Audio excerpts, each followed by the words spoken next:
Good morning, good evening, and also, where's the audio? That was a great start. There's the audio. I have finally found a 44 Magnum. Something to use up a bunch of stuff that I've been getting for quite a while now. There we go. I'm pretty sure, is it? Oh, it's only 20 per? Okay. That's fine, that's fine. We're still gonna crack them all open. I thought it would be like 200 rounds. But you know what? For 44, that's, this is probably all I really actually need. Good morning, good evening, and good night. What's up, Amp? Which one are you? Good morning, good evening, and or good night? All of them? What about you, Squid? Is it good morning, good evening, or good night? All of them. It's also all of them, apparently. Alright, good night, Squish.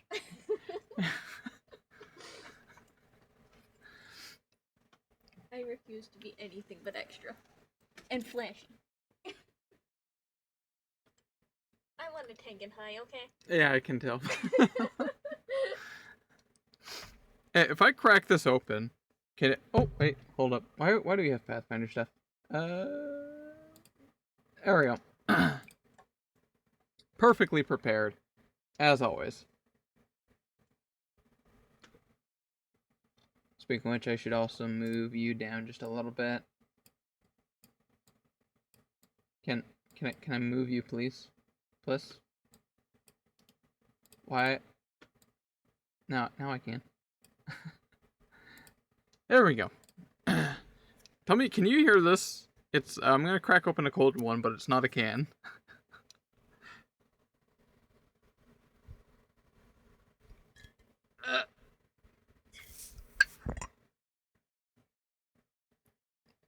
I got a feeling that did not get picked up on the mic at all.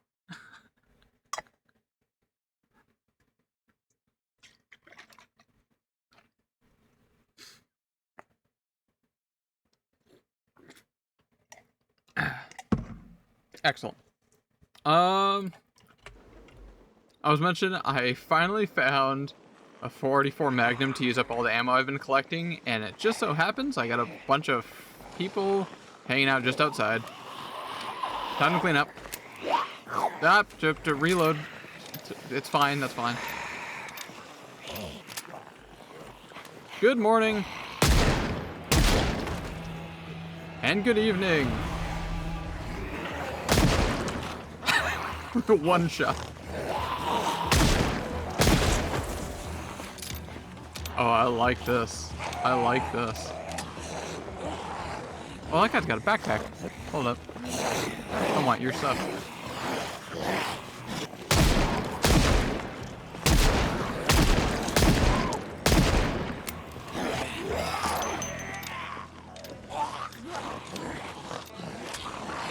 Is the audio loud enough, by the way?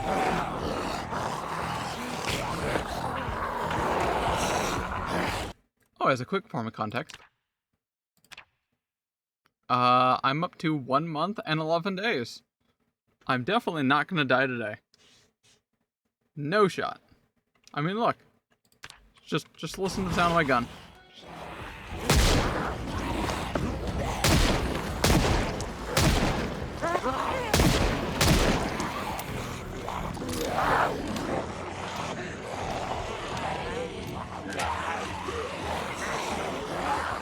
Everyone away from the house, please.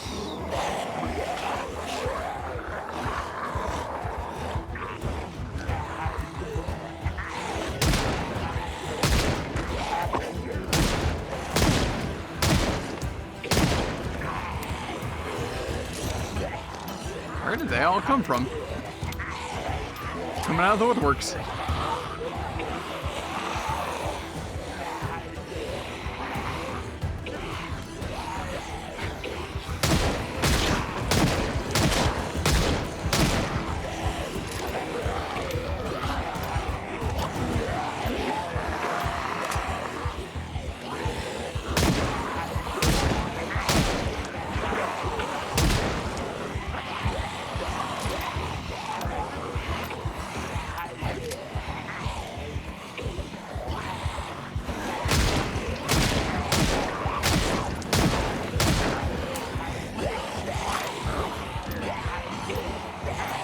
Something tells me I might not have enough ammo.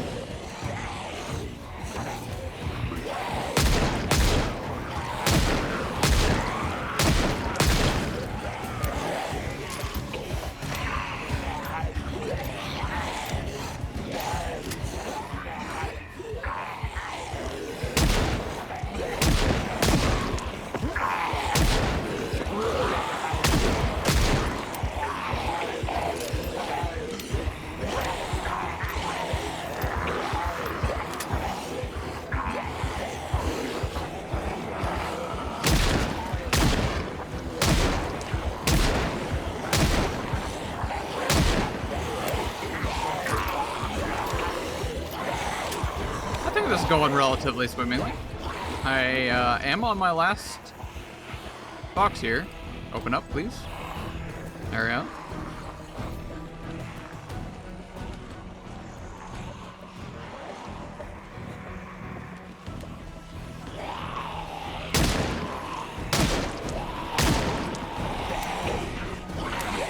Reload.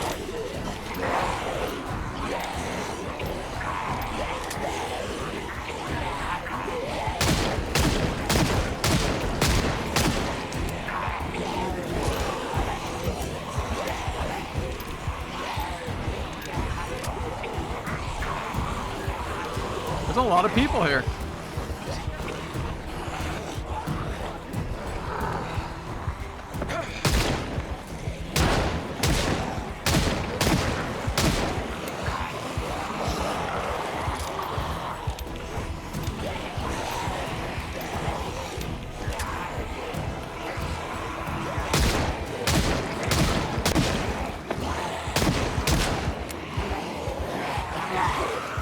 I got 2 shots left.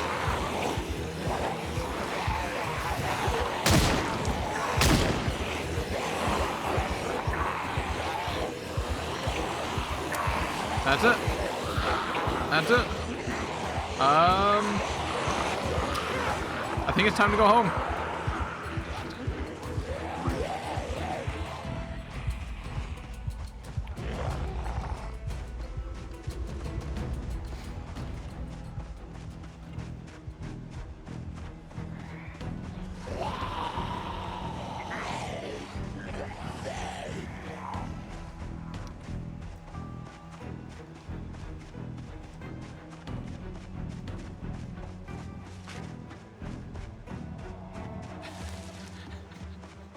I'll be honest, I thought I was gonna kill a lot more than I did. I was expecting to kill much more with 4 boxes of 44 Magnum.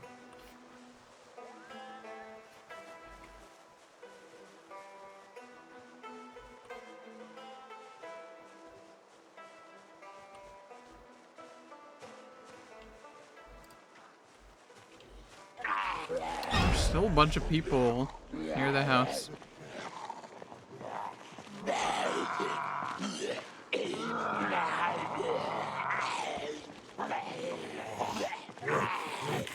How many is it? Only? Is that only 2?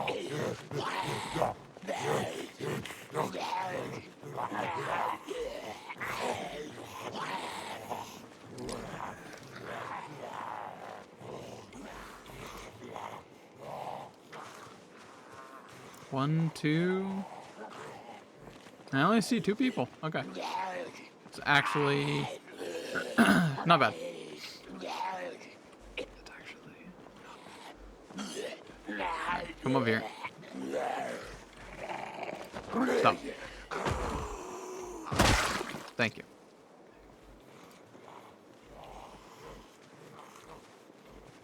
You too. You need to stop. Stop your mountain. Thank you.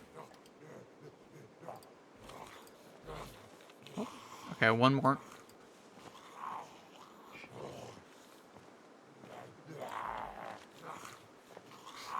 Chef knife. Can I do something with that?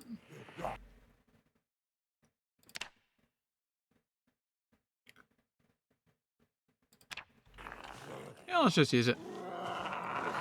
Oh, whoops. Pay attention. I didn't see you.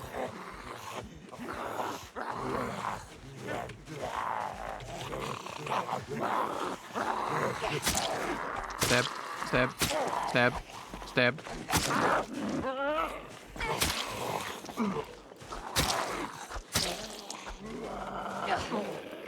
Stab, stab, stab, stab, stab. Come on, stab. Stab. This knife sucks.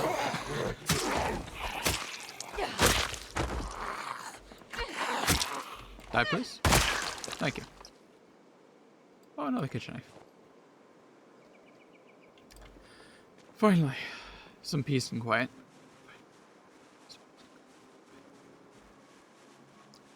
So, welcome back to the house. I have been surviving surprisingly not too that bad. I've had some kind of very close situations, I'll be honest. I've had a couple of situations where I was like both exhausted and extremely tired, and the house was like surrounded. I had to very casually, slowly walk, barely kiting anything. They're constantly on my heel. Eventually, I was able to slightly lose them by using like fences and walking through trees. But yeah, it's decent living. I got myself a van, which by the way, I need to check the status of. Kind of ran into too many people, as you can see from the hood.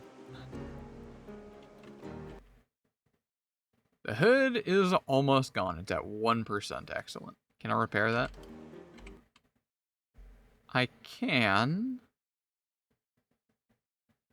What do I need in order to do all these? There's a lot of options here. There's a lot of options. Damn. Why do they all say 0%? 5%? What does all this stuff mean? Oh, here we go. Potential repairs, 3%. Chance of success, 5%. I've never handled vehicles before in PZ. This is a very new experience for me. I actually did a quick bit of research, trying to be like, how can I level up mechanics? What do I need to do for this?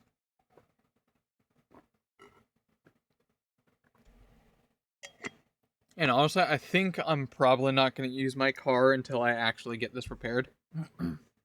Because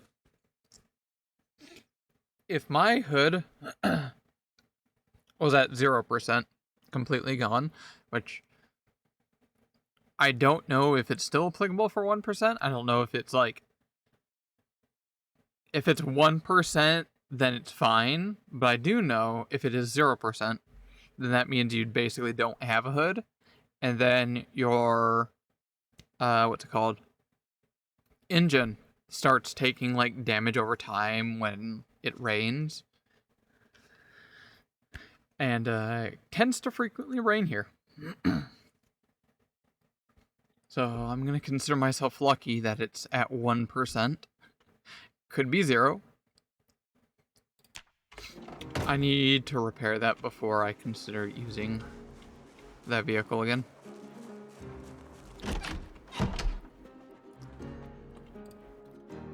Can I attach this knife to something? There was a lot of options that showed up.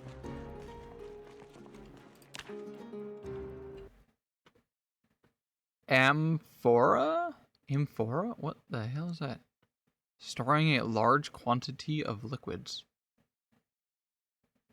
Oh, I accidentally clicked on building. This is not crafting, these are buildings. Interesting. Can build some kind of large container for storing liquids. Actually, that might be helpful. Instead of having just like a bunch of containers lying around. Charcoal burning pile. What else is in here? hand-operated press to press clay items and turn seed paste into oil. A pottery reel. A feeding trough. Drying rack. Wooden table. Softening beam. Remove flesh and fur from leather. Training target can? Okay. Chairs. And a bunch of decoration stuff. I also really need to build a wall, by the way.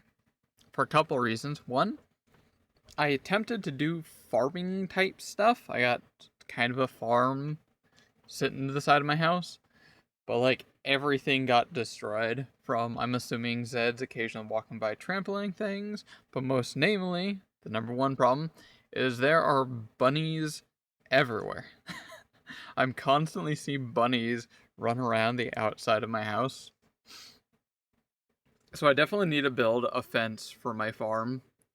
They are either eating or trampling or both. That being said, I think I'm actually in a pretty good situation where I can start building a decent wall. There is the option of... where is it? Log fence? I thought there was a log wall somewhere.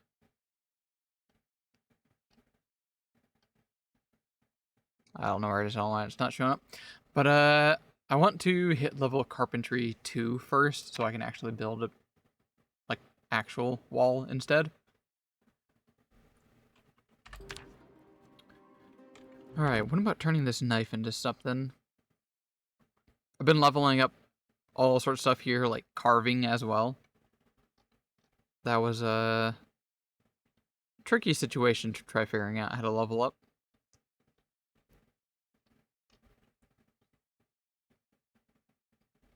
Got all kinds of stuff going on here.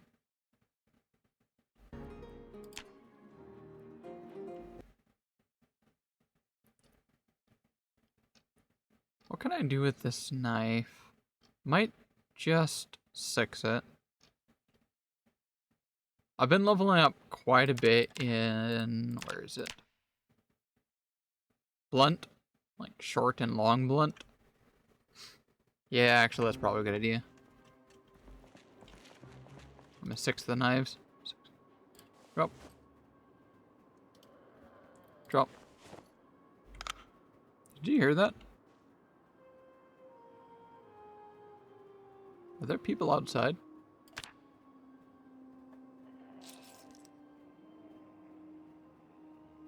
Yeah, there's definitely somebody outside.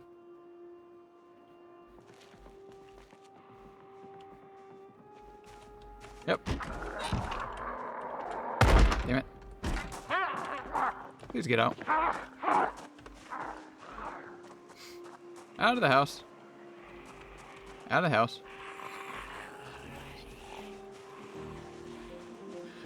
Over here. Okay. Would you kindly walk a little faster? Thank you.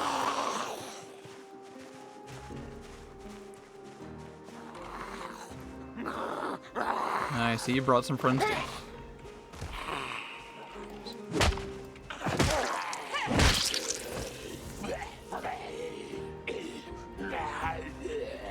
What is in your wallet? I think that's a photograph or something? Shove.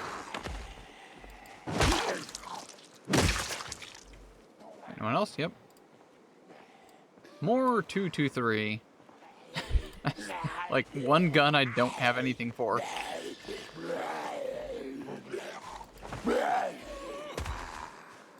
Stop bothering me. I'm busy. I want a slut. Worms? Ah! Alright, I go do the worms. Enjoy darkness. I know I have enjoyed the darkness.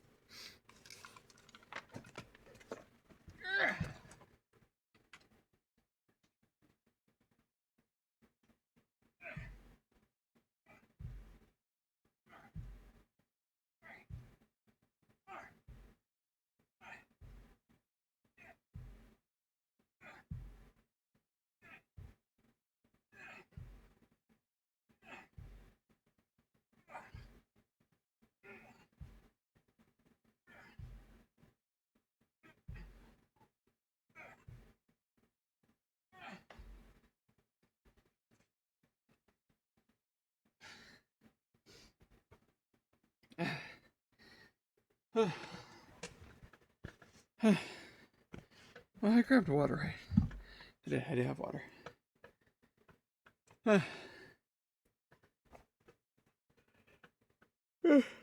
Oh, I redeem hydrate. Everyone hydrate.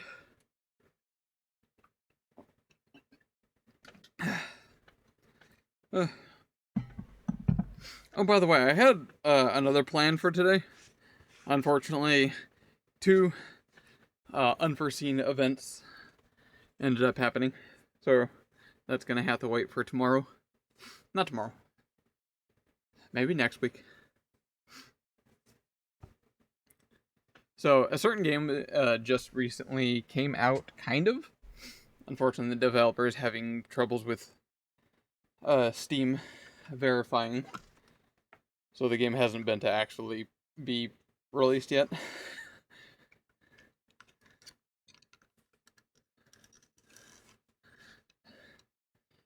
I also planned on doing it with Mel.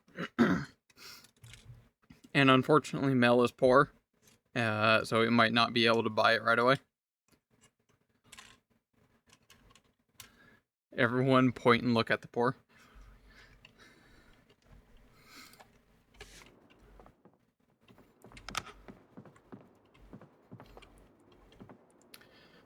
Where is it? Yeah, look at this. I now have 4 cases of 223.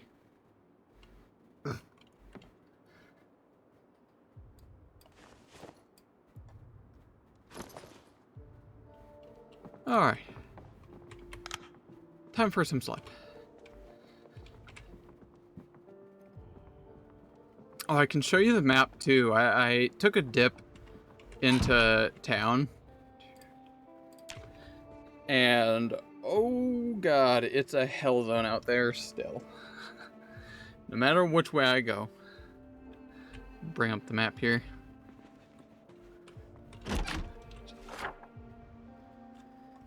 So, I live down here. Oh, hey, by the way, they just released a patch. What was it? 42.10, where there's now, like, road names, apparently. Not all of them do, but some do. I'm not entirely sure about that, but, you know, that's a thing, I guess. Sure. No, so originally a while back, I went up, cut through here, and then went to go check out what was going on over here. And the whole time walking through this residential area, it's a war zone out there. It is impossible to get out of the sight of anything. It is completely littered. It is like a soup of Zeds. Similarly, but in a different fashion, I went up here. I went over here. By the way, I would love to check this place out. This is a concert right here. This is a whole-on, like, concert setup. There's just a bunch of tents on the outside. This up here is the stage. I'm definitely curious to check out, like, this whole scene going on there. But just below here was a parking lot. That's where I found my van. And a little while later, I decided to drive my van into town. Went through all sorts of hordes, eventually stopping in front of this building as a decent safe spot. Still completely surrounded, getting a bunch of aggro. But this was a good point where I could, like, easily kite things away. And then eventually, once I'm done faffing around, checking out the whole place, I can quickly jump into my van and drive off, which is what I did. Surprisingly, I managed to actually get a night's rest, like, lose aggro, between these apartment buildings over here.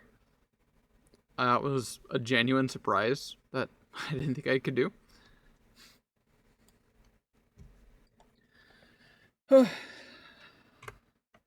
Today,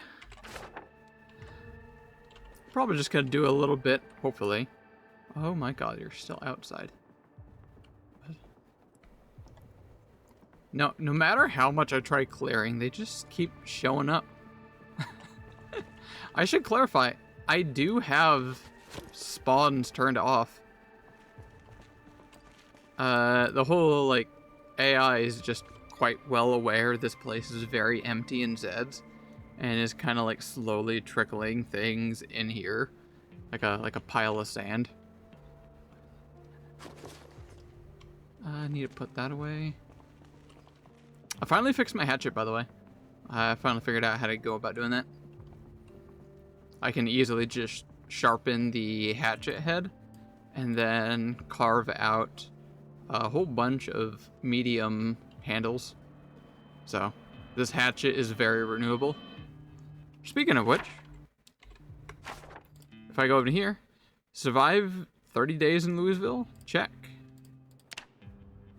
Get a sustainable axe for leveling carpentry. Check. Thank you. Because I have tons of ways to sharpen this hatchet, and making handles that eventually might break is quite easy for me now, with both carpentry and carving. So yeah, that's actually sustainable.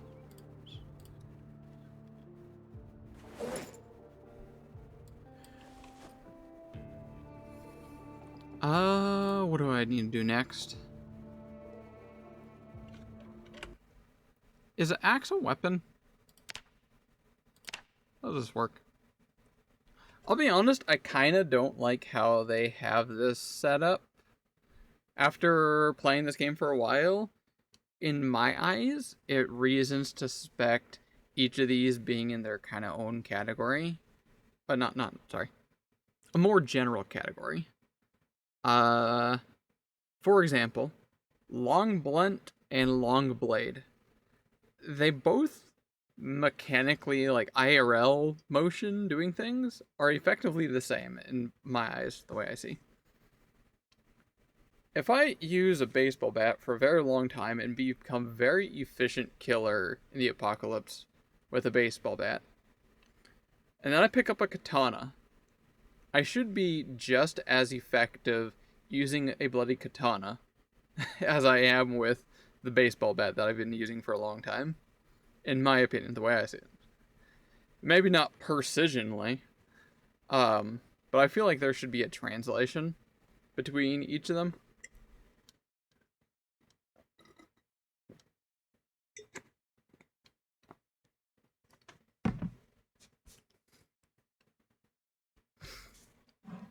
Anyway, that was one of the things I started thinking about recently. Oh, where are you? You! Get off my lawn! Hey! Listen! Shove.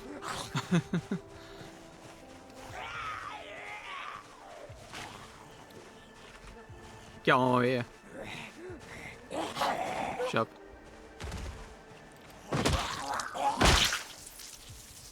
Got anything on you?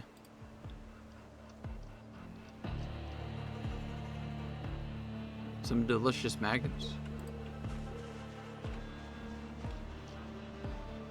Okay, I think I am free.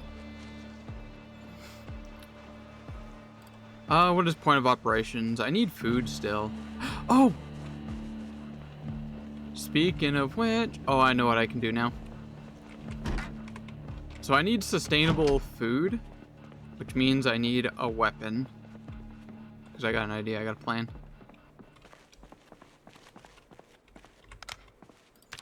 Okay, I need to make a weapon really quick, I think. What would make a good weapon?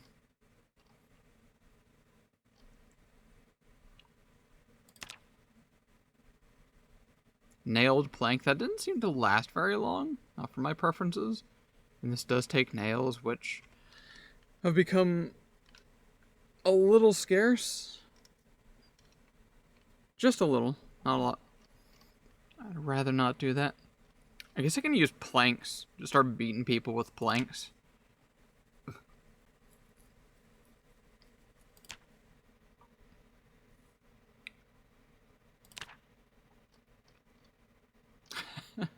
You know what? think that's what I do. I got a good amount of planks, right? Oh god, yeah, I have a ton of them. Okay. Attach. Back.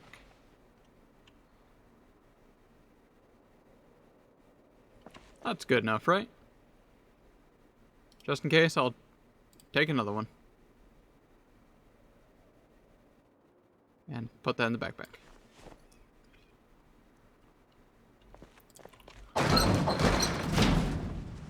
So I have a potentially really good renewable resource. I'm gonna grab a quick snack, top off some food. Chips, eat them. Chips.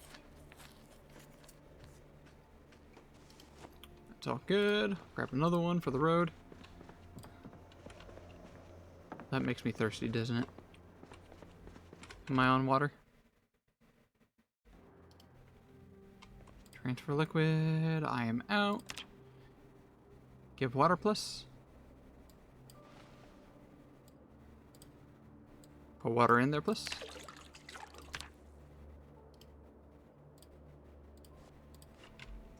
Alright, now I'm actually ready. So just near the house, I have a couple ponds. Which I have seen be kind of active. There'll be like ripples in them. Oh, a couple of friends nearby.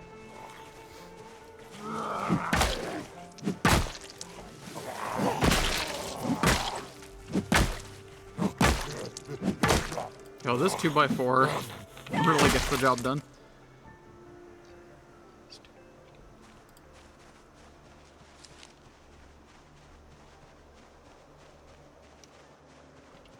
Not only do I have a pond that I can potentially go fishing in, but I even managed to find not one but two boxes around the house that had just a variety of different fishing supplies. Most notably, one of them had a pretty nice quality fiberglass fishing rod. So I actually have the means.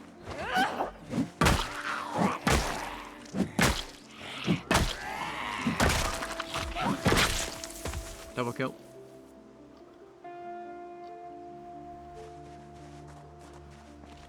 I need new shoes. Any of you got a new pair of shoes?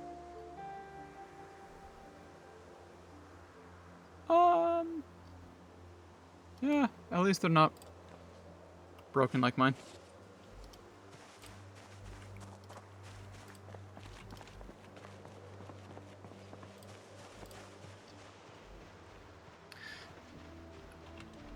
So this pond, you can see it on the mini-map.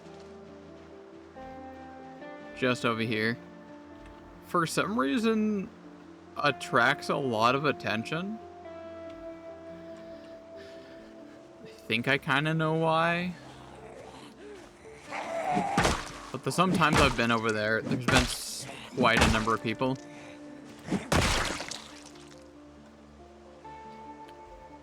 I have tried to clear it out, but it's also been a while. And these Zeds really just love wandering. Filling in holes, going to new locations, and migrating. They're like animals.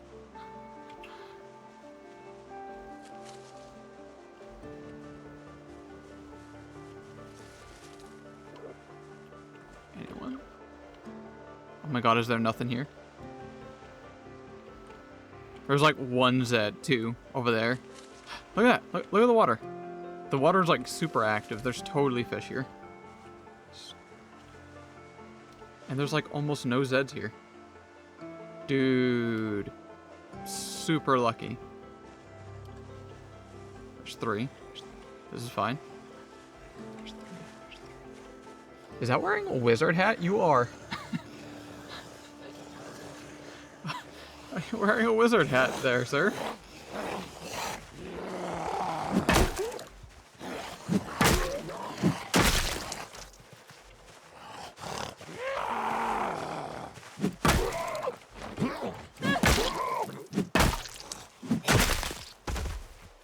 Oh, you know we have to wear that wizard's hat.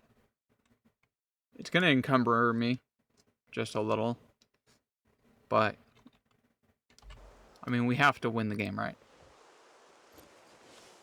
Oh, we are winning the game now for sure. With that hat.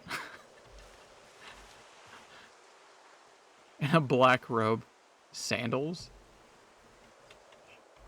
Who are you? What's in your wallet? Sir Kelvin Decker. And he has a speeding ticket. And a photograph of a plane. What an individual. Do I want that shirt or black robe? Does not provide any protection. Funny, but no.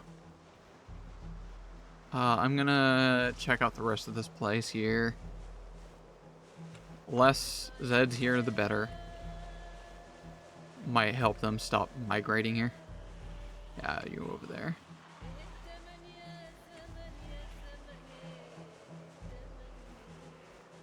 I can't believe there's like almost no one here.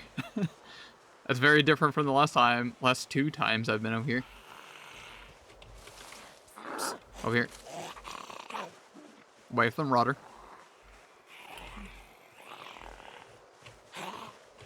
Come on, a little faster, thank you. Get away from the water.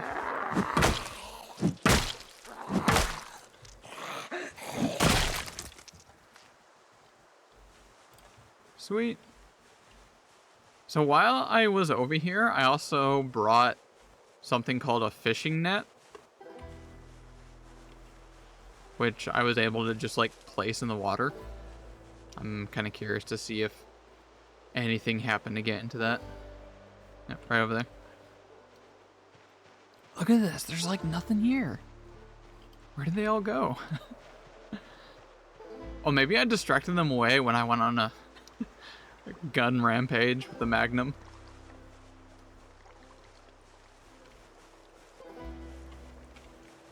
Anything in this? Check trap.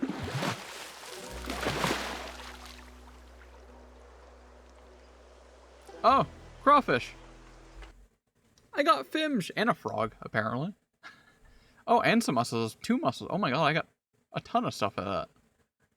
Yo, I'm eating good tonight already, and I haven't even gone fishing.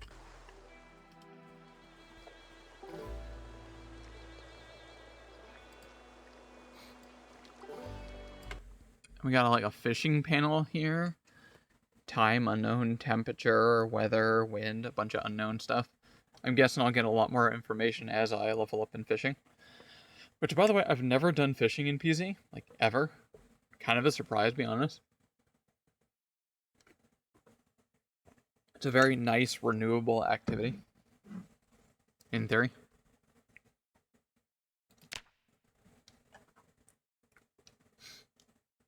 Equip fishing rod in both hands. Aim at water.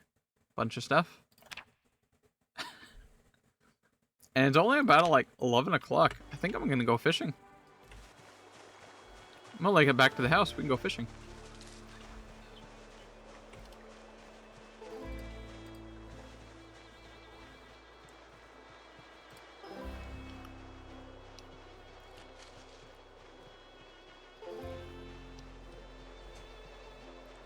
Yeah, you can see some decaying corpses over here when I was scouting the place out.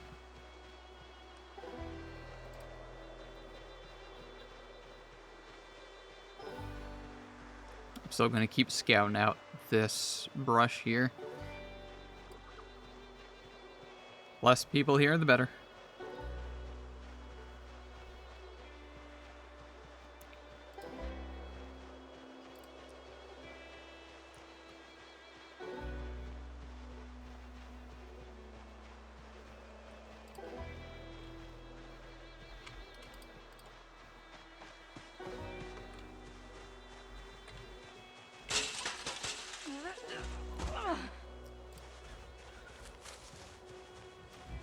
Can I cook these right now? Crawfish, mussels, frog.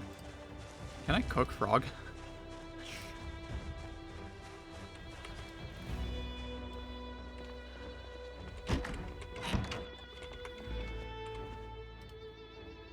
Who do I cook that in?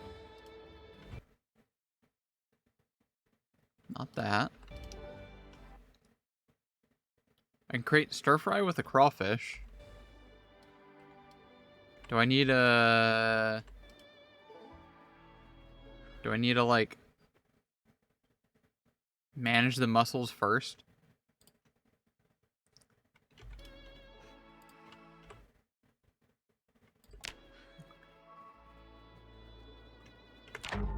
Hold up.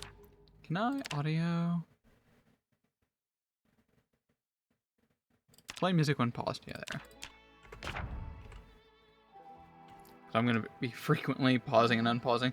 I like to manage my time very efficiently.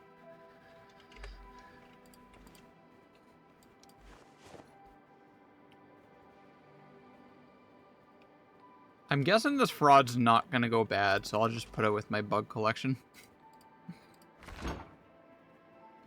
Hello, frog. You gotta go in the freezer.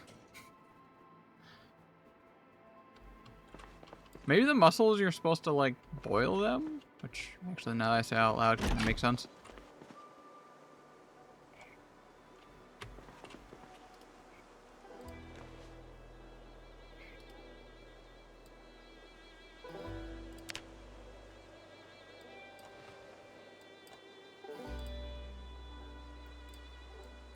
Fill up the pot.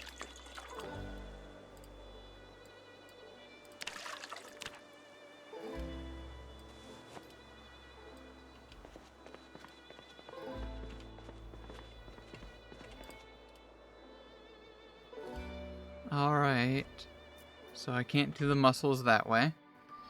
How do people normally cook mussels?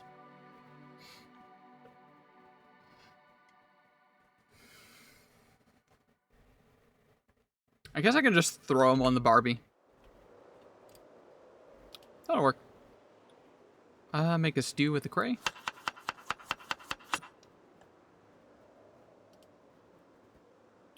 A little bit of thickener.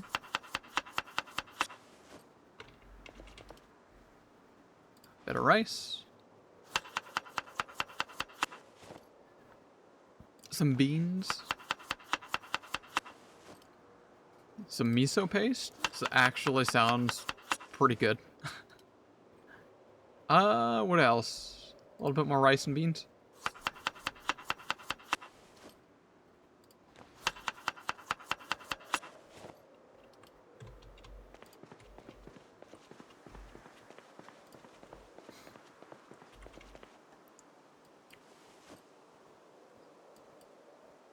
Just throw those on top. Light fire. By the way, my character started becoming quite anorexic. When I went to do some research. I am up to 72 weight. This used to be down to like 60... like 68, I think that was the lowest. 67. That used to be quite low. Oh, wow. Okay, those mussels cooked very fast.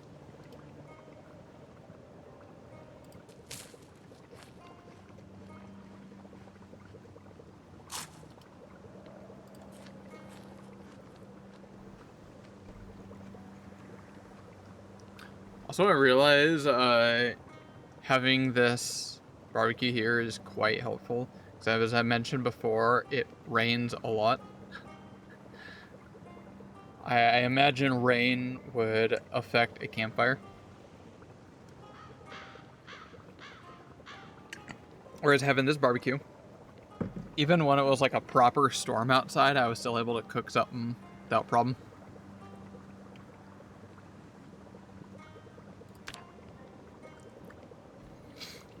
While that is cooking, I'm gonna go get my fishing pole. And we can do some fishing. This is my fishing box. I even found this thing called a portable oil or fish oil extractor. I don't know what to expect from that. But I think I got things like a bobber, fishing hooks, a fishing line, a minnow lure. Apparently you can turn paper clips into hooks if you need.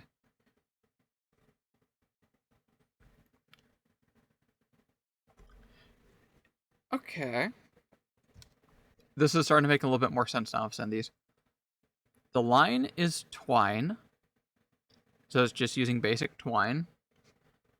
Which I'm guessing I can replace with like fishing line. This might be like a higher quality maybe. It has a forged fishing hook and no bait. Can I put bait on it?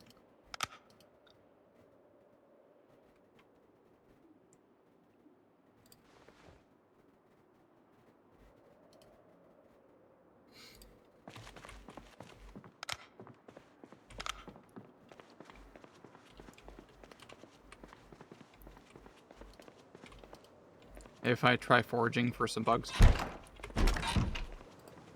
Alright, soup's done. Soup is not done yet. It takes a while.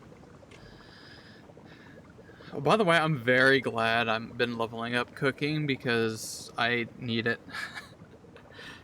Getting food is not easy here in Louisville.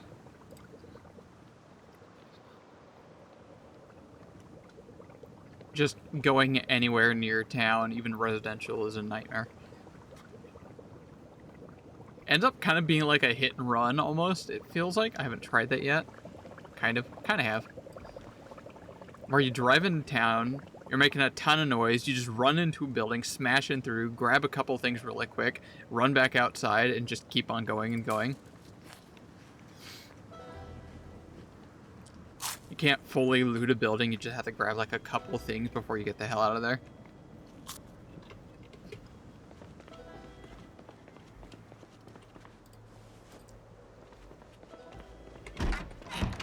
I am also slappy.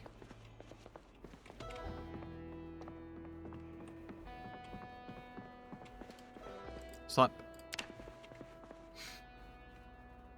Please be daytime when I wake up. 5 o'clock, that's perfectly fine. Yo, I'm excited. I've never gone fishing before. I'm very interested.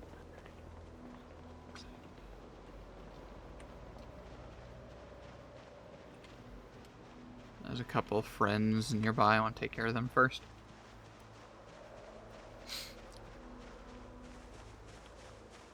Killing the Zeds around here is like a very minute but very much progress.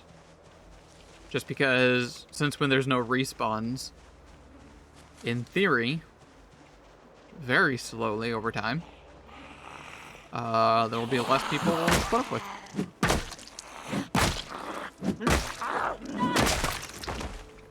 The more I kill, the better. In theory.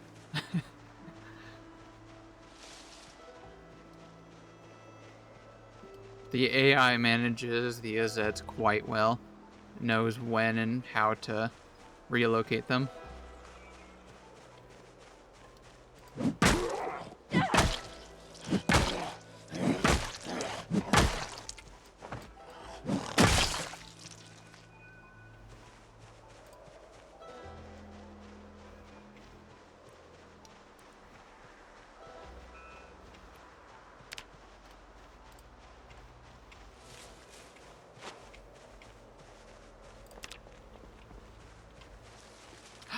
Oh.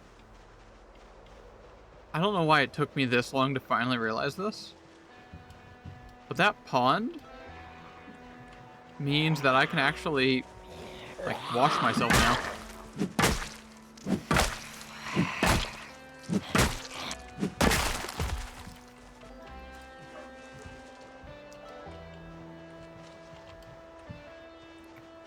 I don't like how close you are. I want to take care of you.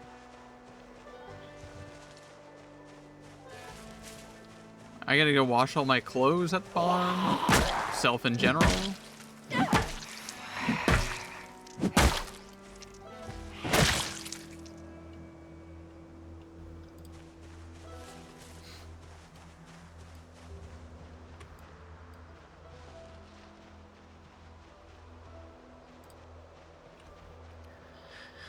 Also, pro tip I learned from someone.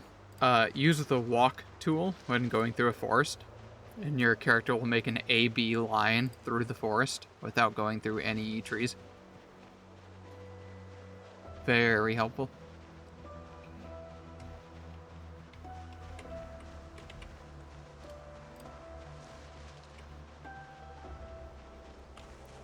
Alright, I guess it's time to go fishing, right?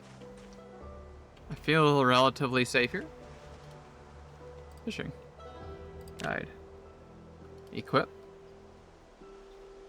Both hands. I might just do a quick search for... Ideally I want, like, bugs. Bird products, casings, animal tracks, berries, mushrooms. I'm not really sure what to say. Bird products? Berries, moo. Do fish like berries? I'm gonna take a guess that fish are not accustomed to eating berries. Or mushrooms, for that matter.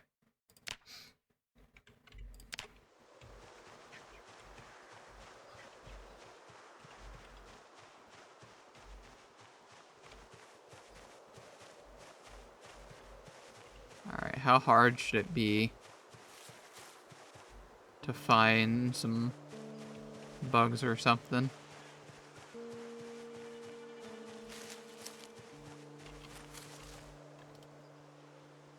Dog hemp?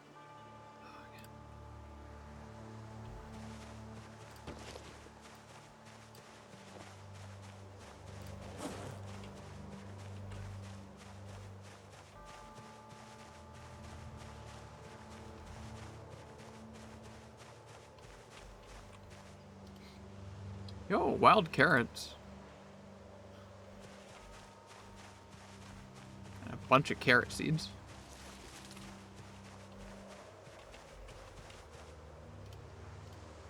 A rock.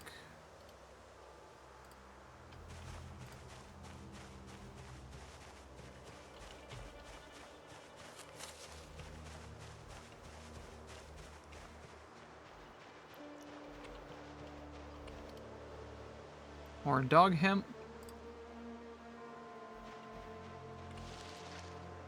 Limestone, which I'm still not really sure what to do with limestone.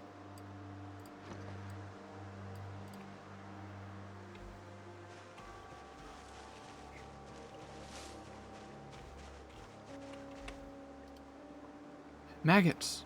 Excellent. I can use that for fishing, right? Surely.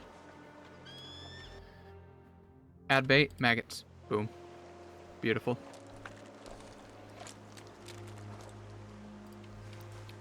Alright, equip the fishing rod in both hands. Aim at the water. Press left mouse button to cast.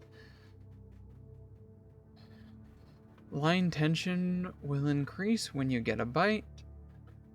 To start reeling in your catch, hold left.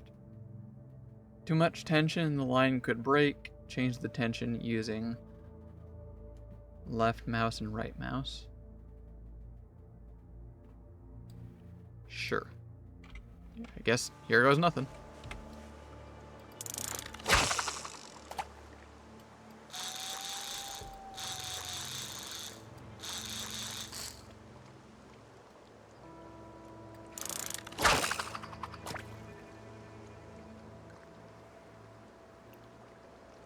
Okay, I think I just sit here and wait until something happens. This little doodad thing means there's no tension. Just sit here. Oh.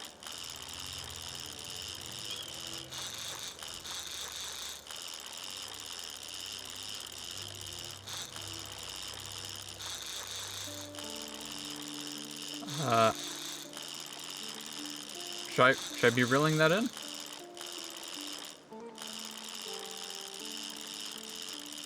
I don't know if I'm supposed to be reeling that in. Not sure what's going on here. Oh, did I get a thing?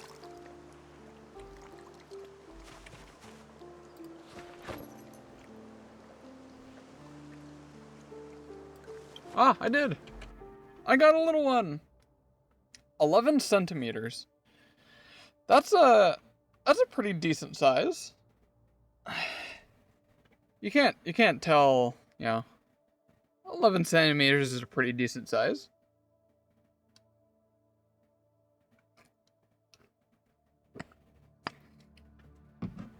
Trust me, I'm a professional. Got my first finch.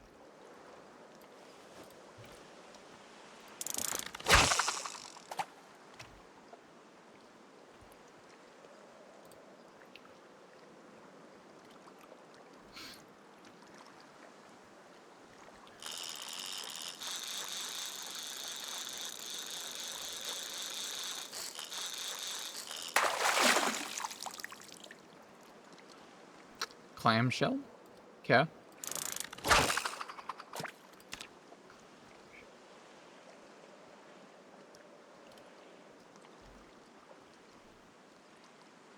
Clamshell sounds not all that helpful, to be perfectly honest. The fact that it says shell and not just clam.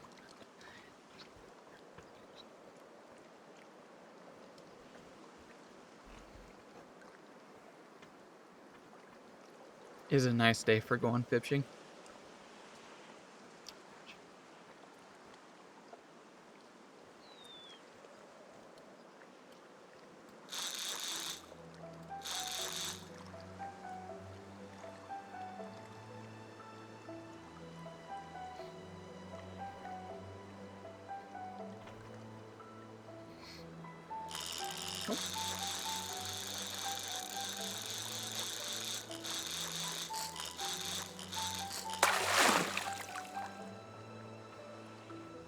I got a paperclip. Excellent.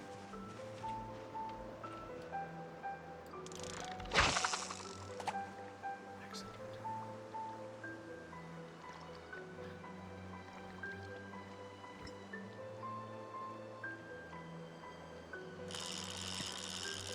Oh, I was drinking.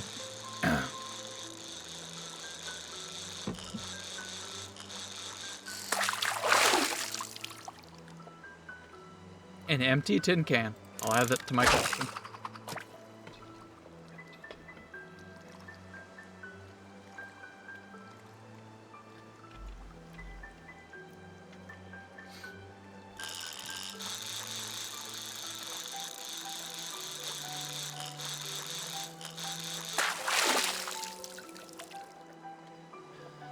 Another clamshell. What is this? Can be opened to obtain pearls. You can get nice little pearls from the clamshell. I'm sure that will go a long way, won't it?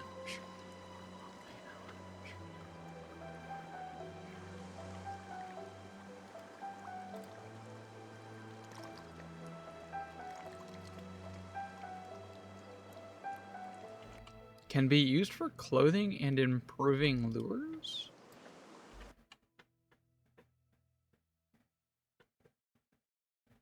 Improved insect lure?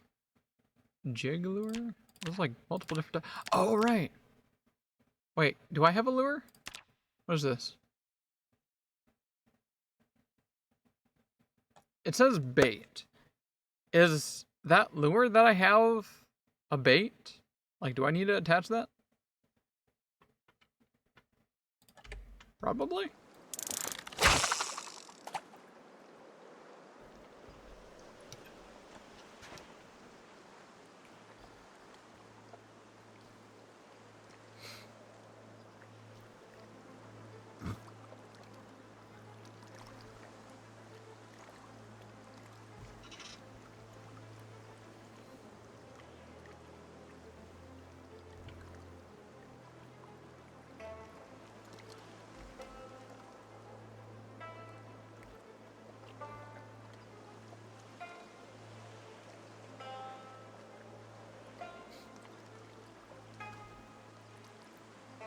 It's nice to see that fishing is not as complicated as I was imagining it gonna be.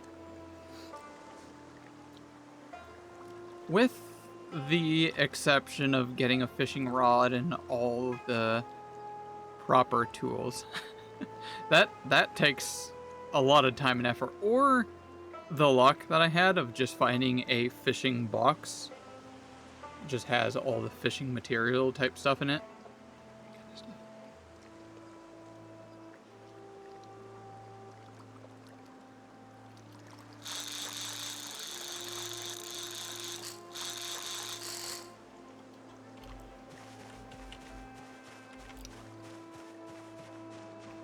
there any fish down here? There is. I wonder if these ripples mean anything. Like, should I be aiming close to them?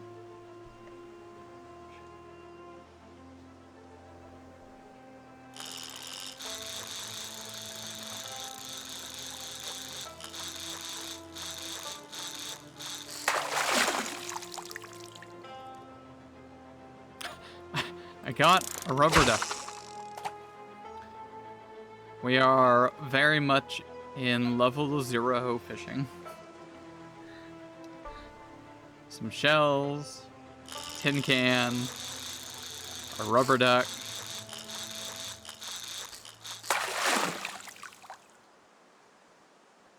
An empty plastic bottle.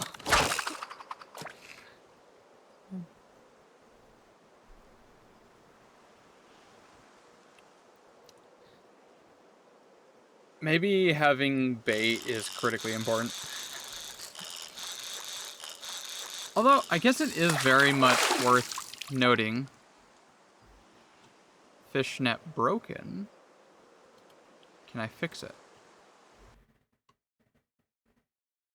I don't think I can fix it, but I can dismantle it and then probably make a new one. That's actually quite good. It's good to see.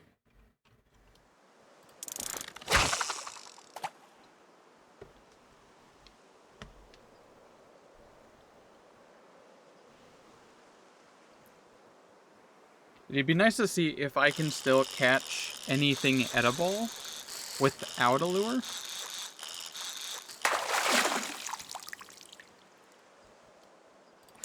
Plastic bottle.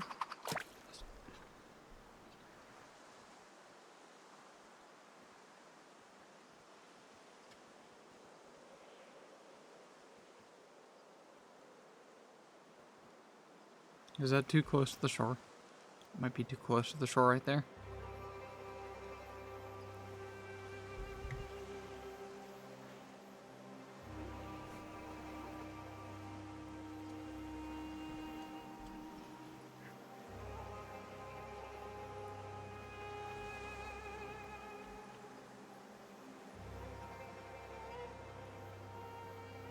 Oh, that's weird. If I move my mouse... Oh. Huh. Ooh, seaweed. That I might actually be able to eat. I just realized when I move my mouse around, it actually pulls tension. If I have my mouse out here, there's none, but when I pull my mouse closer...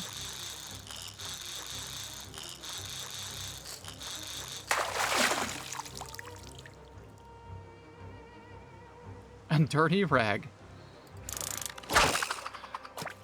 Alright. Did I at least read the fishing book?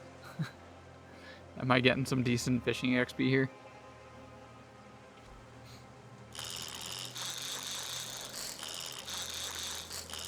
Oh. Saw that tree wiggle behind me. Tree is sus. Don't you heckin' do that again, tree. Trees don't just naturally move like that. Get me nervous.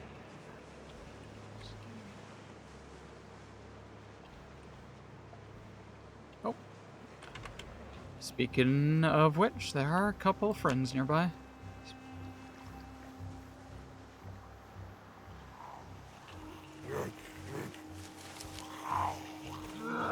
Back away from the premises, sir.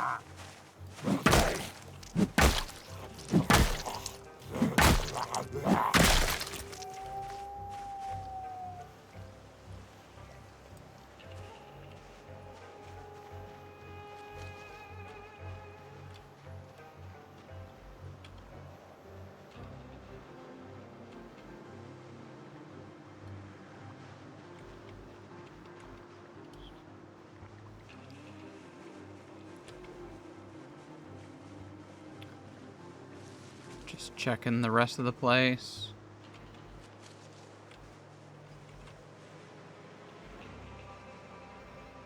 I think I'm all good. Can I potentially search for more bugs or anything like that?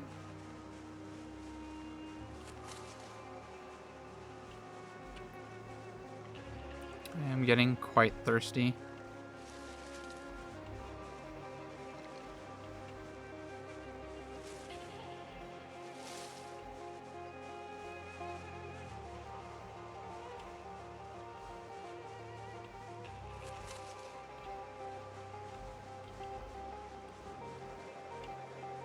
Actually, you know, while I'm here, please wash everything.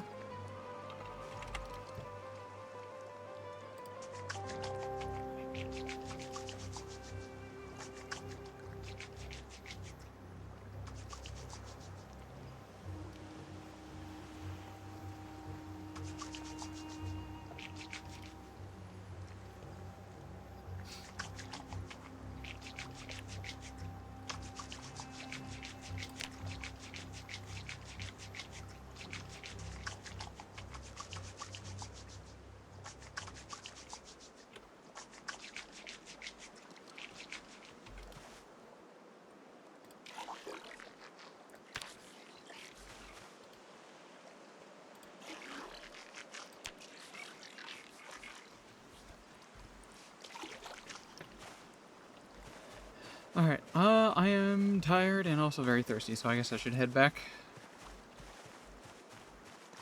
Well, I guess while I'm here, fill up those bottles in the can.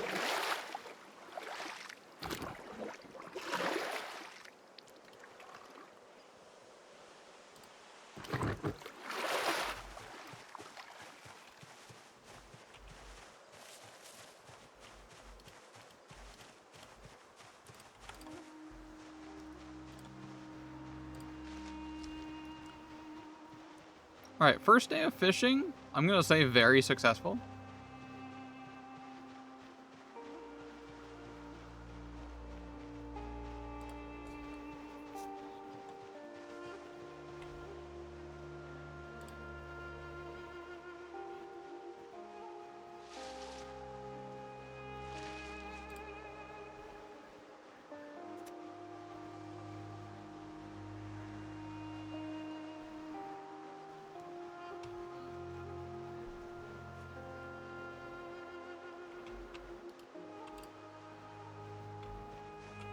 Can I climb my fence? Yes.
Alright, I'm curious.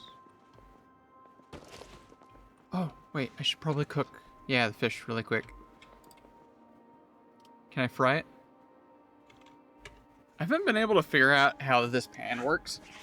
I got some oil, like cooking oil, which I can then use to make this cooking oil frying pan. Seems to be a separate item. But I've never found anything that follows up on it.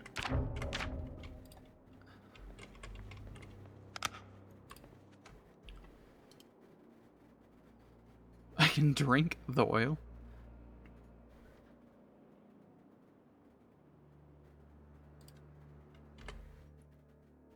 Does anything show up on this?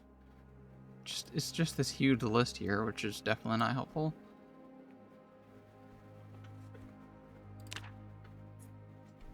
Put oil in frying pan. There already is.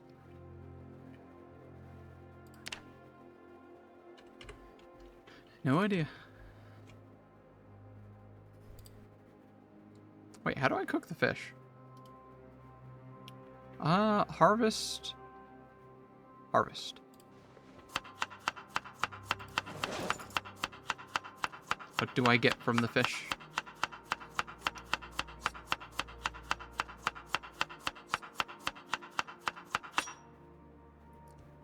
Get butchering XP. That's new. Fishbone head, fishbone bones, fish eye. Oh, you can use fish eyes for lures? Interesting. Okay. Huh. I mean, it makes sense. Okay. What can I use with the bones? Bundle fish bones. Unbundle, make a fish trophy. What about the head? I'm assuming the latter. Yeah, make a fish trophy. Seaweed? Make onigiri, prepare maki, onigiri. Yeah, something tells me I'm not going to be able to really cook any of this kind of stuff. So we'll just eat that.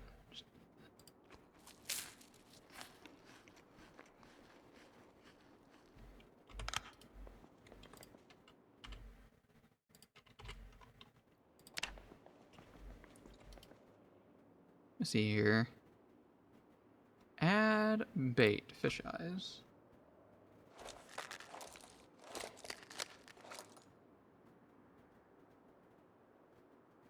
It has fish eyes now.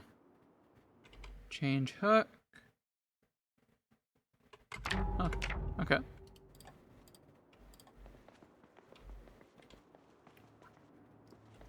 I feel like I should have a location for all this fish bone stuff. You know what? That's what this is gonna be. Here's my fish bone collection.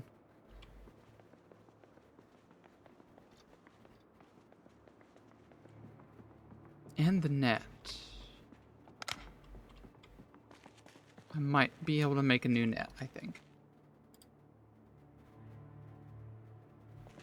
Recipe not learned. I can't dismantle it.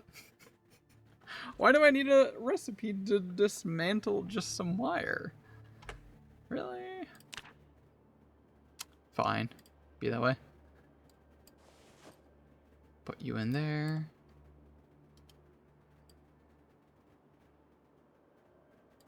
I assume there's nothing I can do with a rubber duck. I'll just go put that in the trash pile before I forget.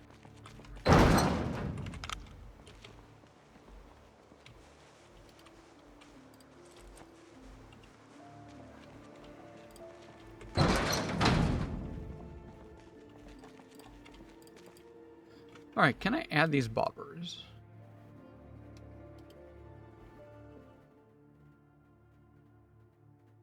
I don't see any applicable things there. Increases chance of catching fish attached to a fishing rod before use. Can be used as a fishing lure.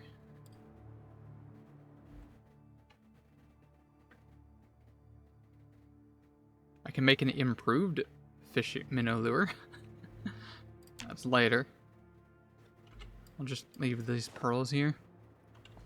Alright, I'm gonna go for a quick stop, and I feel like I actually should eat, though. I've been trying my best to get my character back into line of not being, like, anorexic, because that has been causing issues.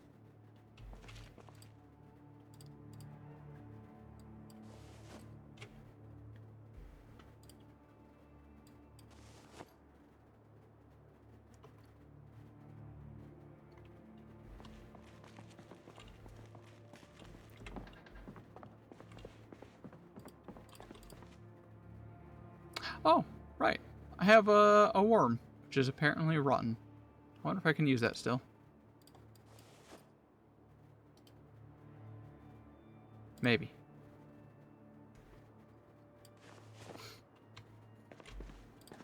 Alright, I'm going inside. If I can find the stairs. There's the stairs.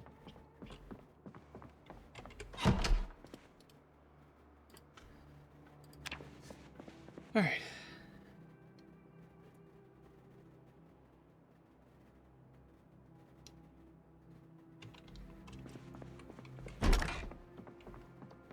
Any friends outside? Nope.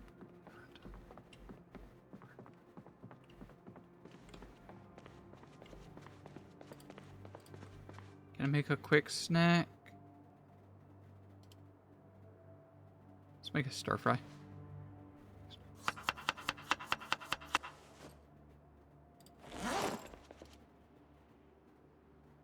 Some hot sauce with those carrots? Yes, please.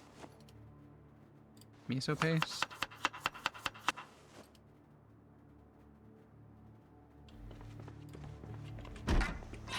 Not a whole lot in that.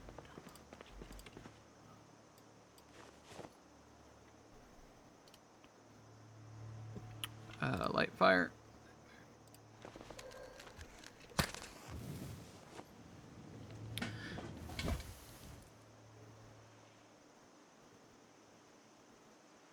Oh, is that? Did it run out? Oh, it's out of... Okay, that's actually a surprise. It's a good thing I have a bunch of stuff I can put more fire in. Destroy for fuel. Scrap wood.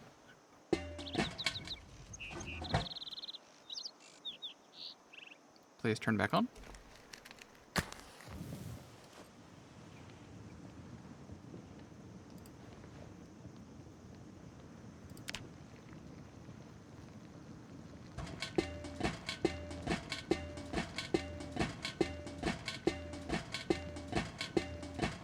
Cat jam.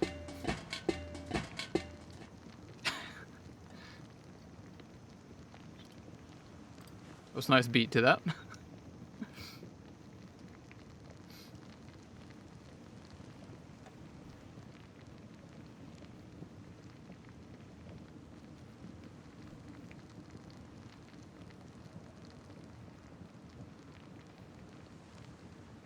Do I have fishing XP? Like the book? No, I don't.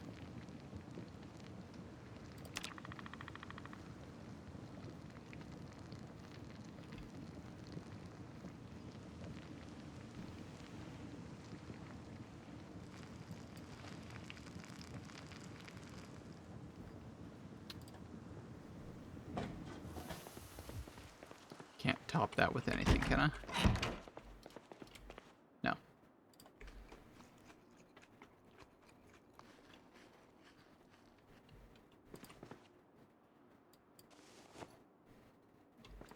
Alright, I'm gonna double check some of the books. There might be a book that I overlooked. I had a feeling that I might be able to not get around to fishing anytime soon, but the luck has very much turned around.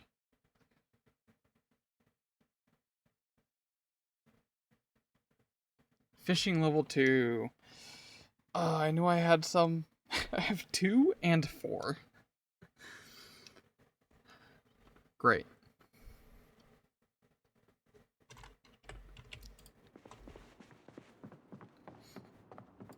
Alright, time to get back out there. Those fish ain't catching themselves.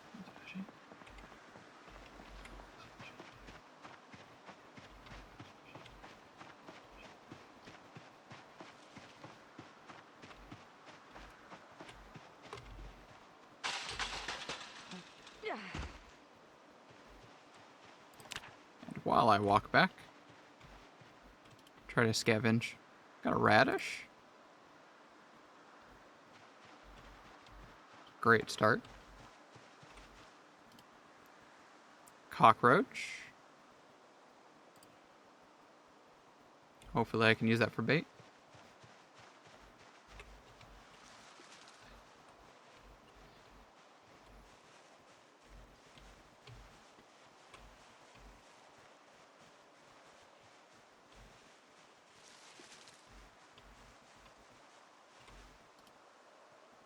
Some mushrooms. I'm sure those are safe to eat.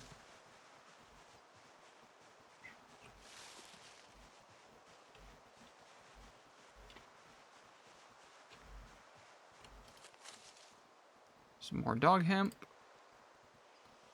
It's used for making rope, and in turn also twine. A frickin' pig skull.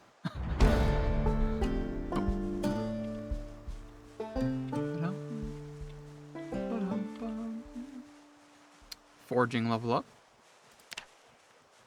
Oh, I got new things. What's new? Insects. I can actually search for specifically insects now. Wild plants and wild herbs, I think, are new. In fact, switch focus. Find me those insects.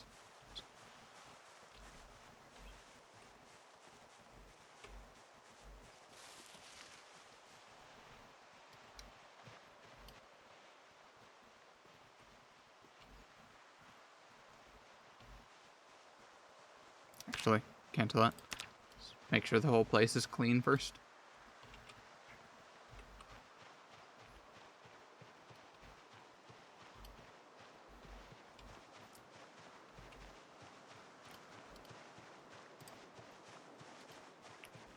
In the trap. Got another crawfish, another frog, a little bait fish. I'm guessing it's too small to eat. I can't eat actually though. And a tadpole. Bunch of fishing lure stuff. Yo, we're making a proper living out here on the out in the water. Fish eyes are hooked. Send it. Oh, sorry. Attach both hands. Send it. Ah, nice stretch. Ah.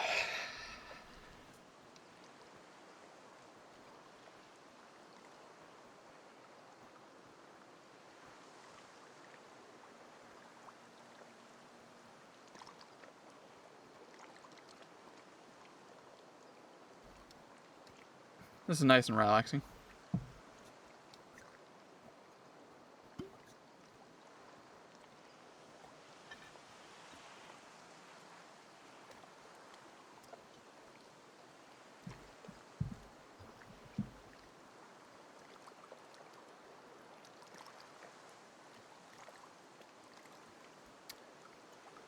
This does make me wonder if I need to fish towards those ripples.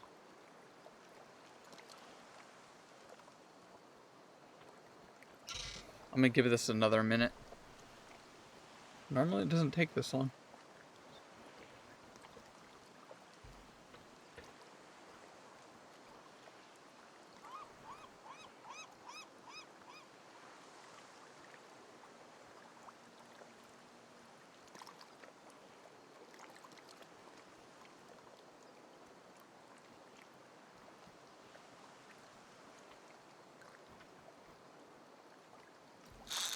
Pull in.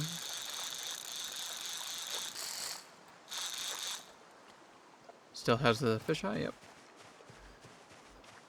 Try doing towards these ripples, see if that makes a difference.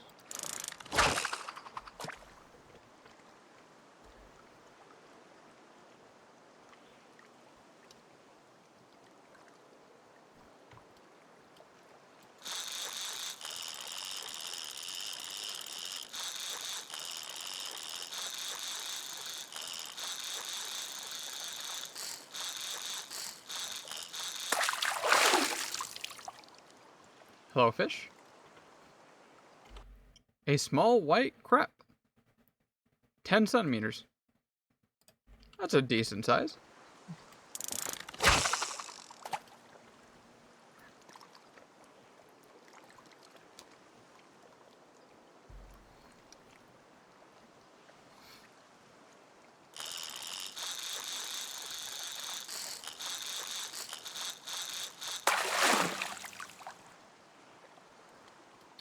clamshell.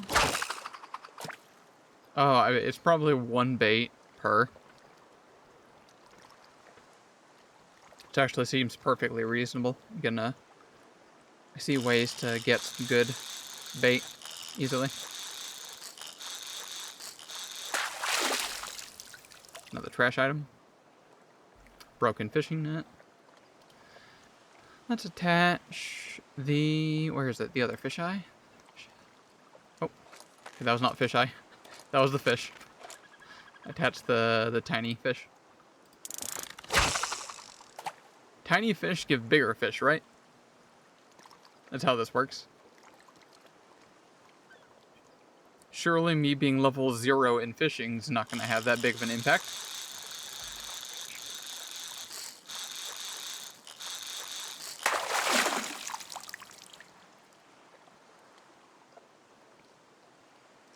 $14-centimeter small black crap. We're moving up.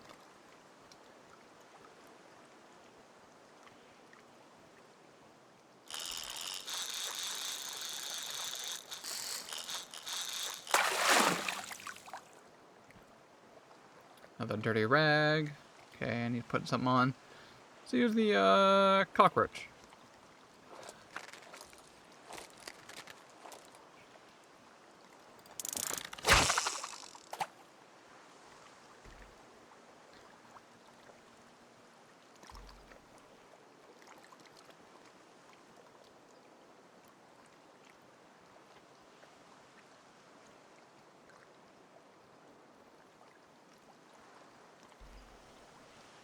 I like the sound of that water. The air. It's nice and soothing here.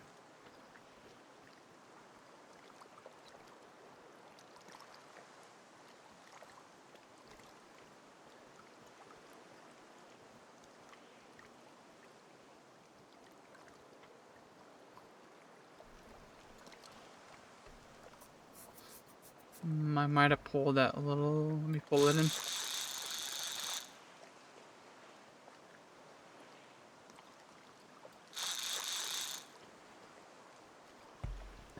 Does that help? Does that count?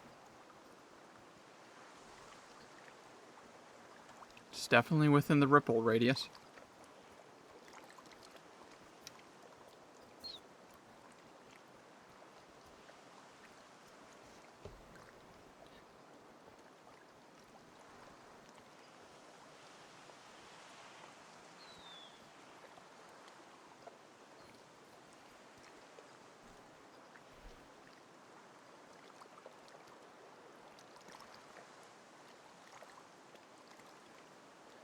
Did I add bait?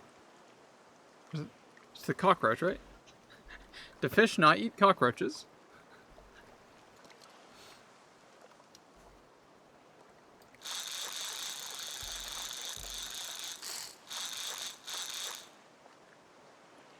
Yeah, still the cockroach. Move locations just a little.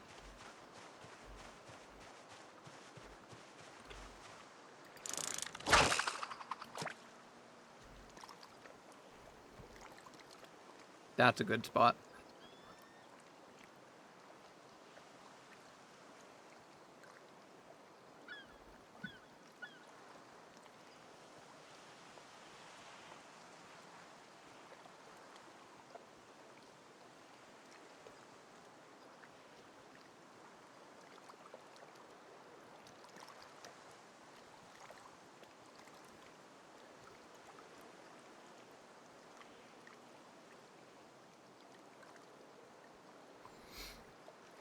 Or is it? Do they not like the cockroach? They're just straight up refusing it.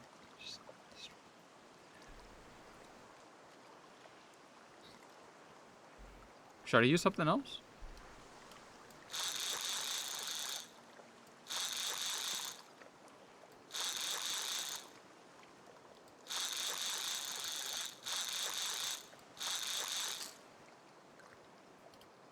If I remove bait, do I get it back?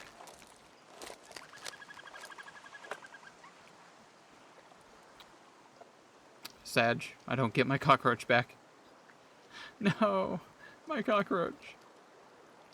Alright, what about tadpoles? Surely they're gonna want some tadpoles.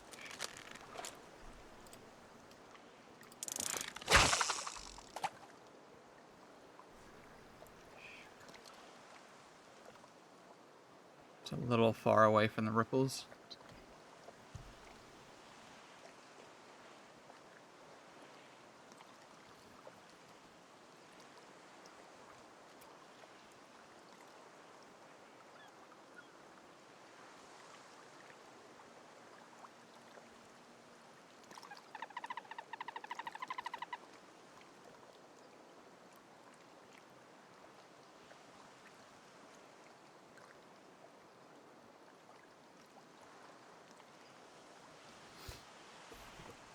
Not feeling lucky on that one.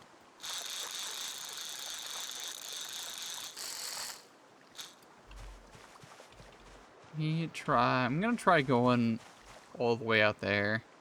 I don't know if it'll allow me. Oh, it will. Oh my god, I absolutely sent that.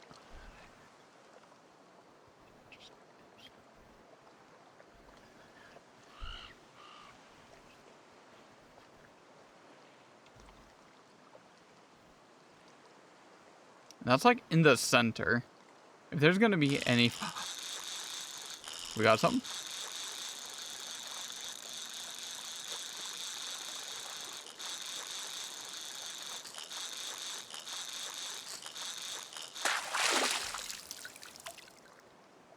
What do we have? 11 centimeter black crab. Better than nothing.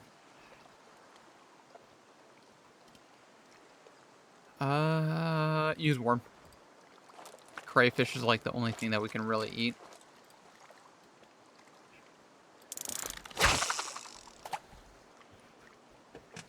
Actually, I guess I can dissect the fish to get some eyes and then use that for bait.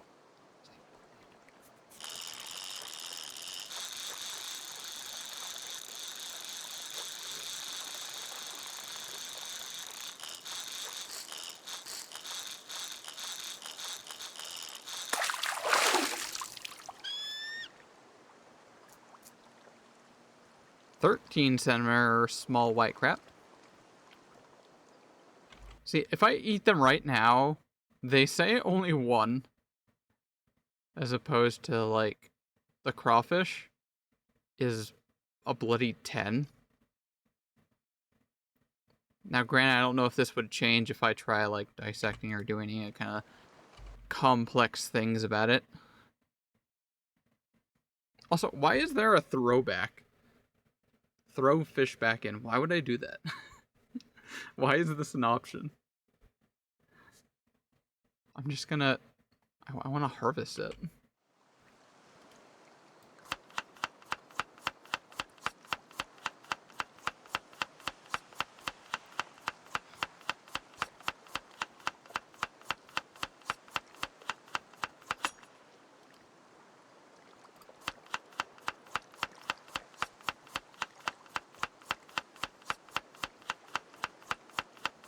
Does that thing have 3 eyes?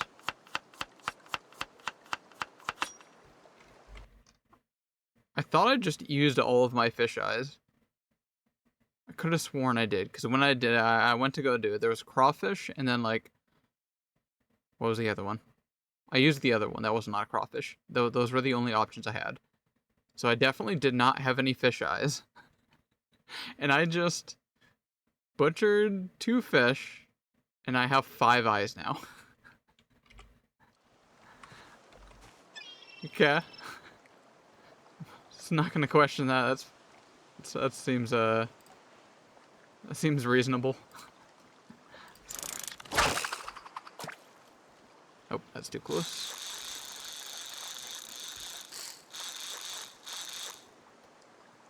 Send it.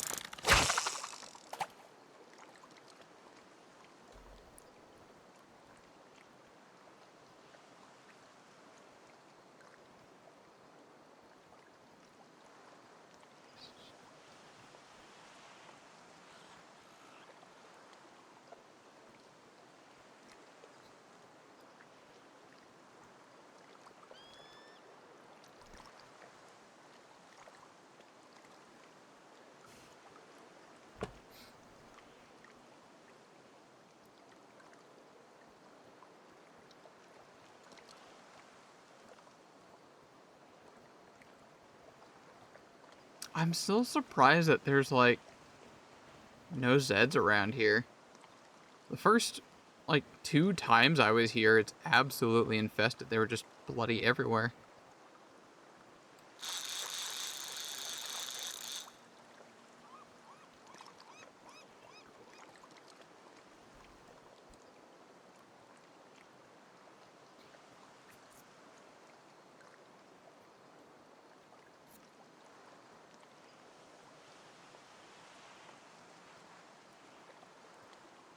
Starting to get a bit hungry here.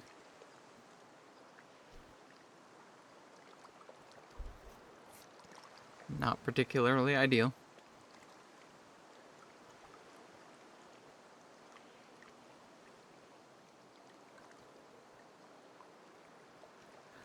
Only thing that ever really got into my name was the crawfish, and that was from the net.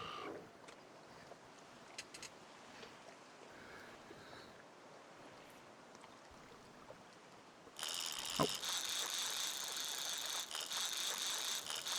How long have I been playing? Do you mean this run, or just PZ in general? Fish! Got a small bait fish, and we finally leveled up in Fimshing. Nice chill stream? Yeah. PZ in general? I have been playing PZ, I can actually mechanically show you, for a pretty decent amount of time. It says only 416 hours. Granted, I am not a skilled gamer at all. Take example, it took me over 1,000 hours in 7 Days to Die to get good. I have ran multiplayer servers before. I've hosted. I did like a 2-month-long server before. That was a lot of fun. That was like a year ago. I'm knowledgeable enough. Air quotes. Enough. But if you have any pro tips, anything like that, I definitely wouldn't say no to them. This is actually the first time ever I've done fishing. I've not personally done fishing before. Though a couple of the peeps back when I ran a server certainly did. Nope.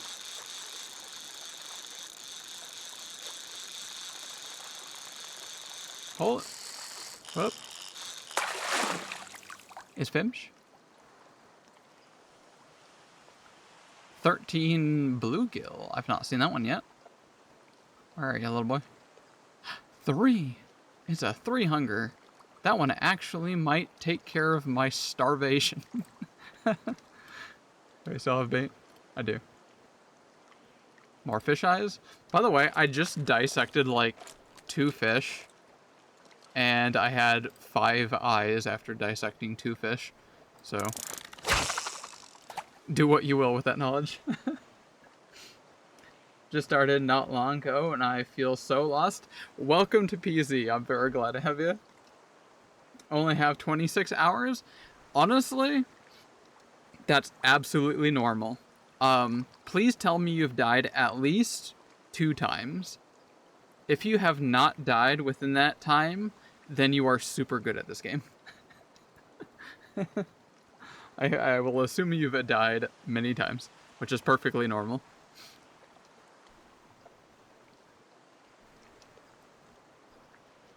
I've died so many times. Yep, there we go.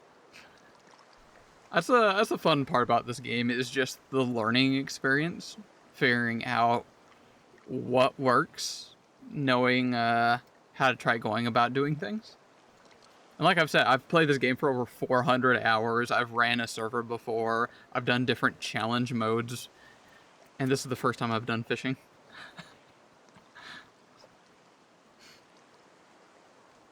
First, like, 10 times, I didn't know what you can do and stuff. Definitely. Yep, definitely. And I watched many tutorials, so and I have a better idea. Yeah. It definitely helps to have a pretty good, like, visual idea. Like a monkey see, monkey do kind of thing.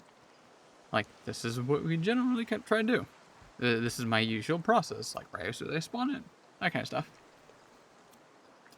generally speaking, you can sort of use IRL survival knowledge with the 3 pillars. For example, you will die in 3 hours if you don't have shelter. You will die in 3 days if you don't have water. And you will die in 3 weeks if you don't have food. So as long as you follow that order. Do I have shelter? No. Find shelter. Everything else is not important. Do you have shelter? Yes. Do you have water? No. Find water. I just wish I had friends who played it too. They're so bad at starting new games. Yes, I know that very, very well. Hell, even my girlfriend, she plays completely different kind of games than I, so I almost never really get to play anything with her. And in the very rare cases where I do, I generally, like, it's a very, like, awesome, lovely experience playing something with her. But as far as, like, the other homies, like Amber up in chat, Hollow, I haven't done anything with Hollow in a while. Pull this in.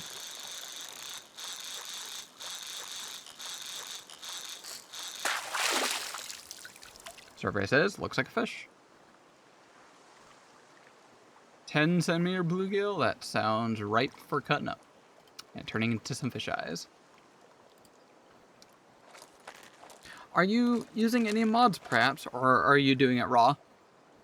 Honestly, both for first time are completely viable. If it's your first time, definitely don't need mods.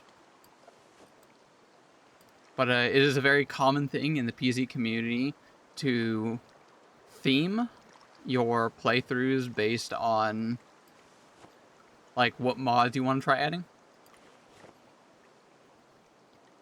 Why am I over encumbered? Is it the fishnet? Clamshell?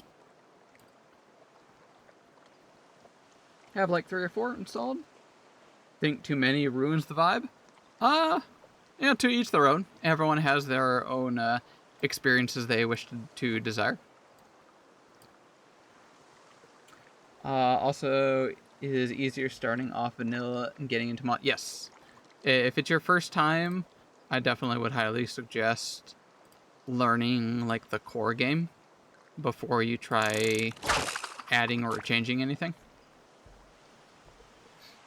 And once you know ins and outs, mostly, of the core game, it definitely makes a pretty big difference to have a foundation of knowledge.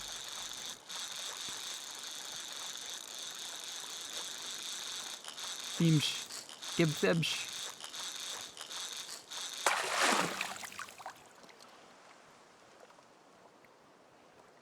12 centimeters. I wish I had a better angle so I could actually see the fish I'm holding. This. Might be able to see what I'm holding like that. Would you be down to run a together and teaching me the ropes? Like a multiplayer kind of thing? I definitely don't want to run a server anytime soon. Not until build 42. A plastic bottle. Did I have? I forgot to put bait on it. Build 42 does not have multiplayer yet, just because it is the unstable testing branch. There's no like support for it yet. Just a multiplayer. I don't know if I've actually done that before.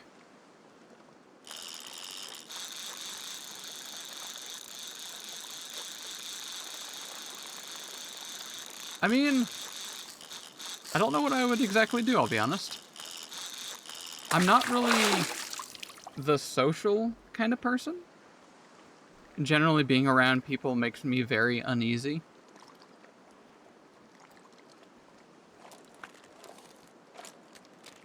I feel like this game would thrive. People... Oh, yes. PZ is very much like... like other, like say Minecraft, for example. Minecraft is boring as balls if you don't have other people to play with it. But when you bring other people along, it becomes a completely different experience. I'm getting a lot of things back to back. It becomes a completely different experience because you get to show people what you built, what you've achieved. So yeah, PZ is a lovely experience in multiplayer servers.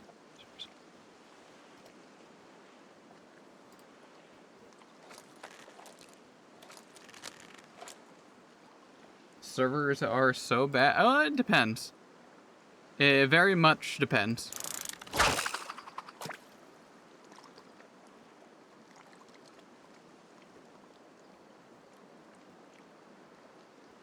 It's fine, I'm good and social. I don't mind that. I appreciate your thoughts, but I just generally don't like being around, interacting with people. If I can do anything solo, I definitely do that way. I can definitely give you some ideas or tips depending on where you are, or maybe some pointers what you might want to do. Because in this game, just like, say, 7 Days to Die, for example, that's the game I have like almost 2,000 hours in, there isn't a win condition. You don't win the game. I need to cut up some more fish. Harvest.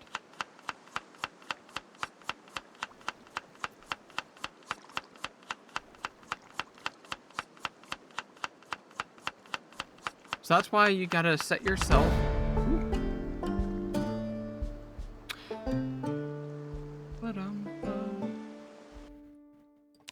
Butchering is a new skill they added. They added a bunch of new skills in build 42. I'm not entirely sure what that does. Where is it? Right there. Increases the quality of meat harvested from animals. Interesting. Would this allow me to like actually get fish meat when I harvest fish? Every time when I try harvesting a fish, let me just do it for these. Harvest this one. It says harvest fish material, so I'm guessing I'm probably not ever gonna get meat. So far, I've just been getting heads and bones and eyes, which is honestly not that bad. You can just eat the fish. Have some food at home. A lot. Definitely some. Oh, I'm ridiculously tired too.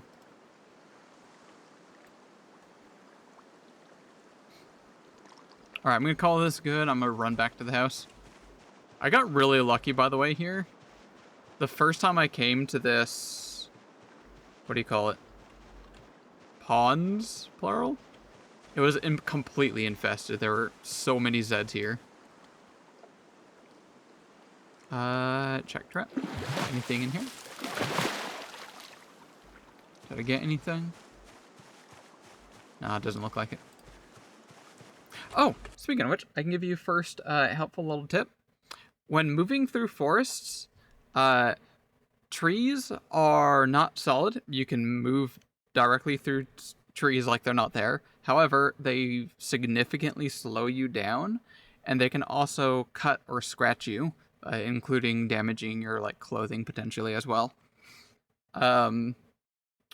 Especially if you're running. If you're running, you're much more likely to cut yourself on trees when you move through the square that they're in. However, a very helpful thing, especially when you're trying to run away, right click, use walk to, and then click somewhere far away. And your character will make a perfect A-B line to wherever it is you're clicking without ever moving through a tree. You can even hold shift and run while you make a precision line right through the trees. It's very helpful when you're running back and forth through a forest.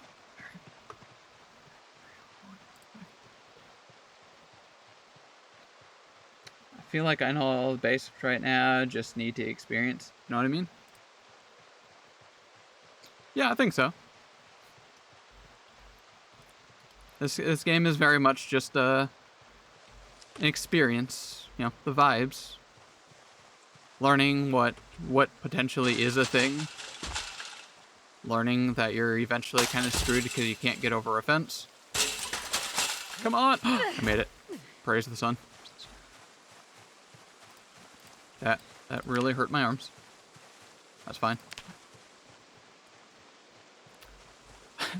Learn that attempting to grow a farm is completely pointless when your entire place is surrounded with bunnies everywhere. There's so many bunnies around where I live. It's a blessing and a curse. So this is my fishbone collection right here.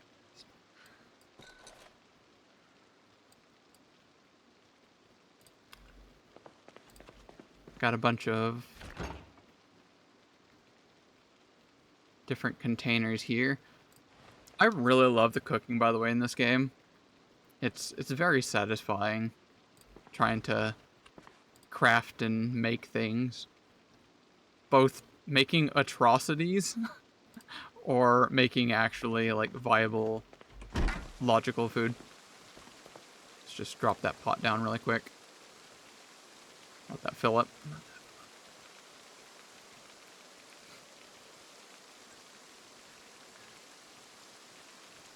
Actually, while that fills up, I can just use the other one that's full.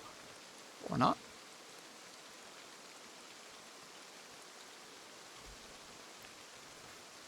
Drinking tainted water? Not good. However, cooking with it, not a bad idea. Because you're gonna, cook it eventually. So even though it's tainted right now, we can still just make something out of it with it. Actually, pretty decent stuff. Let's cook that crawfish I found. Put some radishes that I found foraging. I bet these mushrooms are perfectly safe to eat. Should be no problem, right? I mean, just like I learned IRL in a culinary class. The chef said, I kid you not, it's nothing that 400 degrees won't handle. A little rice in there. Some thickener, flour. It's good enough to eat.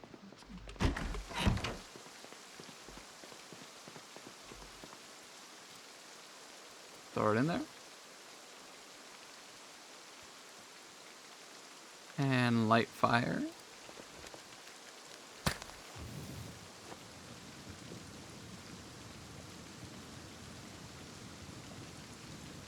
So we got a lot of dangerous stuff there, like the tainted water, but that immediately becomes safe to eat once you start cooking it.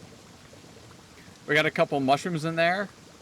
I'm pretty confident that I have eaten poisonous mushrooms before after cooking it.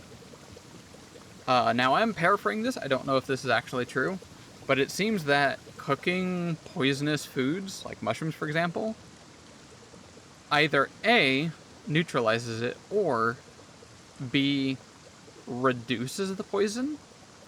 Because I have gotten sick before from something I ate, but it didn't last for very long.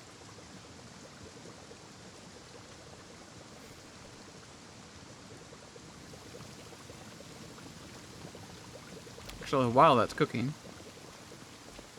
I'm gonna grab some of these containers and just put them in there. Anything filled? Just so I have some drinking water.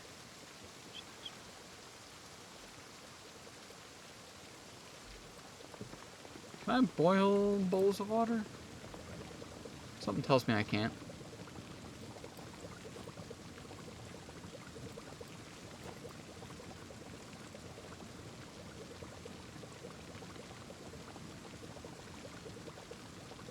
It is heating up. Kind of? Is it? I don't think the bowls are going to heat up. These are safe to eat, though.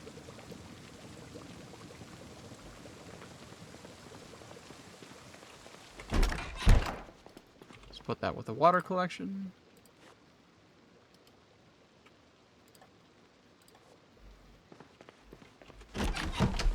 Oh, I forgot.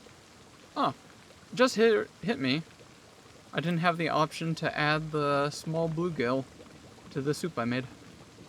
Huh.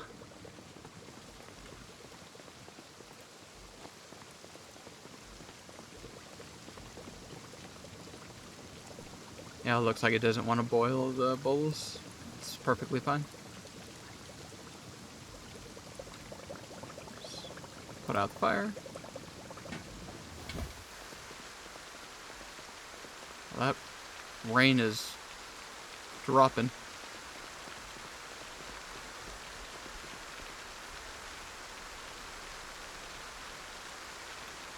It's already cold. It already says better when hot. That was fast. Damn. I love the sound of rain.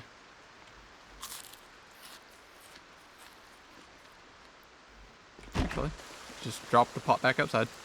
Let that fill up.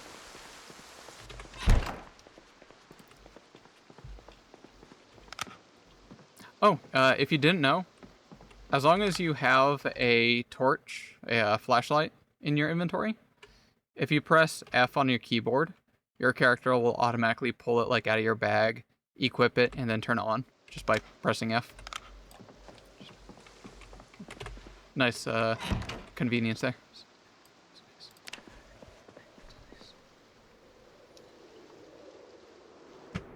Oh my god, I'm getting super sick. What's going on? Okay, I definitely ate something I should not have. Bro, this might be the end. No! I've been surviving for so long. 1 month and 13 days.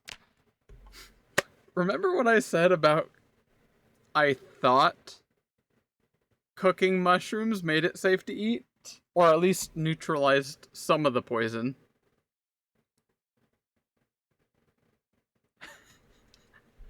I think I might have been wrong. I might have just got lucky several times. And it looks like my luck ran out. Oh man, Scoob.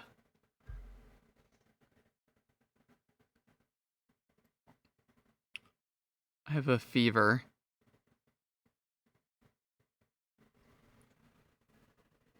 Increased danger of becoming... am I sick? I think I have some pills that will, like, cure, like, colds and whatnot, but I don't think that's gonna help. Oh, no. What do I do? What do I do? What do I do? I don't know how fast my health is dropping right now. It might have stopped.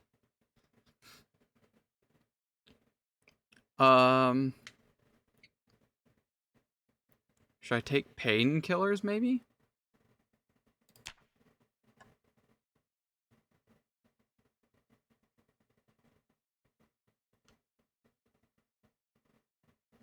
I don't think painkillers are gonna affect, because I'm not, like, in pain. Ironically. Hmm.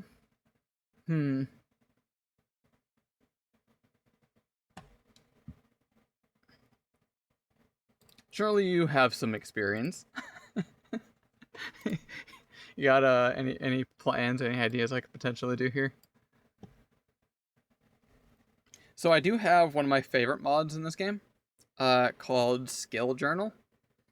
If you're capable of building a skill journal, and also you have to remember to use it, you can write down all the things that you've done, and it kind of saves all your stats into the journal.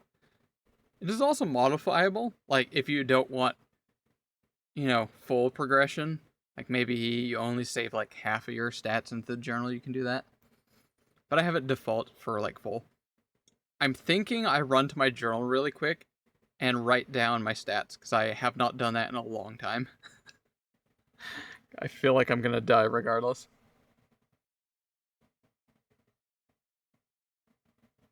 I think I go for Death Road.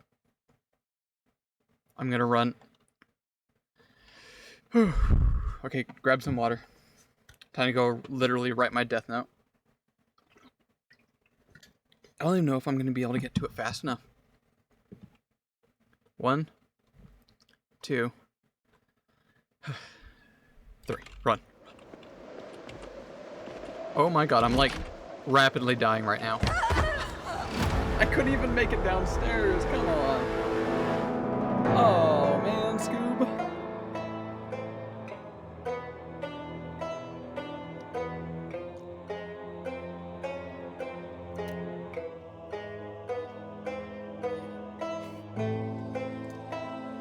So,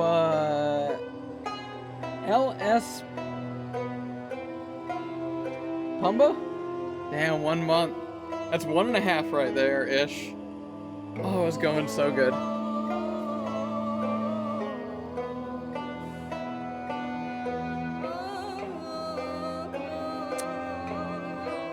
Damn.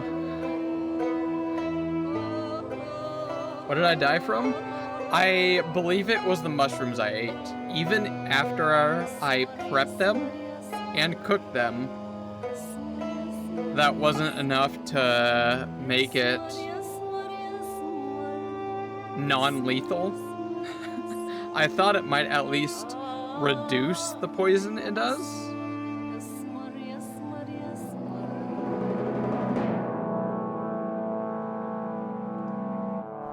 Perhaps not. Those mushrooms might be extremely deadly even after you prep and cook them. Damn. Now, granted, longest run was 9 days. That's not bad. For your first time, that's not bad at all.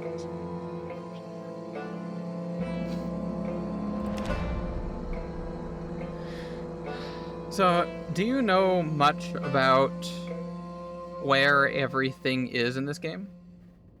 I guess you actually kind of would now.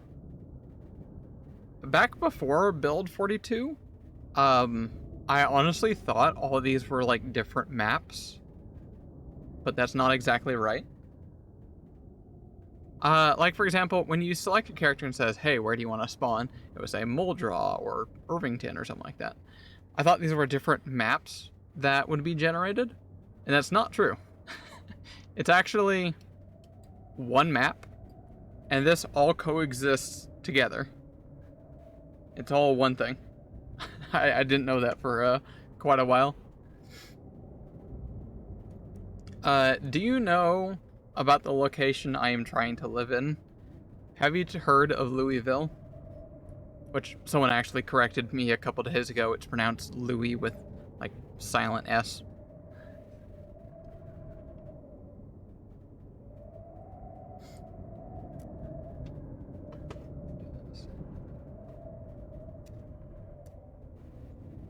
It's a tough place, right? Oh, yes. It is the most difficult location in the entire map. Which is why I'm having a lot of fun attempting to survive here.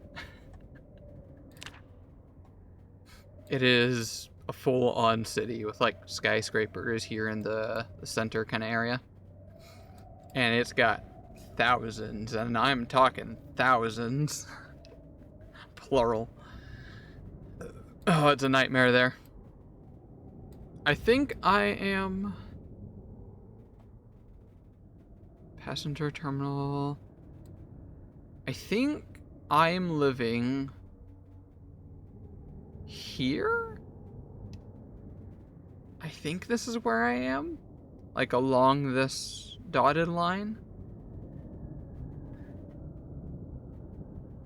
Struggle with Rosewood. So at least you can tell with time comes expertise. once you start getting a handle of what you need to do and how to try doing things. And even then, you still die like an idiot eating a mushroom. Still trying to learn things. Note to self, don't eat mushroom. Kind of. There's a way to learn around that. I'll put my set here. I've been calling this Project Terminus. This is my current build I'm running. I went burglar just because I like the theme of it. No actual, what do you call it? No build, if you will. Still find it so tough? You'll get a hang of it. Once you, learn, like, how to get around things. Like I said, the game's all about learning experience and figuring out just exactly how you do things. Do I want to change this?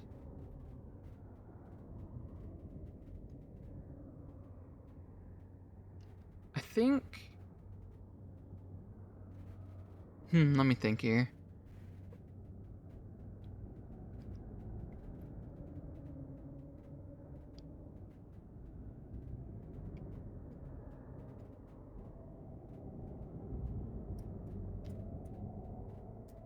I'm tempted to switch into Angular for like a very fishing focus kind of thing.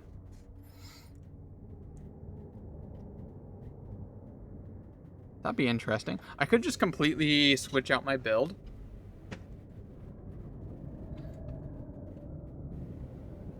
Should we switch to fishing? I'm definitely gonna run back to my home here. I've got a lot of work done here.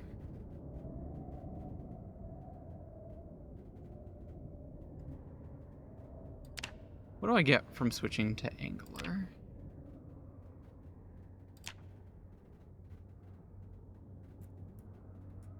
Yeah, I don't think burglar is really all that mechanically powerful. You might have heard like some people say to go with this for easy starting, just because you can hotwire cars. Tomato, tomato. But I think now is a great time to switch to something else. You really? Okay. Interesting. Hotwire everything. I think I'm gonna switch out now. Fishing rod, fix fishing rod. Yeah, wire back. Make fishing net. I can make the nets now. Make chum. +3 to fishing, foraging. Because of where and how my place is set up, food has actually been kind of a little difficult for me recently. Because I have to go pretty far out, and once I start heading further into town, it is a nightmare infestation. So I can't really try dipping into things and lose aggro. I have to quickly run into a building, guns a-blazing, grab some things, I can't fully loot the place, and then get the hell out of Dodge. Building to building.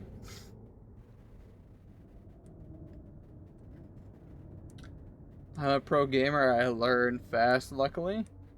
I'm not. I most certainly am not.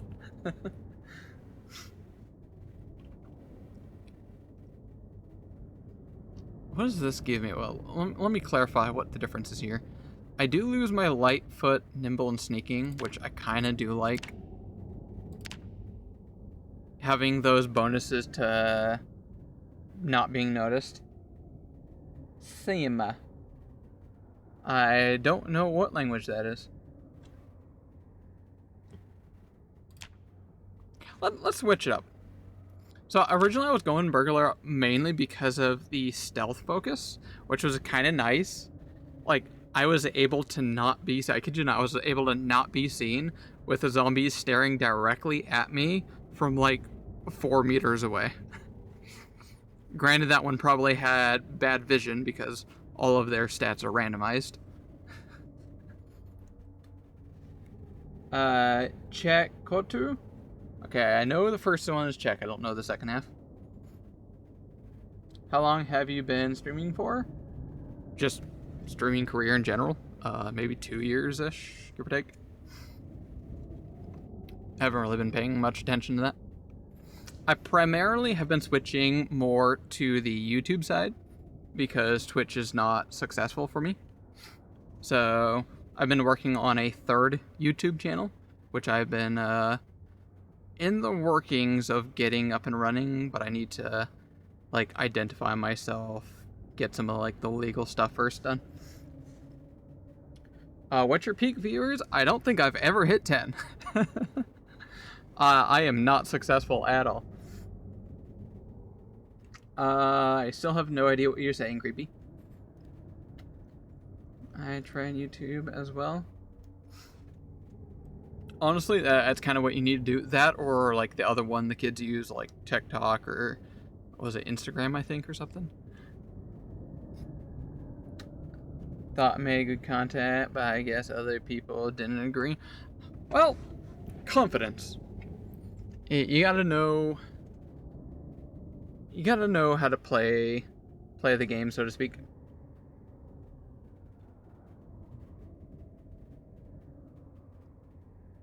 Does anyone know what that person's saying? Does that person know what I am saying?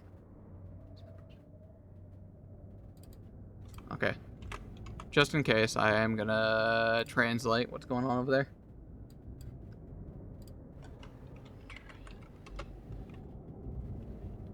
Detect.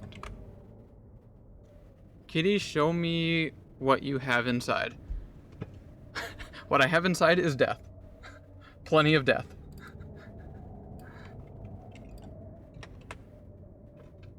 Show it to the rating. Are you talking about my dick? Would you be down to watch one of them and see what you think? Not on stream. I guarantee you I probably have no interest. I have very particular niche interests. You also have to cater to the audience. So that's the other one I gotta mention. So here, let me show you some stuff.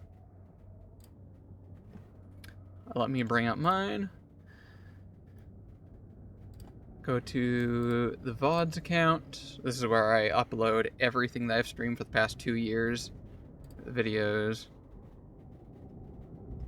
So as you can see here, my past 4 uploads have 0 views. This one has 1. I don't know why some of these actually have like 7 or 6. That's a interesting anomaly. But for the most part, nobody watches this. No one wants to watch several hours of a VOD on a particular instance from someone they don't know. No one has any interest in that at all. So this makes perfect sense that no one watches these. I don't plan on that. The problem is the shorts that I make. The shorts also barely get any views, even when I try sharing them. How to I fix? don't feel so good. Very, very easy. And he's seppuku. Wait, who is that? How did that not delete you? That should have deleted you. What is your account? I think I average maybe... See, that's massive. That tells me your videos were on a particular niche instance. That or your, like, you know, what do they call it? A Kool-Aid drinker, and you just followed whatever was currently popular. So, what I've been working on to actually make some decent progress is my third channel. It's not created yet, but I'm working on the back end. I plan on making a Pathfinder video where it's all about Pathfinder. That's what I do. I'm a dungeon master. I run Pathfinder games. That is something I can do all the time, a lot. And create that particular niche interest. That right there is how you grow. Whereas Twitch is kind of like just a side project for me nowadays. I just do whatever I want, whenever I want. I have no interest in growing, catering to people, etc.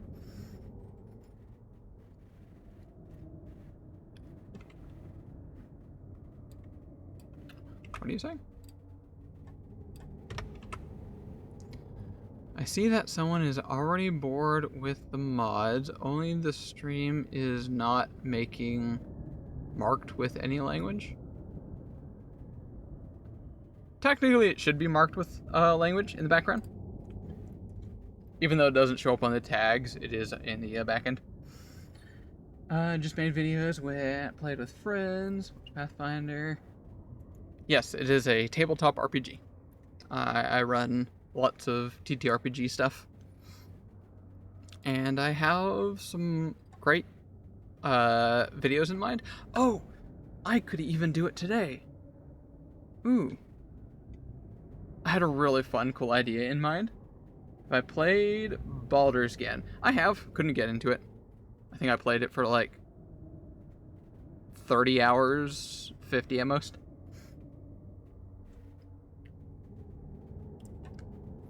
I had this really interesting idea of making randomly generated characters in Pathfinder. Because I watched a video on this, apparently you can't really make a bad character if it's randomly generated. Insanely good? That's an opinion. I know a lot of people like it. It's unlikely that I'll be able to make next week. Okay, no problem. Hopefully at least Swede shows up. Ooh. And I might even be able to run... You were there, right? Yeah, Amber, I think you know about the other players. That's a unique niche instance. I don't plan on those other players joining the Friday game, but rather running a game for them in the same canon timeline, and your parties might interact with each other or change the course of what is actively going on. Yeah, I'll have to talk to Mel about that one.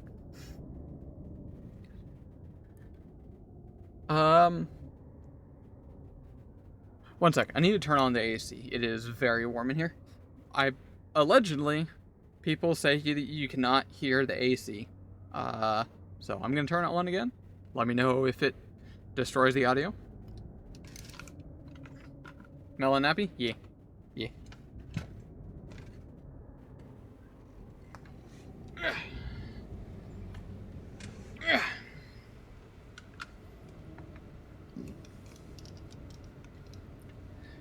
So I kind of want to test this idea out. Let's go ahead and do this. I'm going to make randomly generated Pathfinder characters, completely random, and they're still going to be decent. They're still going to be viable, usable, normal characters.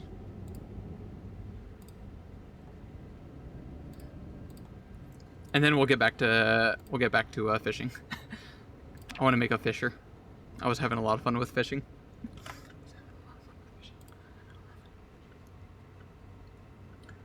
What is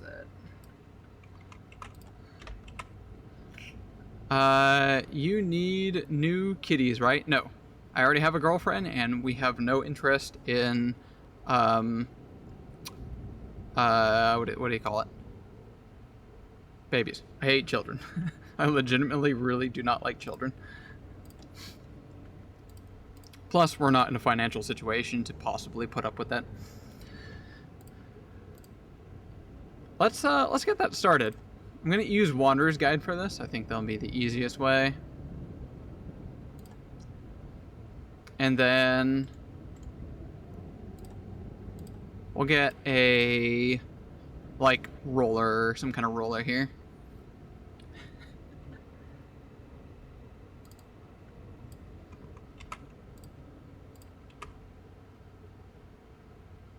Kitties group on your group on Twitch. To be honest, I'm not quite sure what you're talking about. Are you talking about like other streamers?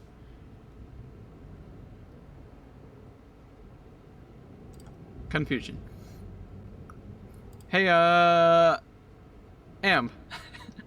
you wanna join in voice chat? Can help me out with these randomly generated characters?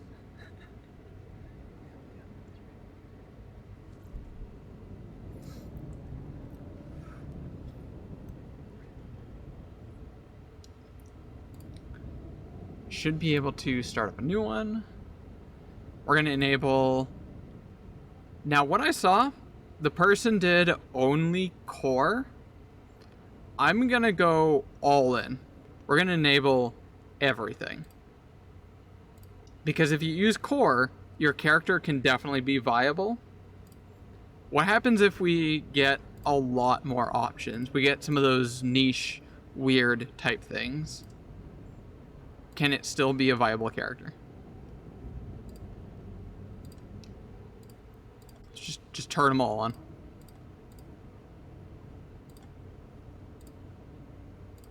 Backports. Yeah, why not? Let's just enable all the backports. That'll be fine. Thankfully, I already have my audio set up.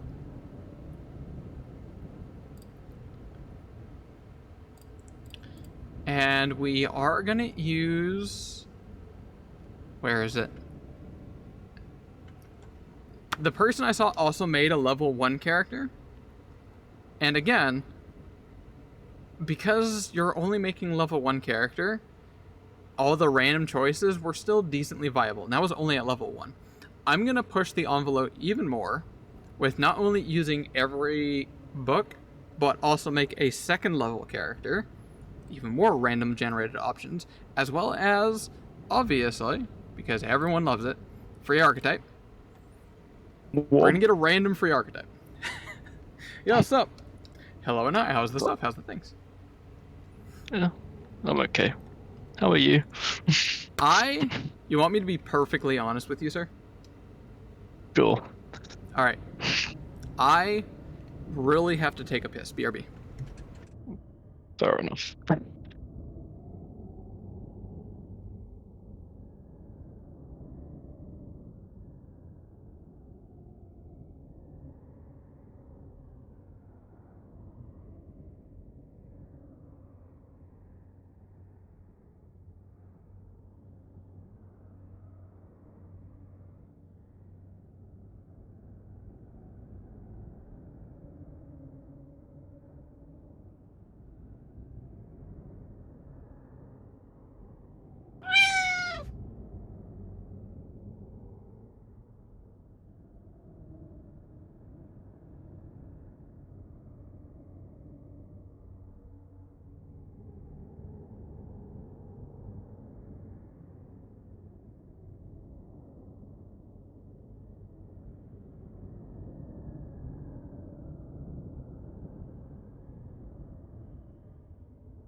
Okay, I'm back. It is warm outside. Warm outside, me drink more, sweat more, bathroom more. What about you, Em? It sounds like it's kind of warm over there as well. It was boiling yesterday, but today it's rained all day, and it's been rather warm. It's been warm and wet, so...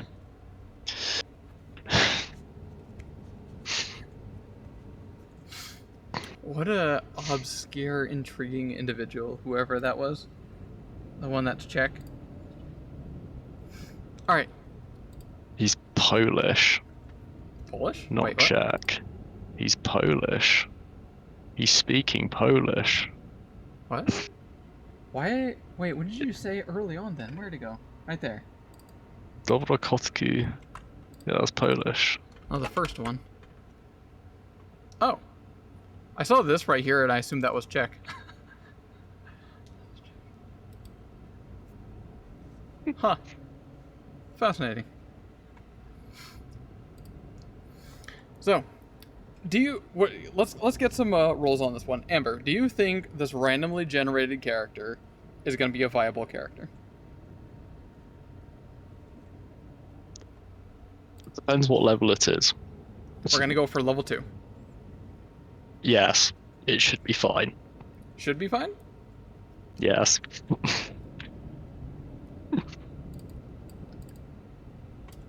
Should be. Should be. TM. Yeah, should be dot .dm.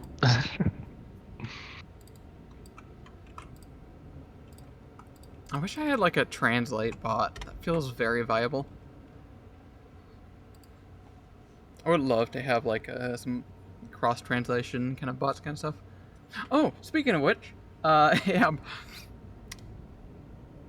type in the Lark command into chat. I changed it a little, just a little. What does it say?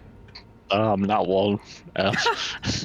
Okay, I did not add that. That's just pure coincidence.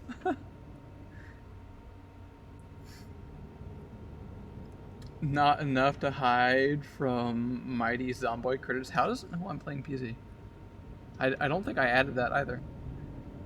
Well, I mean, surely it just takes off the shout out stuff, right? Because that knows. Yeah, it'll just take off that because it's still stream elements. Huh. So, how I change that command, I can actually show you really quick, because goddamn, I get sidetracked constantly here and there. I plain and simply added, where's it? Commands. Where's the lurk one here? All I added was this one right here. This bracket, AI. I have it feed the whole thing and like it used to be into like AI and then just randomize it up a little bit more. Or wait, no, wait, hold up. I think that's actually what it used to be. Did it? No, it used to be that way. It already was. What did I change about this? Tell them whether... Uh-oh. It didn't save. I added something in here and I just realized it didn't save. And I don't remember what it was. Okay, never mind. Let's forget that ever happened. So, level 2. You think I can make a viable level 2 randomized character? Yeah, it should be fine. Normal dude. Like, I could see it not working at all at like higher levels, where there's so much extra you actually have to randomize. But like level 1 to like 5 should be fine. What's that spinning circle table thing? Spinning what? A wheel? A randomizer wheel? Wheel, is that what it's called? Maybe. I don't know what the actual website's called, but like I see all the time. People do this all the time. Random randomizer circle wheel generator. A wheel of names is what it's called. Yeah, there we go. Excellent.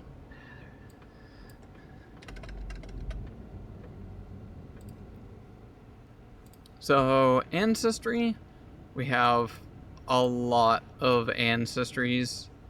I think it'll be best if I just do like, oh, whoops. A, B, C, D, E, F, G, H, I, J, K, L, M, N, O, P, Q, R, S, T, U, V, W, X, Y, Z. There we go. So I don't have to write all the names in. How do I send it? Click on the... Oh, there you go. Click on the wheel, yeah. So R, S, S. How many S's are there? 1, 2, 3, 4, 5, 6, 7, 8. There are 8. So let's make a copy of this. Roll 1, 2, 3, 4, 5, 6, 7, 8. Cool. What ancestry is this character going to be?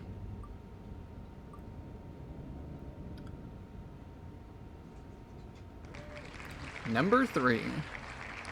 Burger King foot lettuce. A shisk. We have a shisk. I've heard of this. Do you know what a shisk is? Nope. Shisk are secretive mountain dwellers, bone-feathered humanoids who lurk underground in dark tunnels and caverns. Their fascination with collecting and protecting esoteric knowledge is one of few things they can persuade them to explore the outside world. So, notable things, they are mountain dwellers, and they are covered in, like, bone feather kind of things. They're just really bone-looking people. PF2 Shisk. Very pointy. That's a better describer. They look very pointy. I'm sure this will be fine to search. There's some good art. Not perfect representation. Here we go. There's another one. Actually, yeah, I guess it is. I guess this very intimidating looking one actually is very viable of a Shisk. God damn. How do you sleep at night? Like, legitimately. Sleep standing up. Alright. What options do we have? Select attribute. This is a D4. Or is that a D5? 5. Random D5. stats. What you get? Number 2. Constitution. So, got some decent hit points. I'm not going to bother with language. No one really cares. Up next. How dare you? How dare Just add a random language in. Just add a random language. There's so many. Just like scroll through one, like pick a random number, then pick a list. It's Okay, fine. 5, scroll, click. Verizon. Or wireless, cool. Heritage. Rizian. Okay, do we stick with the normal heritages, or do we potentially do a versatile heritage? Flip a coin. Yeah, fair enough, actually. Do I have a coin around here? Does anyone own a coin, perhaps? Is that a thing people have? I mean, Alright, there we go. Heads, it's normal. Tails, it's a versatile. Tails, we're versatile.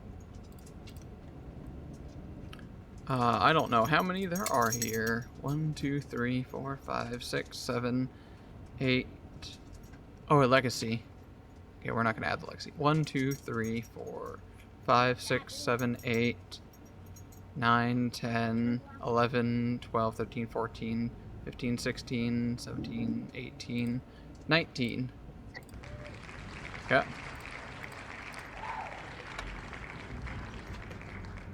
wonder if there's an easier way to just make this numbers. Well, how many did I say it was? 19. Wow, there's 19. I didn't think there was that many. 15. Wait, I could just use a die. No, fuck it. I'm grabbing a die. Rolling a dice. That's But once if you roll a 20. Don't worry about it. That's a 14. Everything still has equal as odds. What's No, number it doesn't. 14? 1, 2, 3, 4, 5. If I roll a 20, I re-roll. There we go. Equal odds. 5, Fair 6, 7, 8, 9, 10, 11, 12, 13, 14, 15, 16, 17. Oh, wait, 14. 7, 6, 5, 4. Orid. Orid are... Oh, that's perfect! A Shisk with Earth Elemental ancestry? They freaking live in mountains. That is very fitting. I like that. Story writes itself. Oh, you haven't done background or class yet. We'll get to that. It's fine. Okay, we got a lot. What is this one? Ancestry feat? So it could be either Earth Elemental or Shisk. We have 1, 2. I'll just roll another die. If it's higher, then it's... I rolled a... Is that a 5? That's 5. Where are my actual dice? These dice are so tiny. Got my blood-soaked dice. Blood-soaked dice. Yeah. Have you seen these dice? I love these things. They're my favorite. I have a lot of dice, but I think these are my favorite. Right next to my, like, bronze. Like, made of actual bronze. I also have a set of bronze dice. They are fucking useless, but... What do you mean they're useless? They put dents in tables. Exactly. Call that useful as all hell. It leaves a mark. These basically look like they're clear, so they kind of look like ice with like... I have very similar dice, but they're not red, they're black and blue. Black and blue. I like the colors. Yeah. Small bias. And they're really pointy as well. They fucking hurt. I want to get some pain dice. Alright, D20. 18, there's not that many. Reroll. 4. 1, 2, 3, 4. Elemental lore. So we're like an elementalist. Oh. Okay, it moved it down here for some reason. How bizarre. Select a skill. Arcana or nature, so let's just flip the coin really quick. Heads up, tails down. Heads. Arcana.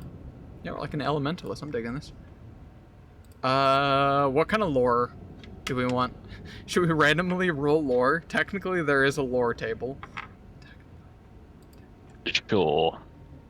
PF2 lore. This will be a huge, honestly. Like, we could roll art, or we could roll gladiatorial. Can I just copy this list? How many are there? These are... Yeah, but... oh my... okay. These are like suggested ones. Obviously, there's unlimited lore, but these are like suggested ones in the book. Erase that. Oh my god, it fits. Excellent. Woo! Who is our elementalist? I literally just said it. I actually said it, didn't I? He's an artsy boy. Alright. Yeah. We're probably like very in tune with say like stone. We're like a mason. Is mason? Stoneworker? Yeah, mason. Mason, yeah. That's not how you Or spell like art. a sculptor. That's dope. I like this character. Level 2, archetype. Add dedication. Oh, wait. We have to do our base one before we do archetype. Back to background. There's a million backgrounds, so we'll roll letters.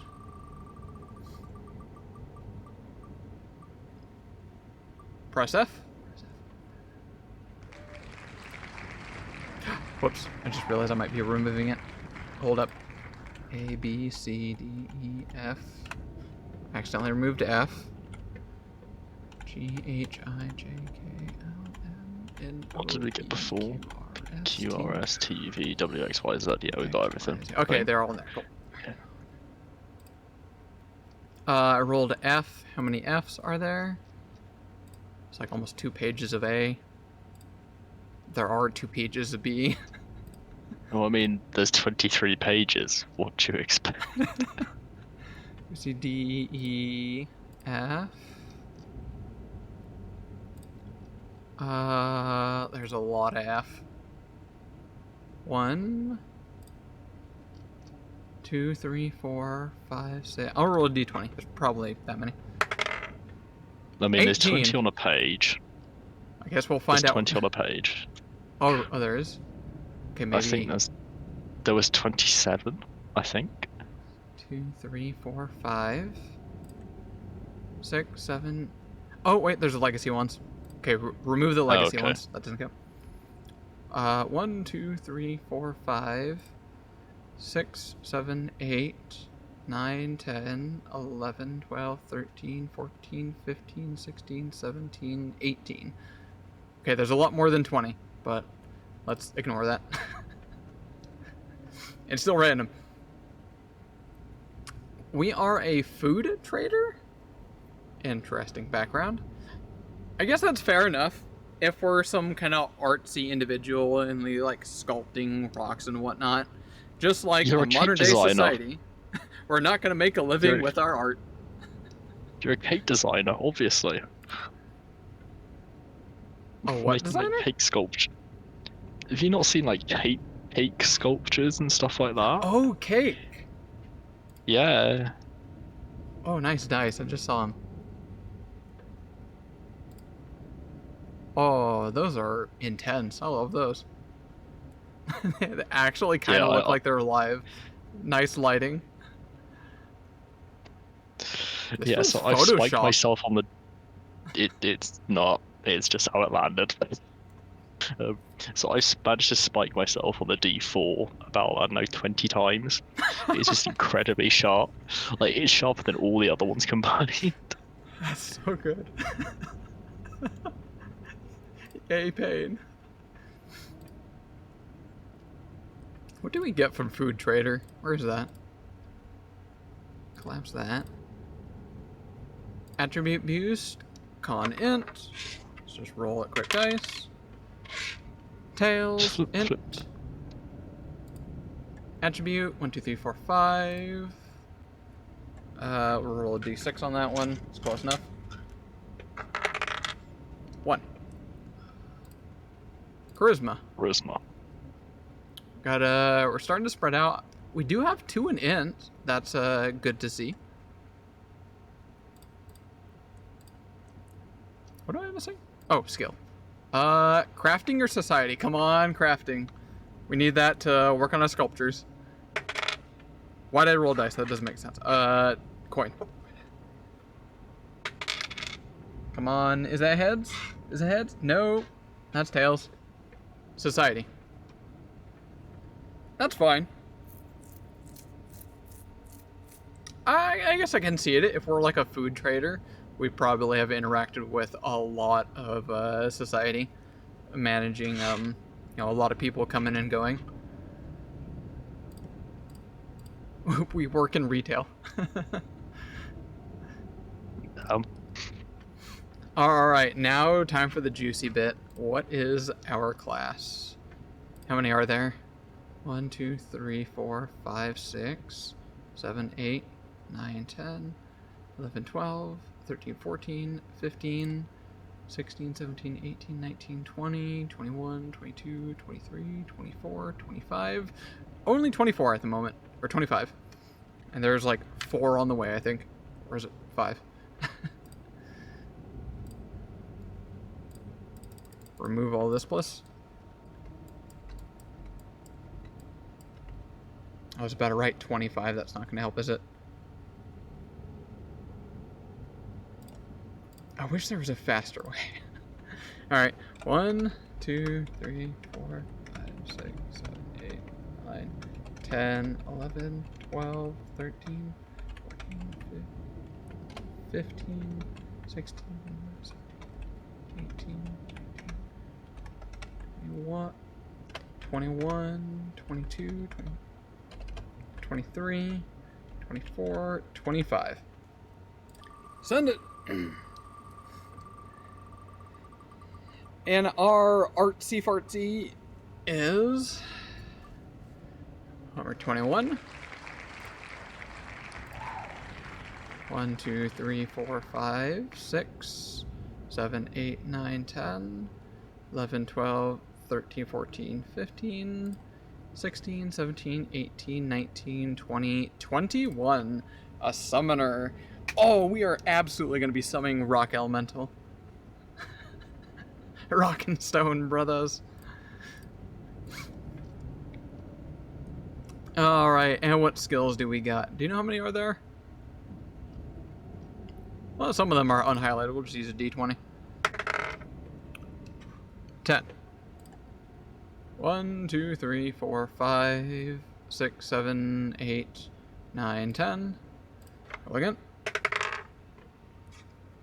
That's a 6. 1, 2, 3, 4, 5, 6. Again. That's a 13. 1, 2, 3, 4, 5, 6, 7, 8, 9, 10, 11, 12. Not quite. We need 12 or less. That's a 8. 1, 2, 3, 4, 5, 6, 7, 8. I mean, do you not have a D12? I do, but this is faster. 6, 18. Was this Nope. faster? Got 2 again. 1, 2. There we go. So we have performance, intimidation, occultism, athletics, and we got our crafting. I'm digging this. I like the spread. Sure, okay. Occultism and arcana for our rock and stone brother. They're an elementalist that's probably going to be manipulating and managing a soul-bound rock to fight with us, which is badass. And performance makes sense. It's definitely not going to be that brought up. This is very roleplay. We are an artsy person. We have an art background. Makes sense to have a little bit of performance in there. Alright, level 1. Attributes. We got a D6 here. 1. Charisma. Second one. That's a 6. There's 5. Roll again. That's a 5. Got 4. That's a 5. Reroll. That's a 2. 5. 3. Alright, we have a fair spread across the board. We're pretty versatile. However, we specialize in charisma with a decent int. What's the core stat of Summoner? I don't actually remember. Charisma? It's charisma! Yo, we have a 3 in charisma. We're already goated. This character is perfectly viable if we have at least a 3 in there.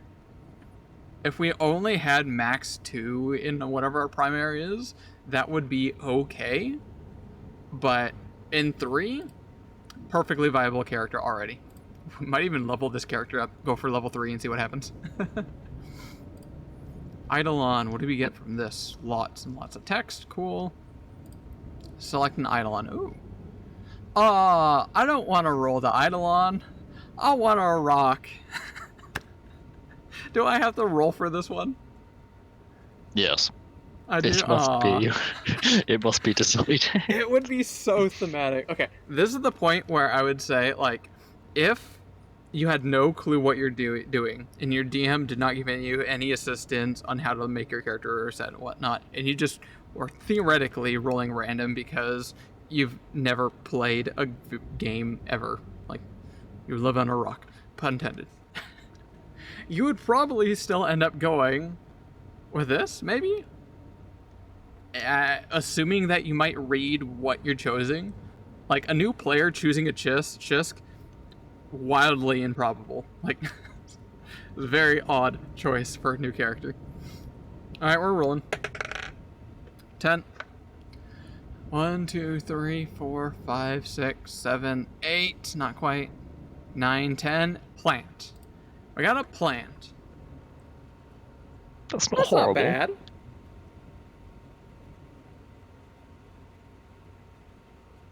Do you know any plants that are rocks? Well, Oh, there are and we loads get of a plants that turn into rocks. What is this? Because most plants turn into coal. Most. That's true. But I also wouldn't call a human a rock, even though they can turn into a fossil.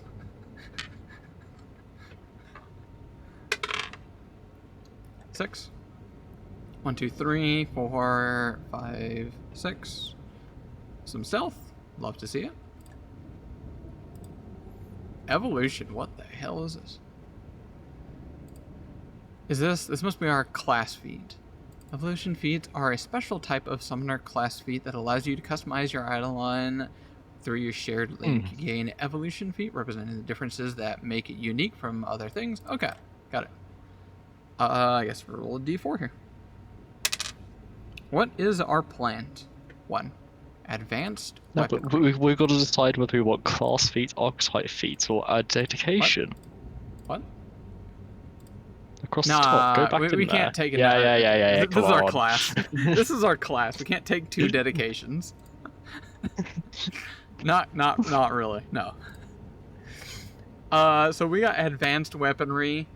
Eidolon's attacks evolves. Choose one of your Eidolon's starting melee unarmed attacks. It gains one of the following traits. Choose when to gain. Chosen when you take the feat. Okay, so we get.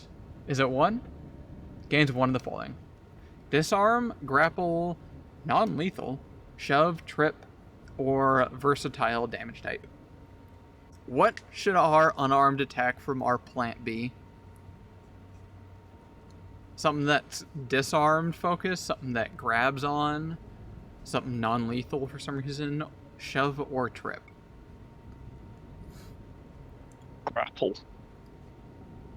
Go for some grapple. It's a very very friendly plant. He's a very huggable plant, yes. Very huggable plant. He doesn't let go. And this stuff we'll choose our spells at random. I forgot we were a spellcaster. Now on to level 2. Skill feat.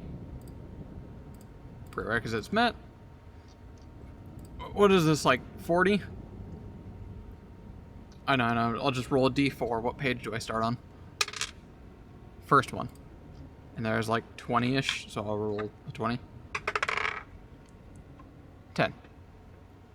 1, 2, 3, 4, 5, 6, 7, 8, 9, 10. Triumphant Boast. Well, this is a rare one. You relate a loud and impressive tale of your triumph over a formidable foe. When you perform, choose a single target within 30 feet of you and compare the result performance to the will's DC. Okay, you perform against their will. If you're a master in performance, yada yada. If you're a legendary, if you succeed, any attempt made by you to demoralize that creature within the next 24 hours gains a +1 bonus.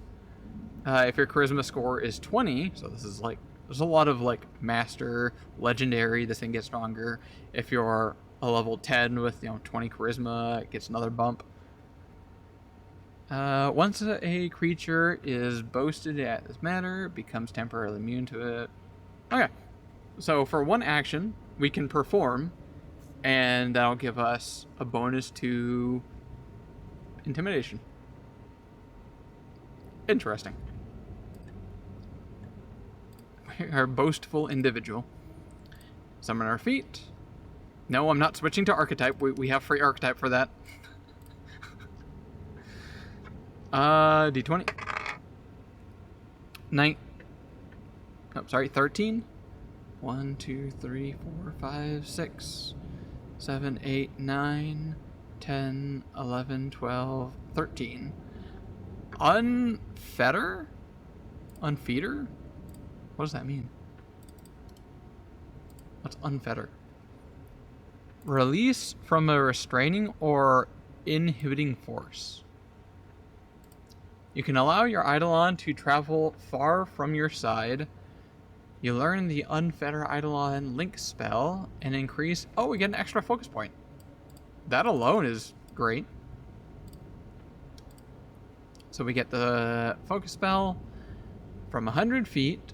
My Eidolon, 1 minute. You loosen the link between yourself and your Eidolon, allowing it to travel farther from you for a short period. While the spell is active, your Eidolon can travel an unlimited distance away from you. When the spell ends, if your Eidolon is more than that, it unmanifests. Okay.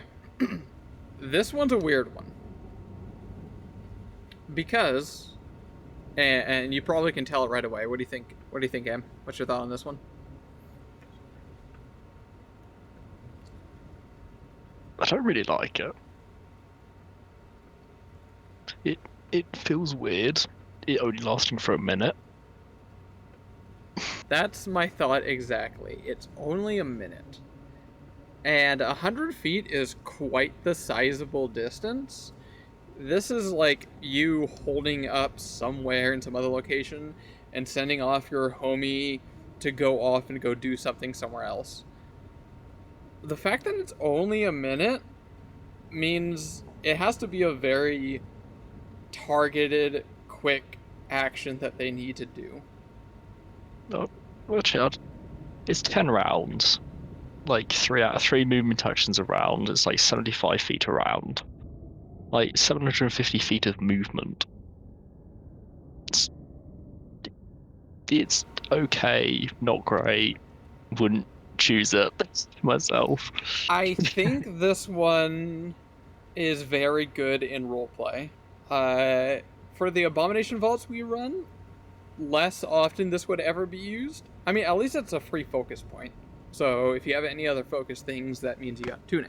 So that alone, I think, is still good. But to use this, I feel like is just a cream on the crop, so to speak.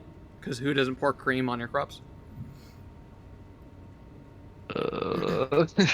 I'm trying to think of a situation where I might use this as a player. Let's have a foundation. Let's imagine I'm playing this character in the Abomination Vaults game.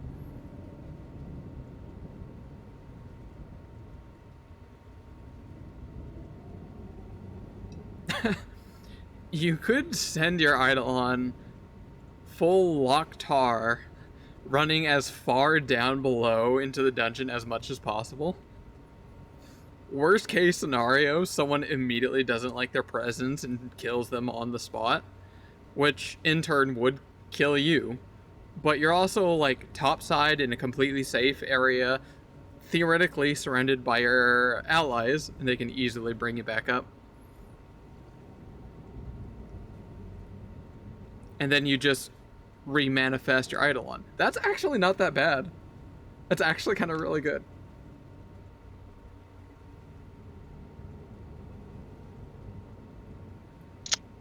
I don't know, still.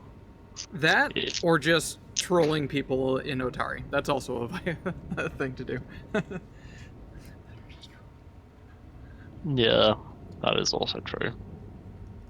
I'll give it a... Because the base feat gives you 1 focus point, I give it a 7. 7 out of 10.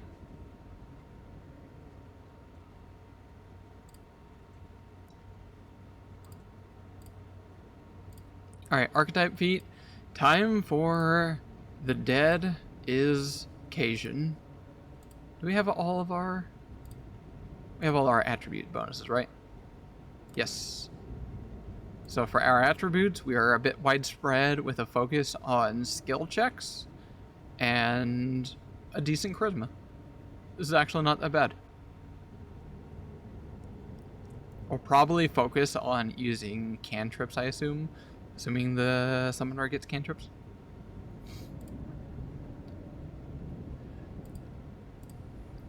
Alright, how many tables have we got? Looks like out of 8-ish. So I'll roll a d8. Equal chances across the board. I rolled 8. And now I flip a coin. Oh, zombie dedication, come on. Let's just make a really weird fucked up character. Tails! It's Tails! We're a zombie! This is a really weird character. Let's go! We've gone full circle. It's back to Project Zomboid. What the hell does this give me? Prerequisite. We died. Probably because we weren't able to make a living working on stone. Despite your death and subsequent reanimation as a rotting corpse, You retain most of your mind, and identity, yet it's always there, the hunger for the flesh and organs of the living. You gain the undead and zombie traits, and the basic undead benefits. What is that? Necrill, you know Necrill language. Gain low light or dark vision if you already had it. Void healing, so void in that flips. Void survival. Unlike normal undead, you aren't destroyed when reduced to 0 hit points. Instead, powerful void energy attempts to keep you from being destroyed. Okay, so you get your own dying stabilization kind of thing. Immunity to death effects, so you're immune to death. Love it. Disease and poison reduction. Just get a flat +1. I guess that's relatively fair. I was about to say just immune to disease and poison, but nah. Undead hunger.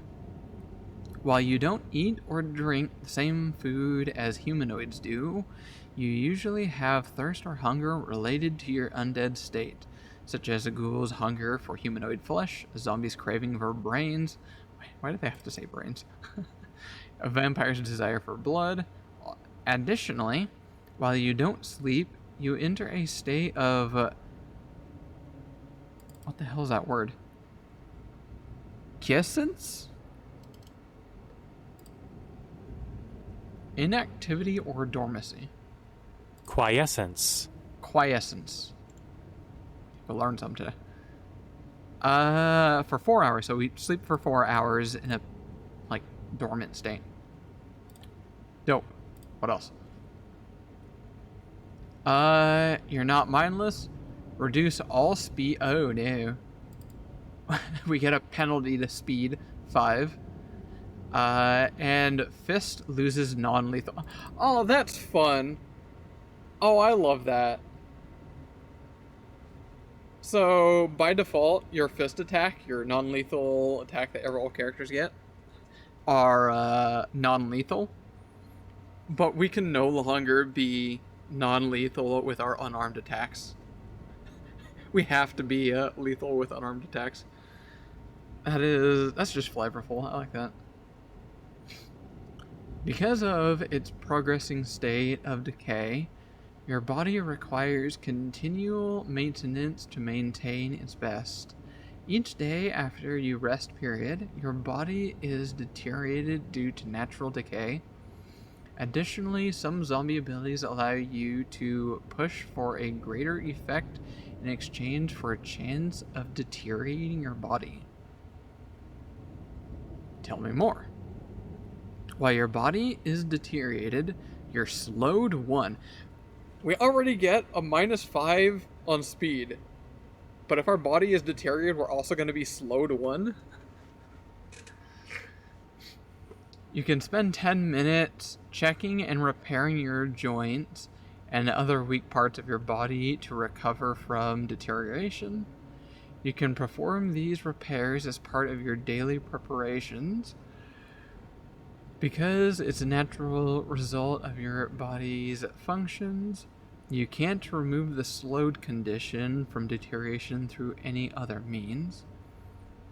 Okay, how often does this happen? Is this like a once per day thing?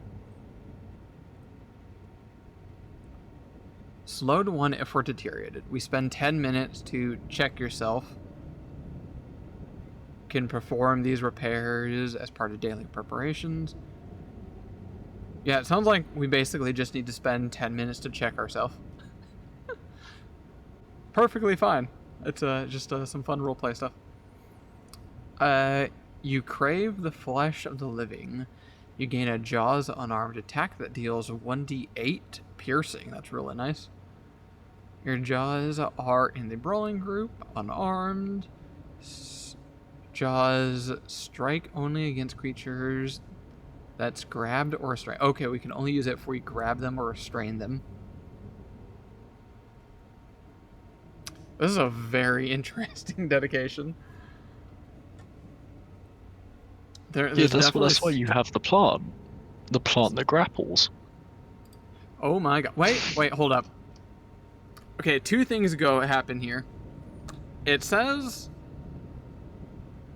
you can use your draw strike only against a creature that's grabbed or restrained by you.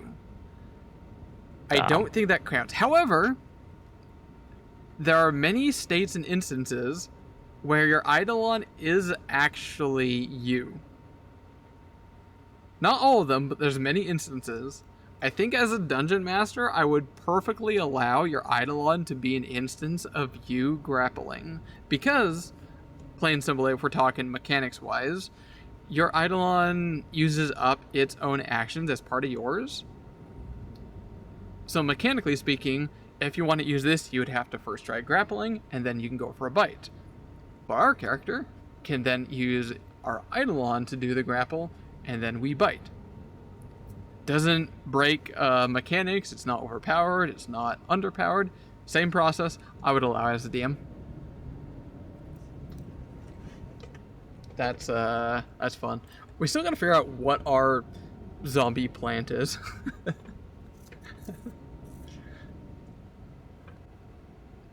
The first thing that comes to mind, and maybe part of a lack of creativity, is the Thrashers from World of Warcraft. But that's only because I just played WoW recently.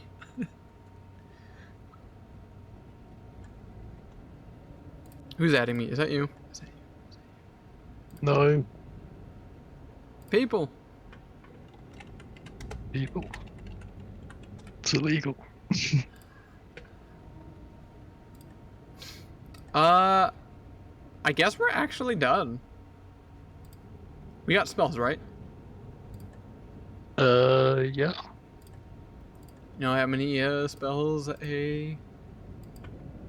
It's the same as the bard, so the same amount as the spell slots, and then I think 5 cantrips, or is it 2 or something? The Sorka's 1 up. What is it called? I think they have the same amount as me. Summoner.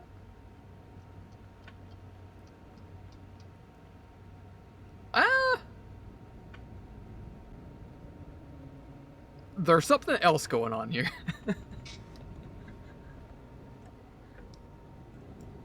That graph has something else going on.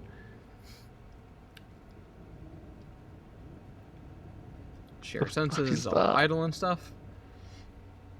Gear in your Eidolon. I already know all that. Lost in altered action. That's fine.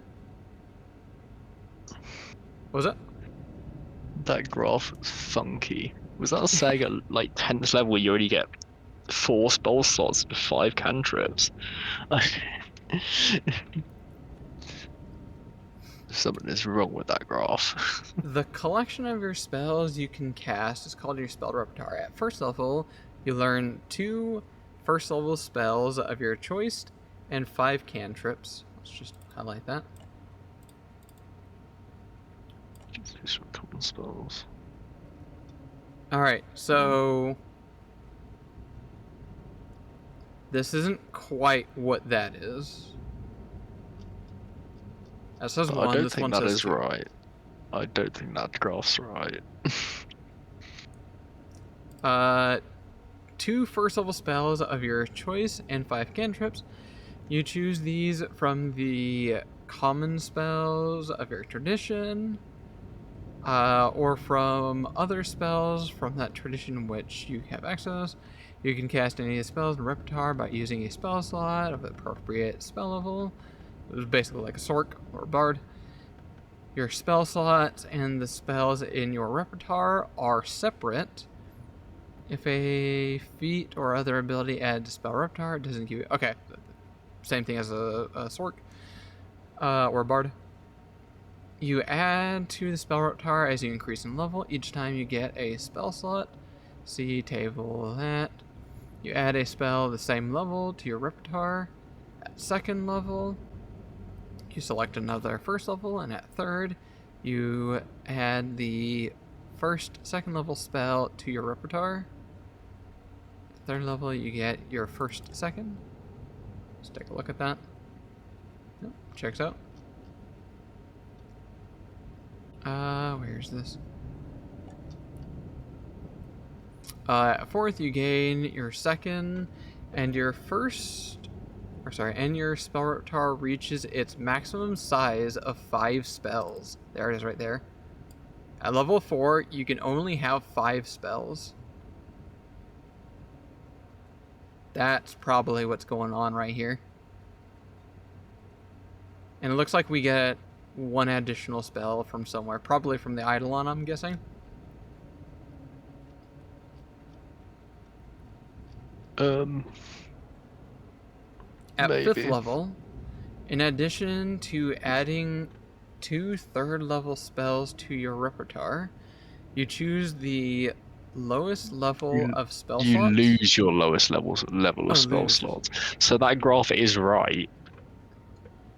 I hate that graph. I hate that so much. That just doesn't make sense. It makes sense now that I read it. It Beforehand, it was very odd. Why would you lose them? Why would you lose them? I don't know, to make the summoner unique. Plus, it has like its Eidolon as like a very unique special mechanic for 2 places at once and unique abilities. It makes sense. It's like a weird half caster almost, but you're always at maximum spell level rather than multiple spell slots. Anytime you lose a level or spell slot, you lose 2 spells of that. These can confirm the spell you already know, yada yada. Okay. And then link spells, apparently. Your connection with it, I believe this allows you to cast spells from your Eidolon. Oh, they're just focus spells. That's what it is. Focus spells. Got it. Interesting. Alright. So, I guess we get 2 first level spells. Add. Well, I guess we have to roll, huh?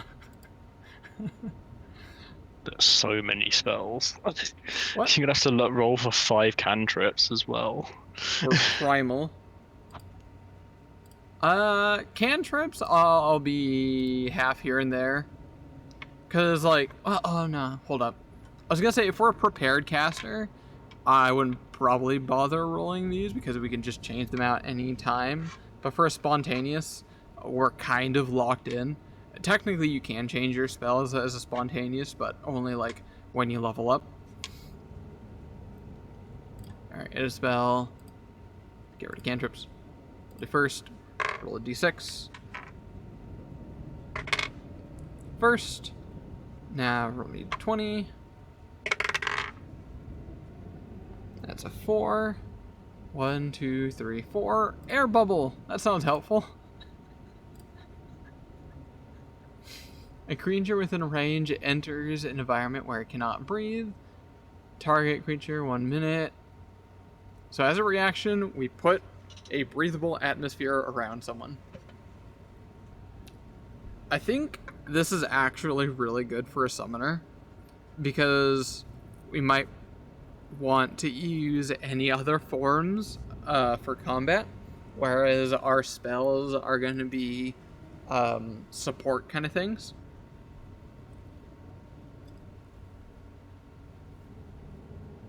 Although that does make me ponder. We do eventually lose our first level spells. We're definitely losing the spell at higher level. Alright, next level. Add. Get rid of those cantrips. Roll 6. That's a 3. 20. That is an 8. 1, 2, 3, 4, 5, 6, 7, 8. Leaden steps. What the hell is that? Leaden. Target 1 creature. Duration sustained up to 1 minute. Fortitude save. Transform the feet into unwieldy slabs of metal, slowing their speed. We make someone encumbered. And they get weakness to electricity. That's very funny. Wait, Until the end of your next turn, they cannot be sustained. That's on a success. They become encumbered for like 1 round, and on a fail, they are encumbered for like a whole minute. And on a critical fail, it's basically the same, but weakness to electricity just increases by 1.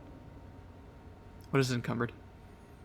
You are encumbered, you become clumsy 1, and take 10-foot penalty to all speeds. So you just reduce someone's movement speed by 10 feet. Depending on who you use this on, it could be kind of huge. A good example, I was playing in the open world game, my Zeke character, Sheik, damn it. People keep on calling me Zeke, and I am entertained to tell them that I'm wrong and it's pronounced Sheik, but I still confuse myself. Because I like causing myself pain for some reason. Spell it differently then. We were getting clapped from 2 giant scorpions. You fought a giant scorpion once, actually, right? It was like first level in the yeah. thing. That thing's terrifying. I think that has like a 40-foot speed. I don't remember. Sure... I never clapped it though. It was almost a threat. It was in a decent area where y'all could. Oh no! You first encountered it when it was in the place, so you could easily take care of it from afar, and it couldn't squeeze through things. And then eventually it ran away. You got away from it. Later on, I made it a random encounter that you had to fight like in the middle of wilderness, and it destroyed you guys. That was a horrible scenario. You did survive. That's and true. Only 1 person died, or maybe 2. No, 2. Only 2 died. Use your terminology. Being unconscious is perfectly being fine. Unconscious. Yeah, only 2 people became unconscious. Yeah, it's fine. Nowhere near. Oh, snap. I'm getting added. Is that what I think it is?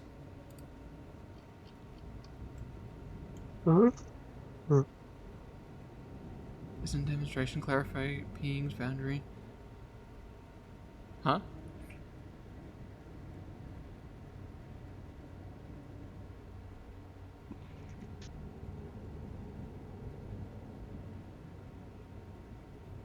Okay. I was just making sure.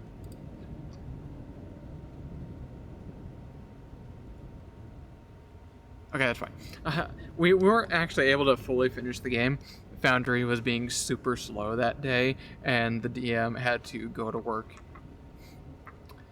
Just making sure that, like, weren't pinging, like, hey, we still gotta finish the thing today. Nope, it's fine, it's fine. Alright.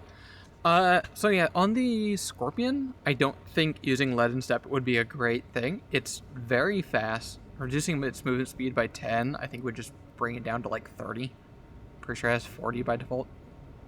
And I imagine it's probably going to have a pretty decent fortitude save. But if you were to use this on something else that not only has a low fortitude save, that would be great, but also anything that's a normal speed, you drop this onto someone, let's say like Bandit number 2. He's got a crossbow and a short sword, and it has a movement speed of 25. You drop this thing on him, homie fails, he's got a movement speed of 15. You can just like walk away from that dude and shoot him off easily from afar. Quite easily. Kite the poor bastard or something like that. 2 situational spells, but when you need them, they make a huge difference. I like this character. Should we try leveling it up? See if it still becomes a decent, viable character. We're also a zombie, apparently. Sure. We will. I don't think he's gonna go very well past like level 5. Oh, wait, hold up. Because our charisma is 3, I don't think we're gonna use the bite attack in combat all that much, if ever. Because we only have like a +1 strength. Yep. I imagine we're gonna be a cantrip kind of person. So let's roll those cantrips. I'm actually quite curious to see what that is. D3. We'll roll a 6 on this one. 5. That doesn't make sense. No, roll D4. It's a 1. Okay. Now a 20. 20. Are there actually 20 per page? 1, 2, 3, 4, 5, 6, so. 7, 8, 9, 10, 11, 12, 13, 14, 15, 16, 17. Oh, wait, there's legacy. Shit. 1, 2, 3, 4, 5, 6, 7, 8, 9, 10, 11, 12, 13, 14, 15, 16, 17, 18, 19. Okay, there are 20 per. But 20 would be on the next. Ignition. That's perfect. This is your classic. Make an AC, does fire damage. It has like an added benefit. If you do it in melee range, it does a little bit more damage. And on a critical success, it causes persistent fire. Great. That's definitely something we're probably going to be using a lot. Roll again. D6. That's a 4. Roll again. 6. 3. 1, 2, 3, 4, 5, 6, 7, 8. Let's roll an 8 on that one. That's a 1. Stabilize. We'll take that. Clarification on that one is, at 30-foot range, a dying creature, you stabilize them. That's actually not that bad. Considering how much I keep forgetting how difficult it is to stabilize someone if you don't have like a healer skit, or if you don't have medicine, it's basically impossible. So this is great. We're a great support character. Remove level 1. Roll a d4. That's a 1. Roll a d20. That's a 6. 1, 2, 3, 4, 5, 6. Deep breath. Okay, now we're just trying too hard. Well, actually, this is not bad. 1 action. You take an incredibly long breath and hold on. This has the problem of like, we can't speak and therefore cannot cast spells. But we can then use like air bubble on someone else and then deep breath on me. And then we can go into a place. That pairs up pretty decently. So that's the only problem with air bubble is like it's 1 creature. So you use it either on yourself or someone else that needs it, but it's only 1 person per. This would allow us to at least have a comrade when going into certain locations. Roll it again. Where's my 4? It's a 3. Now roll an 8. 3. 1, 2, 3. Tame? What is this? 10-foot range, a hostile domesticated animal. As you make comforting sounds and gestures, we can basically just tame an animal. Right. Not dangerous at all. Okay. Interesting. We have quite the spread. I guess we're very druid-like. We just had a unfortunate scenario of becoming a zombie. Oh, wait. Yeah. Oh, you know what we are? Oh, hold up. Obviously work with your GM on things, but I would say this is full stop what we are. Have you heard of the yellow musk creeper? No.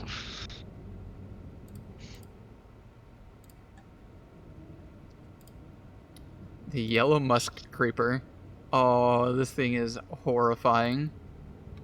I love this thing. Made of thick green vines with numerous yellow flowers, the yellow musk creeper grows at places where the ground is enriched with spilled blood and corpses, like battlefields and graveyards. An ideal environment for the yellow musk creeper isn't inhabited, but draws occasional humanoid visitors. The plant can transform into thralls. The yellow musk creeper enraptures creatures with its bright yellow pollen to bring them close. If they physically alter their brains with its tendrils, implanting a seed in each to turn the creatures into mindless thralls, the yellow musk creeper might try to take over a sleeping creature, but it lacks the faculties to snatch up on anyone and is likely to wake victims before it can drag itself close enough. So it's a plant that turns things into zombies, basically. That's what our Eidolon is, and we turned a zombie, and now we have like this like yellow musk creeper that controls us. That is so meta. Our Eidolon is controlling us rather than us controlling our Eidolon. Yes. Oh, I love it. Just yes. Yes. And that makes sense why it wants to grapple and hold on to things. Yeah. I'm loving this. And then we just have a natural sense to nature, I guess. Because we're half plant. We have the mind of a plant controlling us and directing us. That likes to get friendly with living creatures. Roll a next D4. That's a 1. D20. 19. Scroll down to the bottom. It would be the last one because of legacy. Healing plaster. We got a healing spell. Hell yeah. One action, 5-foot range, a target of dirt or mud. You purify some dirt or mud into a pliable clay-like plaster that can aid in clotting and healing. This restorative substance can be used to lose healer tools. So this is basically a healer's tool check, medicine check kind of thing. For first aid and treat wounds. If the plaster isn't used within duration. This is not bad. At first, it's basically just a roleplay spell, because you can just buy a healer's toolkit and call it good. You don't need a spell. However, heightened 3rd, so 5th level character, using this will actually give us a +1 medicine check. Granted, there might be a +1 healer's toolkit out there, maybe. I can't think off the top of my head. Maybe there probably is. Otherwise, good cantrip. And also thematically fitting for our our plant. We are a frickin' plant. I'm renaming my character.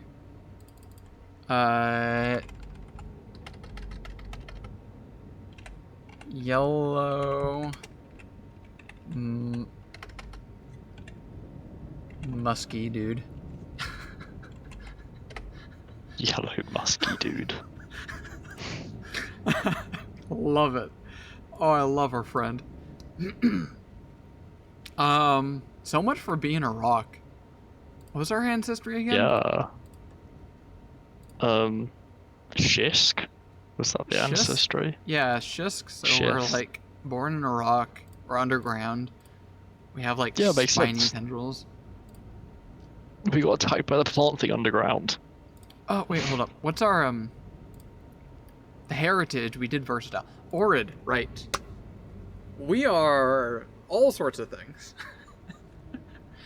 Yeah. I feel like our Shisk and Earth Elemental background ancestry becomes less relevant and might be further down the line during like role play or campaigns and whatnot.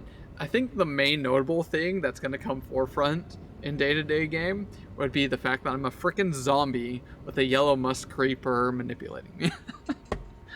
I think that might come at the forefront. That would never come up. Zombie rock. Freaking love it. Let's level up this homie. Surely at level 3 everything's perfectly fine still, right? Yeah, surely. What did I forget?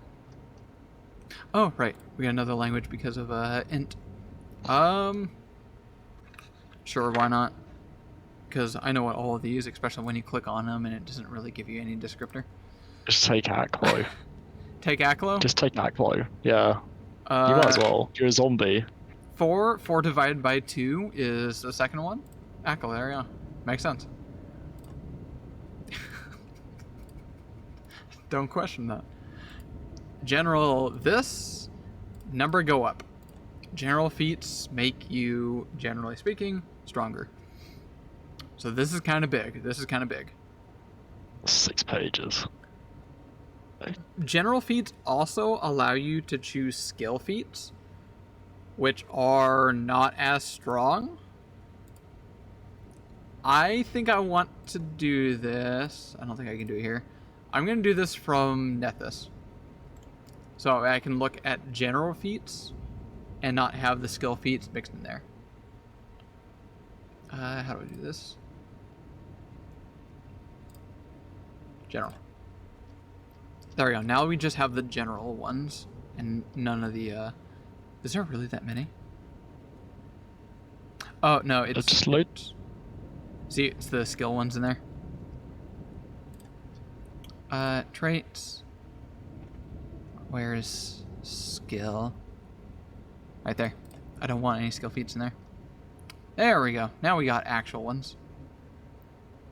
There's only one. There's only one level 3 one. That's kind of funny. No, there's more. Is there? Oh, okay. I was just looking at level 1s. Oh shit, right, Yeah. we're at level 3. Yeah, we're at level 3. Oh, how many do we need for that? Just the one. 1, 2, 3, 4, 5, 6, 7, 8, 9, Oh. 10, 11, 12, 13, 14, 15, 16, 17, 18, 19, 20, 21, 22, 23, 24, 25, 26, 27. Alrighty then. How do we roll a D27? Oh my Wait, God, it's do you already still almost have there? it? Slash roll D27. I don't think that's gonna work. I swear it used to. I had a command in there, but only rolls D20s. I think I actually can show you. Yeah, I can show you how I set that one up.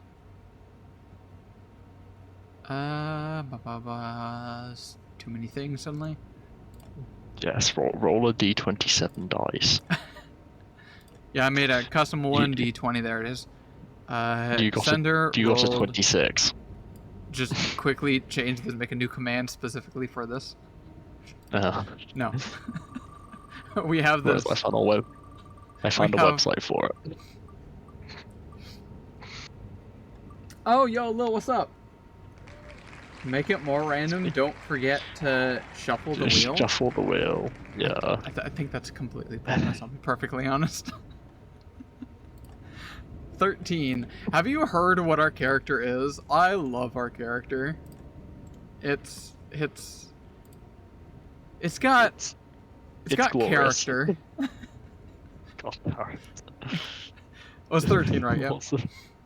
Yeah, but it's 13 on the On Wonder's Guide, Nethys right? page. I just got here, Nethys. IDK. What is going on? It's I 13 just on saw a Nethys. wheel. 11, 13. I don't know what's going on. I just saw a wheel. So we Fair can enough. ride. When you command an animal you're mounted on and take a move action, such as stride, you automatically succeed instead of needing to make a check.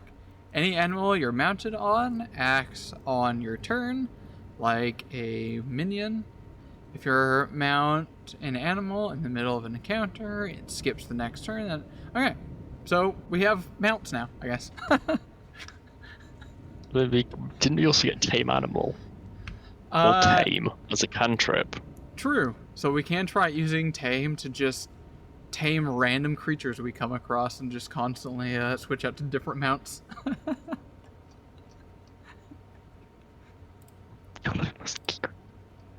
Where is it? Where's Ride? Right, there we go. So you want to clarify to Lil what character we have so far? Let's give a nice background check. What is your character today, sir? We have a Shisk, like a Shisk summoner who is a zombie. Who is very good at crafting apparently. Was a stonemason and for some reason got into food. I mean, it's retail. You just work there because you have to. It's retail, yeah. He got shoved to the deli aisle. And his summoner, well, no, he got turned into a zombie by a yellow musky thing, vine creeper, whatever, which controls him, but is also his summon. So yeah, that. Yep. Our summon, our Eidolon, is a plant that controls us, rather than us controlling our Eidolon. Yeah. -5 intelligence. Damn. It's a plant. It doesn't know things. Yeah. Hey, what is its stats on that one? Wisdom? Yeah, neutral makes sense. Okay, so someone died on the milk section of a store and got turned into a zombie by a plant. Yeah. I've been there. That's about right. That makes sense. Walmart, you know? You and your Eidolon work together to remain alert to threats around you, allowing you to perceive far more together than you could individually. Your proficiency rank with perception, yeah, okay, cool. Skills. What skill are we going to specialize in? Or are we going to be more versatile? I really hope we get expert in something. This will really drive home our character. How many are there? Like 20? It's a 9. 1, 2, 3, 4, 5, 6, 7, 8, 9. Okay, I'm actually kind of happy with this. We were not already trained in medicine, but we now are. We're not going to be an expert in something, but we have medicine now. We can use our healing plaster now. It's not bad. Is a guy because a woman comes with other implications.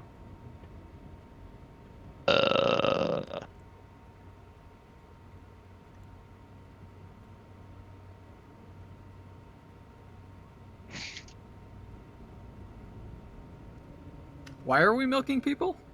I don't think we ever mentioned milking someone. Don't think too hard. Got it. Carrying on. Unlimited signature spells? All of your spells are signature. That means that if you know a spell, oh! That's the thing. That's a really weird looking spell list. All of our spells become automatically heightened. We don't have to prepare them at higher levels.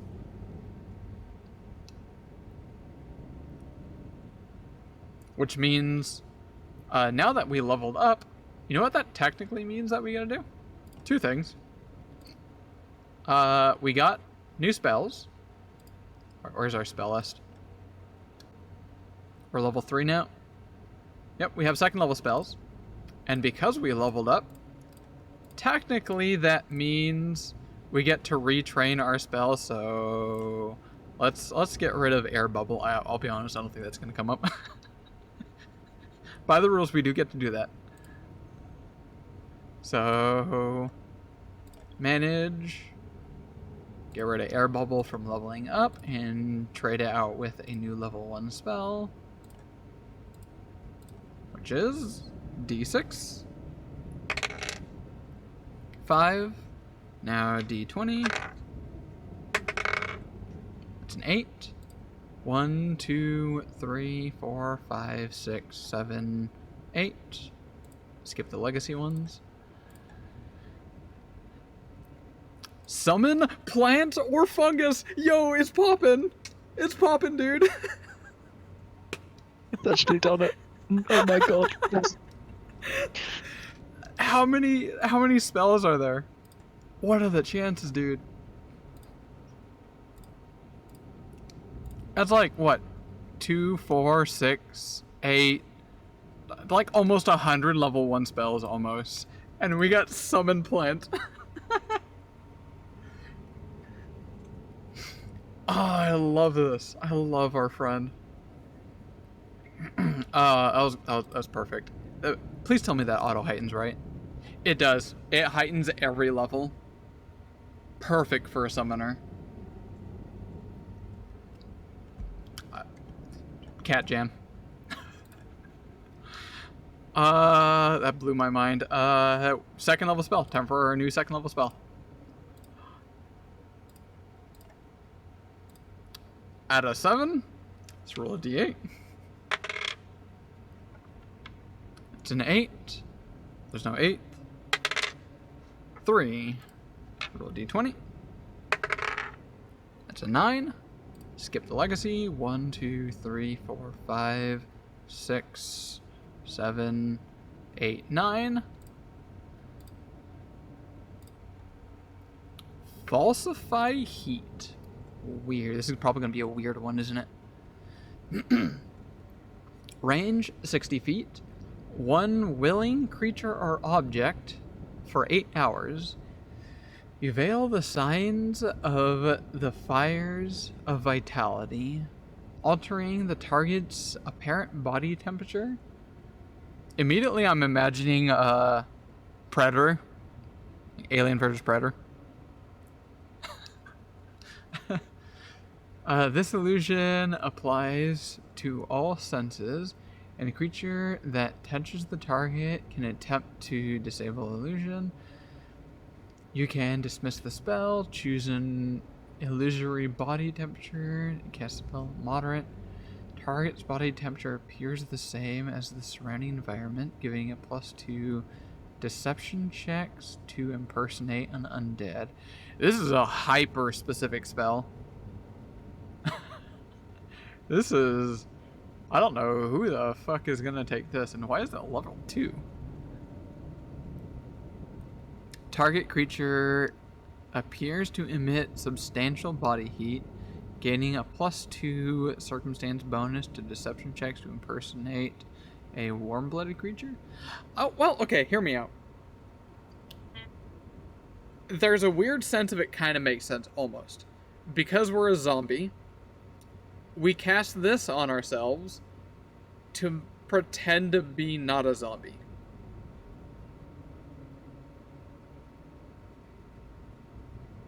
Now it kind of makes sense. I don't know when or why would we do that. I guess to blend in. Maybe. This is definitely one of those ones that you would like work with your DM, be like, okay, can I use a spell slot to try blending in? And this is the spell I'm going to be using. There would be like some workaround rules and whatnot, but I can dig it. Sure. This is definitely a society, city, village, whatever, like in-house kind of campaign. Yeah. It's a sandbox world. It's fine. It's just fine, yeah. Should we level up again? Are we done? Surely by that level going. 4, we can get a zombie archetype feat. Maybe. Yeah. We gotta go.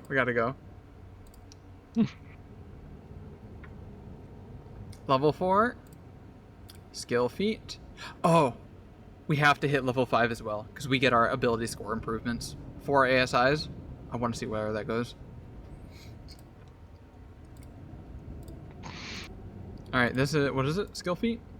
So we can just roll on the table nice and simple. 5. That's a 2. 20. That's a 2. 1, 2. That's legacy. Battle medicine!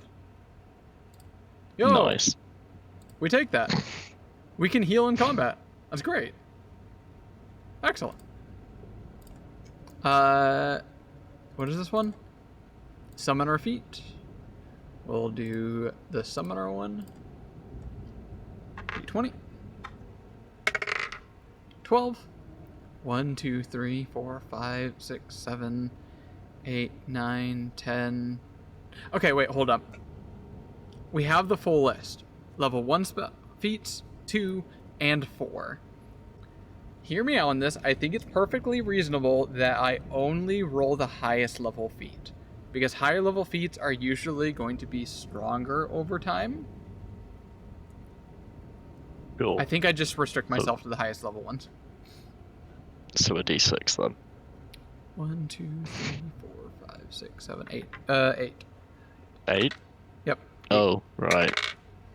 They go off the 4. screen. Okay. Reactive dismissal. That sounds niche. Your Eidolon would take damage. You abruptly dismiss your Eidolon to reduce the damage it takes. Though this I makes could have used that. summoning it more difficult. Reduce the triggering damage your Eidolon by double your level, and your Eidolon unmanifests. Okay, this I think is actually not bad. Let's say someone's about to put a bullet in our Yellow Musk Reaper, and it's going to deal massive damage. We quickly dismiss it because our Eidolon has the same hit points as ours. This would hurt a lot. Wait, we can use this. What are we, level 4? We use our reaction to take 8 less damage and dismiss our Eidolon.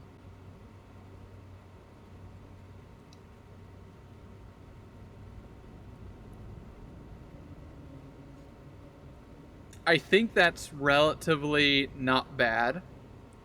I wouldn't always use it.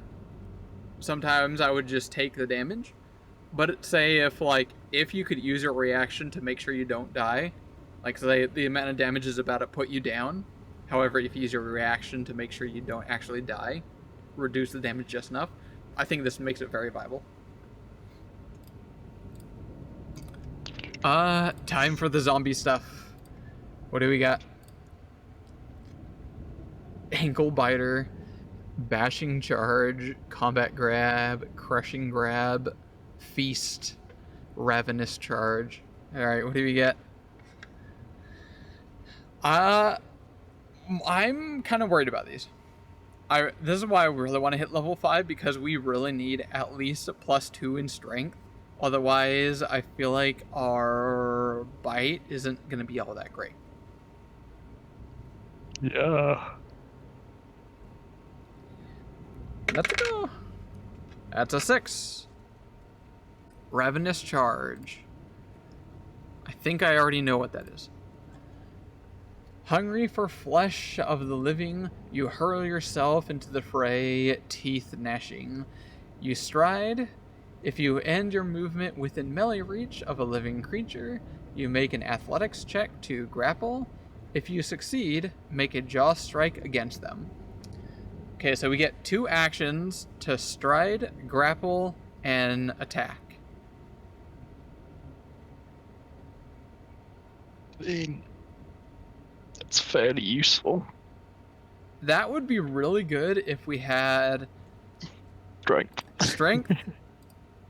and if we had athletics. Oh, we do. Okay, I didn't know if we actually had athletics. At least we are trained in it. Okay, that's not bad. Walk you into a drawing. You do realize neither of us can draw, Lily. You and do a drawing of your character. That's why I still None have of a us could subscription to draw. Sora. Oh, fair We enough. can have a zombie Shisk. I'm sure everyone wants to see that in a high detail. There you go. Do we get new spells after that? We do get to retrain one spell. Loading, please wait. Let's add a spell first before we retrain.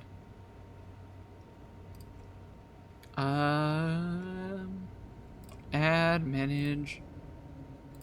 We're looking for a new level 2. Roll a d20. Nope, sorry. Roll a d8. That's 5. 1, 2, 3, 5. Roll a d20. That's a 17. 1, 2, 3, 4, 5, 6, 7, 8, 9, 10, 11, 12, 13, 14, 15, 16, 17. Rhyme Slick. What is that? What the 2 actions, 60-foot range, a 15-foot burst, reflex. Is this fireball, but it's cold damage? You call down a chill wind. When you cast the spell, you deal 2d4 cold damage, not a lot, for a second level spell, to a creature with a basic reflex. If a creature in this area critically fails, and while standing, they fall prone. That's on a critical fail. You'll also create a layer of ice on all surfaces in the area, which becomes difficult terrain. It creates difficult terrain. That's actually good. Unattended objects in the area become slick with ice, and picking them up requires a reflex save. This could potentially pair well with like disarming. The ice melts on anything that takes fire damage, as well as any square, including the area of a higher ranked spell or higher spell. Yeah, okay, cool. So it's like a weak fireball that also can potentially knock people prone, and most importantly creates difficult terrain. It is a 15-foot burst. What does that look like? 2. Burst. 15-foot burst is actually pretty not bad. Yeah, right there. That's a decent amount of area to make difficult terrain. We are slowed, so we would have to consider our party for that one. We can't like outmaneuver making difficult terrain. We're definitely very party oriented. We have to be aware of what our party has and work together with that. We're not like a self-sufficient kind of thing, it feels so far, which is great. That's entirely how the system works in general. We do also get to retrain after leveling up to level 4. What should we get rid of? I think we get rid of falsified heat. Yeah. That was a very weird niche one.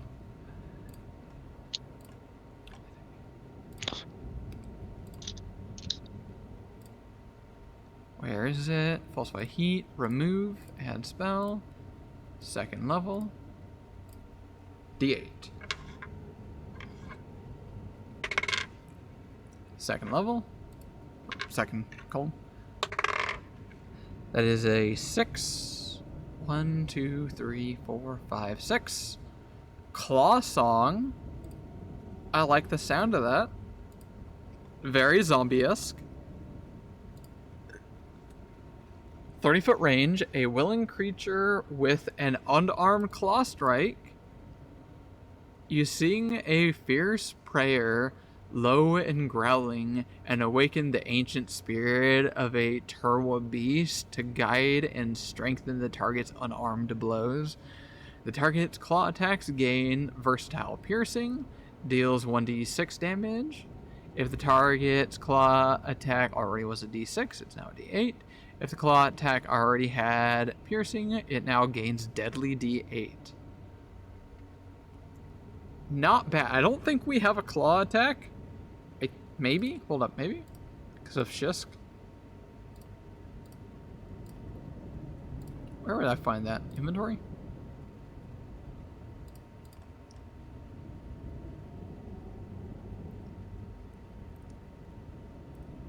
Abilities? Feats?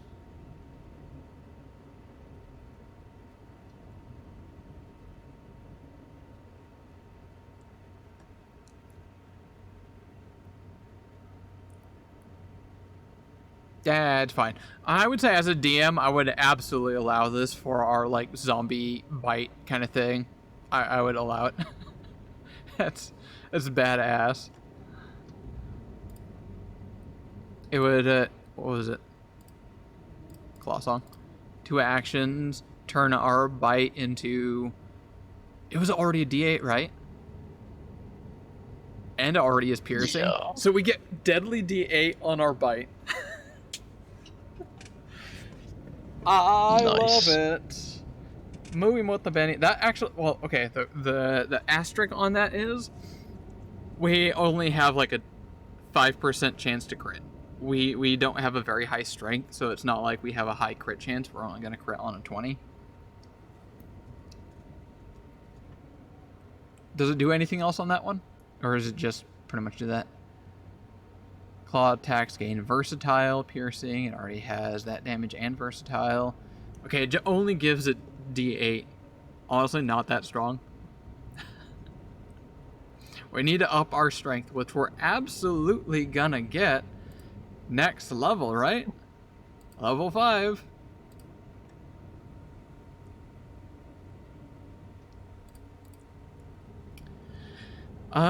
Let's just go straight into the ability boost. I'm most interested in this one. D6. Come on, strength. 5. We get off the bat. I mean, technically we have like 4 chances, so we most likely we're gonna get it. Go again. 2. Go again. Can we at least get charisma? 3. It's int. Come on, give me a 1. 5. There's no 5. Roll again. 4. There's no 4. Roll again. 3. Wisdom. Okay, we're spread out. We're pretty spread out. But at least we got the strength in there now. Now our bite becomes decently viable, actually. Doesn't need to be a 3. Be nice, but doesn't need to be. It's only like a 5% chance difference to hit. Which, we're rolling d20s here. But in turn, we got, like, you know, more wisdom, higher perception roll, higher initiative. That allows better medicine checks, which is great because we got combat healing. We can just roll an action to heal someone, so definitely kind of need that. What else did we get? Con. We're definitely a frontliner. We're going to want that con. Yeah, not bad. Alright, skill feat. Actually, wait, hold up. Before we do that, do the skill increase first. Come on, expert in something. 1. Damn it. Acrobatics? Well, at least acrobatics is helpful. We're not expert in anything yet. We're very spread out. Shisk feat. We get an ancestry feat. I'm only going to roll the highest ones instead of all of them. Oh wait. Isn't Shisk feat also the elemental one? It is. Treacherous Earth. I'm still going to roll the top ones. So I'm going to roll a d6. 1. Bristle, that one sounds like a Shisk one. 1 action, so we got a new ability. You curl into a posture that splays out your bone spines.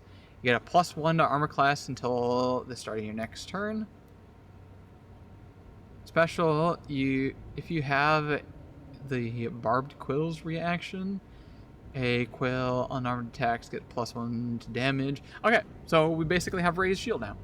1 action, we can get 1 AC as we brace our spines.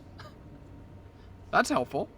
We're going to be a frontline caster anyway, with our bites.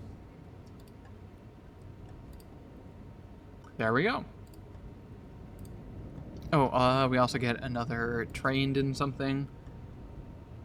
Wait, hold up. No, it's too complex. I was about to, like, do some technicality thing there, but let's just send it. Trained in another thing because of a int bonus. 4, 1, 2, 3, 4. Thievery? That's okay. New language? Sure, why not? We'll roll it. That definitely comes up. 4, another 20. Got a 1 again. Pyric? Why does that sound like fire? Can I click on it?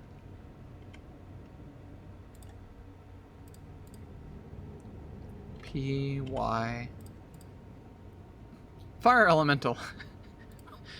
We now know the knowledge of Fire Elemental. Sure. Level 5, that's where our spells get a little weird. So our spells are going to auto-heighten up to 3rd level. And we now know 2 level 3rds.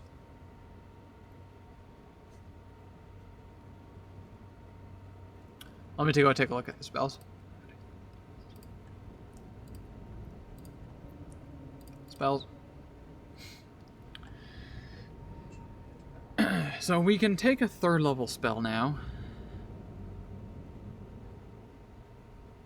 How does that actually work? Wait, something seems kind of weird there. If we have 3rd level spells, surely we would have access to 3rd level spells, right? How does that work?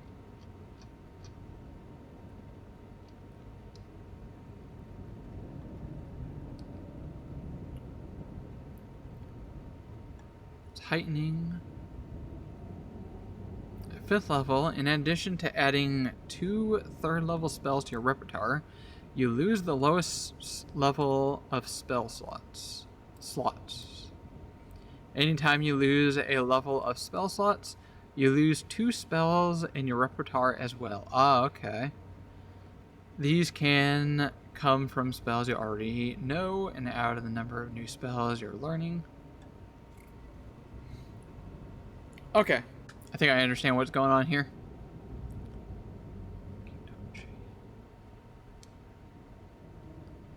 So go back over here. We lose our 1st level spells, but for simplicity's sake, we change our... Where are our 1st level spells? Oh, I think it automatically did it. No! Sag. So we lose our 1st level spell. I remember one of them being Summon Plant. Yeah. So we're automatically going to definitely throw that in as... Wait, that's the one we have? So at 3rd level? Yep. Damn. We're going to bring that one up. And what's our other level 1 spell that we used to have? Leaden Steps. Do we keep that and heighten it? Or do we roll a new 3rd level spell?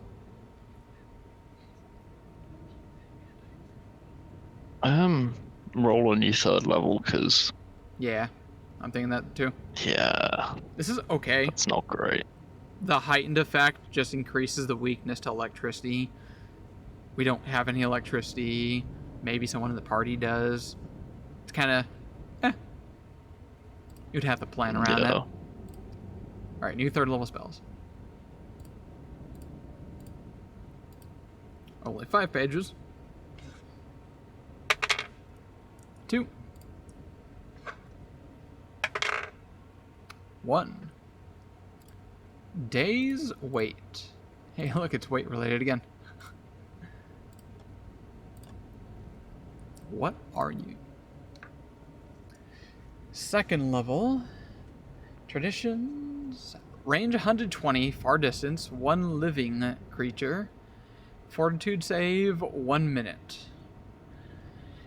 You fast forward time for a single creature, burdening it with the aches and pains of an entire day and making it temporarily tired and weak. The creature must attempt a fortitude save. If it succeeds, it becomes fatigued and enfeebled. That's good for 1 round. On a fail, fatigued and enfeebled for a whole minute. That's actually pretty good. And a critical fail, fatigued and enfeebled 2. The fatigue condition doesn't end when the spell's duration ends. Okay, so they stay fatigued. What is fatigued again? Can't mount the energy. -1 to AC and saving throws. Can't use exploration activities performed while traveling. You recover from fatigue on a night's rest. Okay, so we reduce their armor class and saving throws, just in general. And then enfeebled, take a status penalty to strength best things. And we reduce their attack rolls, if they're an attacker. Nice. This is great. 2 actions, reduce all their stats. I like it.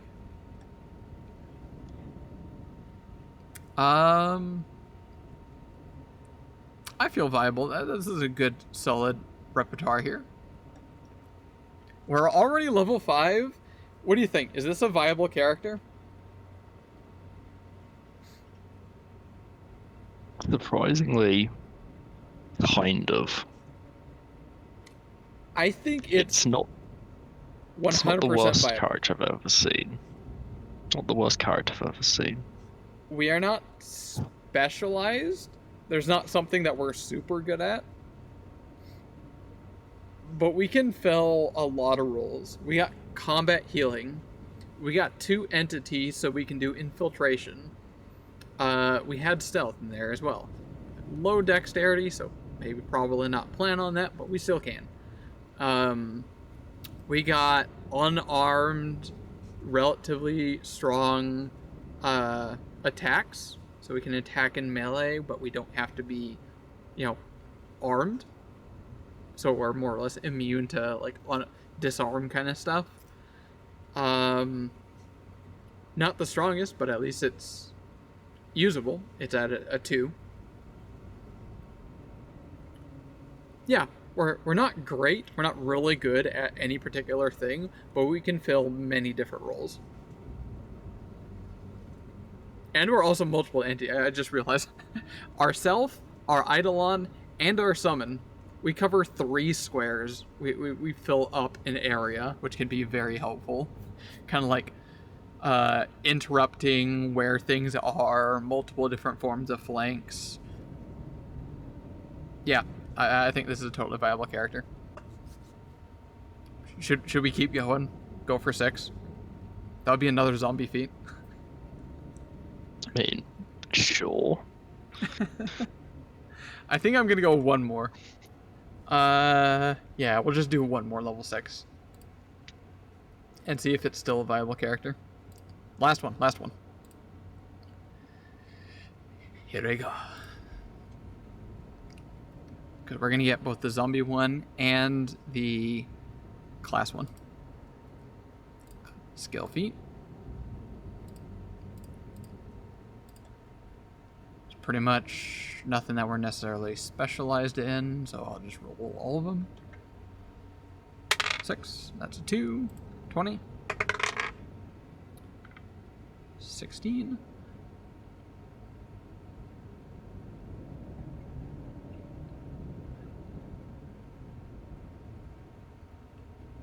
16. Experienced smuggler.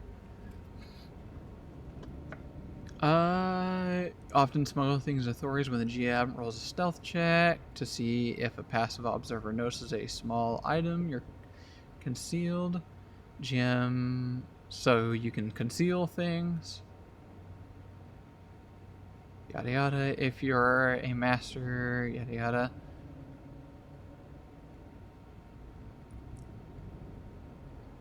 So you just conceal things. People can't like pat you down, more or less. Just really good at concealing things. Very specific. Something you would have to like really lean into or bring up. That usually tends to be skill feats anyway. They don't really give you power. They give horizontal power, more things that you can play with. Alright, now the summoner. This is proper power, level 6 feats, class feats. This is vertical power. Number go up. I'm only going to do the top ones. 1 to 6. That's a 6. Tandem Strike. 2 actions. Requirements. A creature is in your and your Eidolon's reach. Seems relatively viable. We're focused on fighting. You and your Eidolon each attack, seamlessly targeting the same foe without interfering with each other's movements. Your Eidolon makes a melee strike, and then you make a melee strike against the same creature. Both attacks count towards multiple attack penalty, but the penalty doesn't increase until after both attacks have been made. So you get to make 2 attacks for 2 actions, and neither of them count attack multiple penalty. So you get full attack on both rolls. This is viable. And I imagine our plant even focuses on grappling too. So, yeah, that's a W right there. Also, hello, Squish. What is that? Burger. You have a burger? Yes. Oh, do I get a burger? You didn't ask for one. But you didn't message me, or did you? I did not. Oh, okay. I called my mom. Sag. You don't like burgers. I don't like burgers. Feels Yeah. bad. Where's mine? Amber says, "Where is burger? Where's Amber's burg? Tell him I'll ship him one. It'll ship you. What's your address, sir?" Oh, may take 2 to 3 weeks. Damn. Yeah, it might be a while. Might be a while. Oh wait, hold up. As much as I love to roll new zombie feat, we now have both the dedication and another feat into it, which means at level 6 we can take another dedication. Yeah. Do we stick to zombie or do we get a new dedication?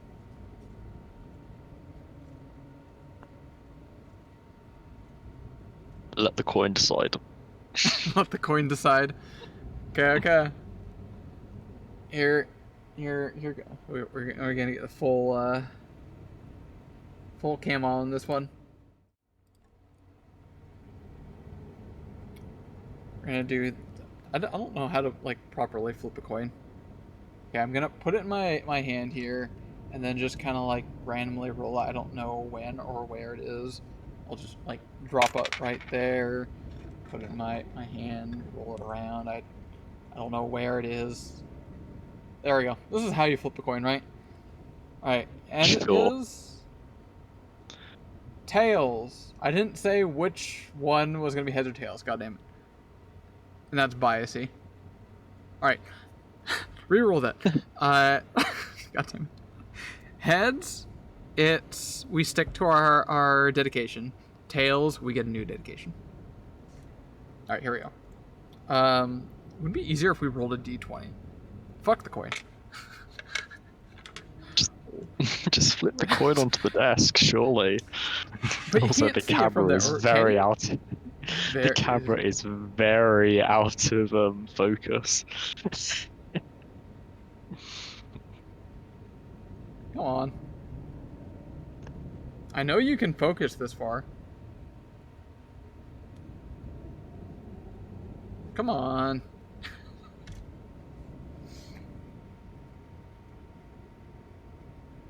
Focus. You Maybe if I went give too it close like with an the coin. object. It's like blurring even more. Come on. So bad. Come on. Fucking hell. I'm rolling a d20. We're removing this. We're taking this seriously. Okay, ready? 1 to 10. Stick to the dedication. 11 up, new dedication.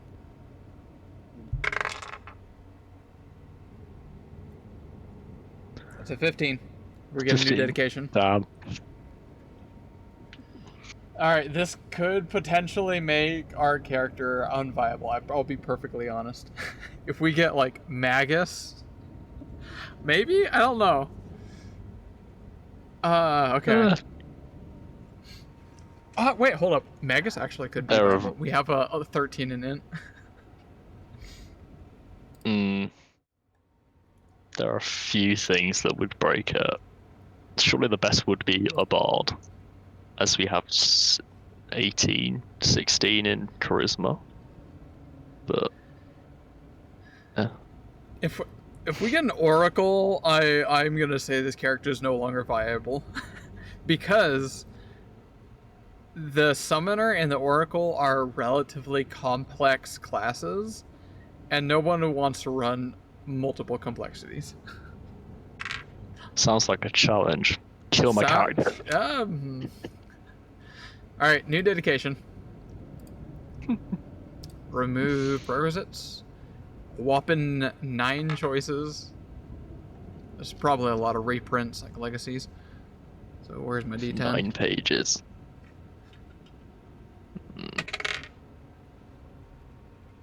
That's a 10. Oh, what's also Reroll. interesting is there's actually a lot of dedications that cannot be taken when you normally can. Like, say here you got level 4 ones. There's even level 6 dedications.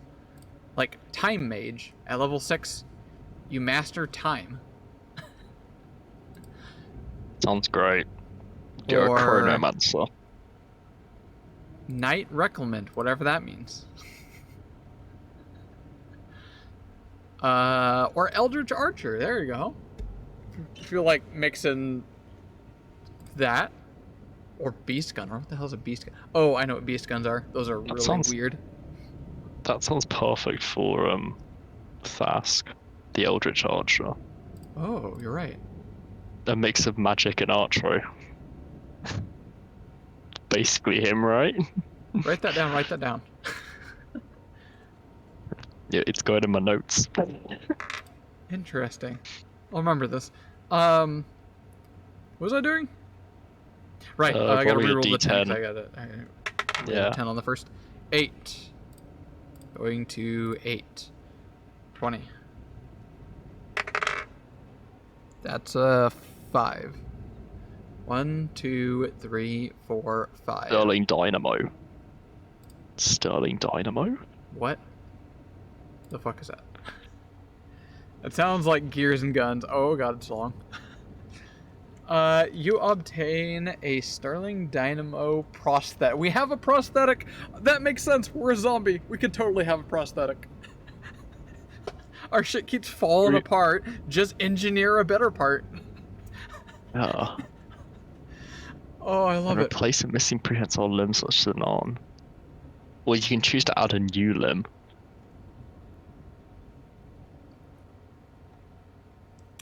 Sterling Dynamo prosthetic is especially optimized for combat, granting you a Dynamo melee unarmed attack in the brawling weapon group, and is made of silver. It makes it more effective against devils and werewolves. You have several options to customize your Sterling Dynamo. First, you choose whether you have a power driver dynamo, which deals 1d6 bludgeoning and has the shove, or a percussive striker dynamo, which deals 1d4 bludgeoning and has agile and finesse. Most dynamos are automated, so they don't require a free hand to use, like other unarmed attacks. However, you can instead choose to make your dynamo be manually controlled via a handheld switch lever or other device. To make an attack with a manually controlled dynamo, you must have a free hand to operate it, but the benefit is great control and more devastating strike. Increases the damage die to a d8 for the power drive dynamo and a d6 for percussive. Sorry, something behind. I'm like seeing weird things behind me. Arm dynamos are always manual. but they use the hand on that arm to operate down, making strikes, mana controls, heat, combat, sounds. Okay. You need to keep your Sterling Dynamo wound. Wait, you need to keep your Sterling Dynamo wound, but the process isn't particularly onerous. I think I know what this. If it's like a prosthetic, you still need to like like if you regrow your arm, you can't use the prosthetic. I'm guessing that's what it's saying. So in most situations, it won't be an issue. If you spend 1 minute winding up your dynamo, it can remain active for 24 hours. You have to wind up your dynamo. If you remain active for 24 hours before needing additional winding, however, most enemies can attempt to disable the dynamo, which has a level equal to yada yada. Certain other abilities that adversely affect technology might reduce the dynamo's remaining optional time. Dynamo at an optional time, you can add prosthetic, but can't dynamo unarmed attack with abilities, yada yada. You can wind up the dynamo for 1 minute. Yeah. Okay. We have a wind up prosthetic. That's what I'm getting from this. Sounds. As a zombie, half earth elemental, plant infused. This really went downhill. Oh, welcome to Pathfinder, where you get the most weird, fucked up characters. Okay, are we percussive or power? I think we go power. Because we're not really a dexterity focused. I'm going power. I'm not rolling that. Call it rigged. Automatic or manual? I think we want... What do you think? Do we want manual? For the lols. I think we want automatic because we're already a summoner, caster. Our action economy is just like all over the place. I don't think we have the time to put in an extra action to focus into something from our dynamo. Yeah. There we go.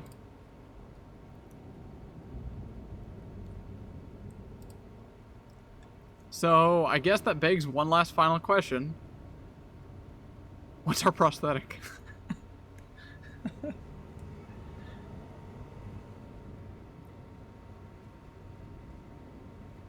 Do we just replace an arm? I was gonna say, we go like Liza P style, makes sense. I can see that. Well, the other option was prosthetic dick. That was my other option. That deals 1d6 bludgeoning, and you can shove? Yeah. It's thick. Yeah. Wow, what a concept. We'll leave it to our imagination. Should we retrain a spell? Technically, we do get to do that. Let me just re-look at that really quick.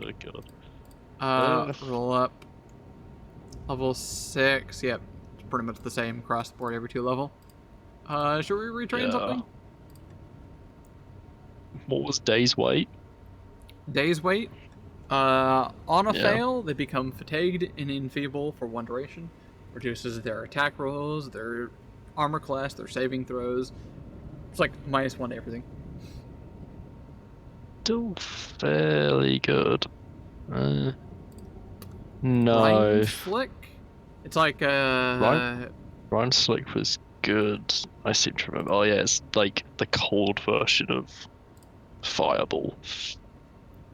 Claw Song. I think we get rid of Claw Song. For 2 actions, 1 minute. Yeah. Our bite attack, and I guess probably now our prosthetic, depending on how much rules light you want to go. Technically no, but anyway. This just gives us the deadly D8 trait on our bite, which I feel like is almost never going to come up unless we roll a D20. like a 20 on, because we don't have a very high strength. I think Yeah. we get rid of this one. Roll up, manage. Claw song. Delete. New level 2 spell.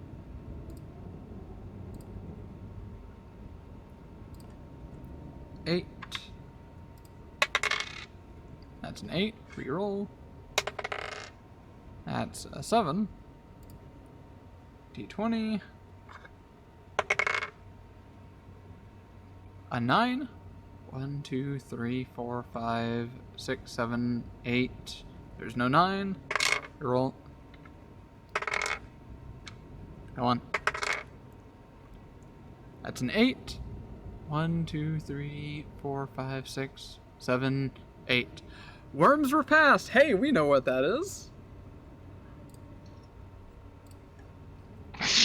You remember what that is, right? Oh, it's so fitting for being a zombie too. Oh, I love it. Oh, it's terrifying. I love it. Do you remember what this is? No. As a reminder, 30-foot range, 1 corporeal creature, fortitude save. For 2 actions, I know. I do remember what worms this is. manifest within the flesh of the target creature, dealing a bunch of piercing damage and persistent piercing damage. If the target is a non-skeletal creature, it changes. Yeah. You infest someone with a bunch of worms that eat through them. I love it. Yeah. Yes. I remember that. God, this character is a nightmare. we're an intriguing nightmare. Why do we ask for that prosthetic? That's like a wind-up. It's like some kind of dynamo. What's going on there? I don't know. It's just fucking cool. Maybe he lost part of that arm when he became a zombie. Oh, wait. Hold up. It's not It just a fell manual off, wind-up. and he... You know what it is? We have become true. We're going full circle on this one to our ancestry. We have an arm made of full stone. Fucking hell.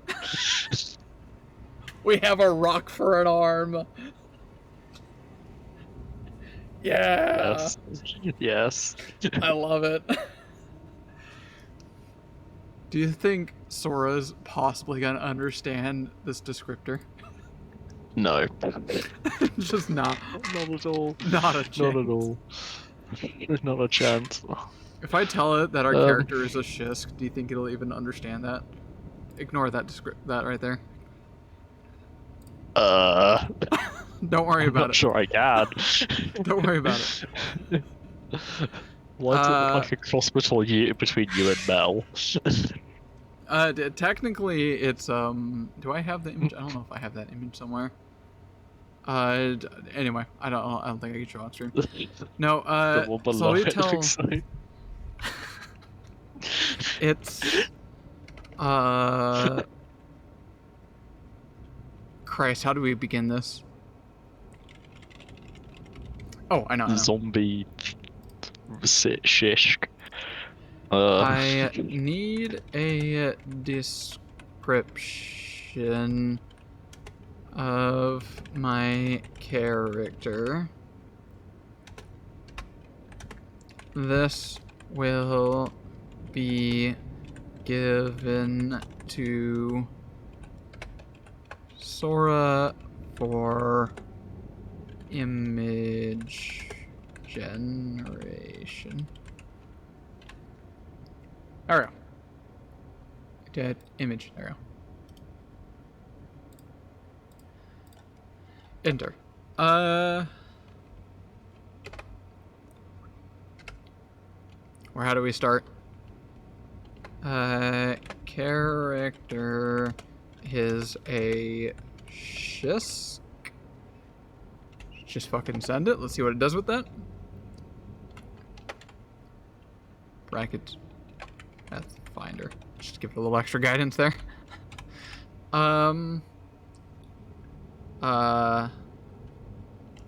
Zombie. Just let it see what it is with that. Oh wait. Has the Orid? How do you spell that?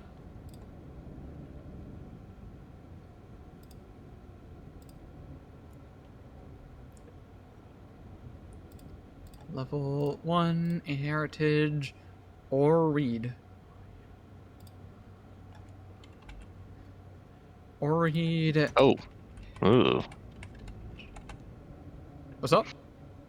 You know we were talking about the slime werewolves last session when Myra got bit by the werewolf guy. I finally looked at what the ChatGPT generated as an image. Wait, you did a thing for that? Oh no. Yeah, it's interesting. It's interesting. Is it like the kind of stuff I usually look up on my own? I'd be worried if you looked this up on your own. Nice. So I could yeah, see I've seen it. this before. I could see this being the end of what you look up on your own, not the beginning. And it would Just be a gotta different make cover. it blue, and now it's Myra. Yeah, let me just say, blue please. Blue, please. Blue please. What else? What other monstrosity things going on? They are a summoner. Don't forget the stone arm. Or dick, either or. What the? Or with leg. the plant. For simplicity's sake, plant, pet, companion.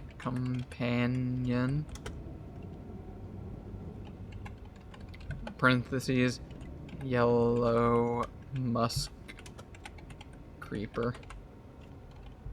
Let's see if we can pull that out of somewhere. Oh,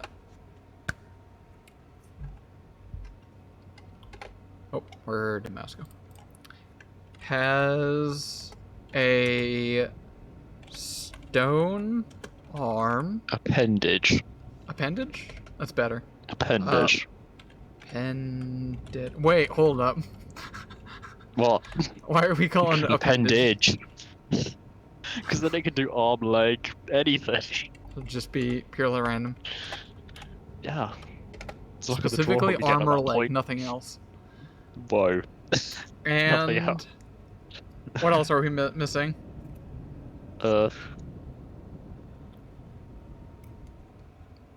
Shishk.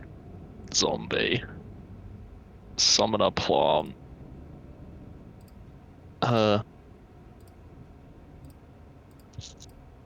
don't think we have. Right? I thought of something, but I don't think I want to add it in. We could potentially tell them to make me look like a retail worker. Yes, we could, but... I don't think I want to. Yeah.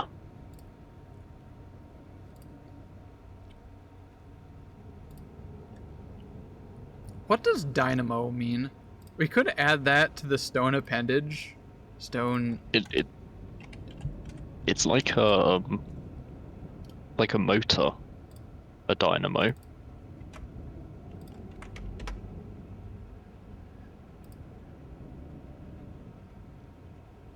Huh. Okay, I guess that depends on the descriptor. Do you want it to be actually motorized, like full-on guns and gears, or do you want just straight up a rock for an arm? Like, I would say like partially motorized, like the fingers move and like the arm bends or something. Like, Okay. I wouldn't say like... We'll leave I the wouldn't say dynamo like in it there. can go running off on its own or something. Japan. To be fair, that in blue doesn't look that bad. It would look worse in white, a lot worse. I don't know what you're talking about. It would look very modest. Sure. Definitely not blasted. In white plus.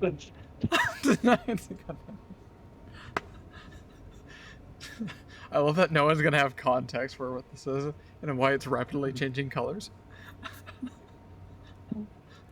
Oh, Oh, it's here we fine. go.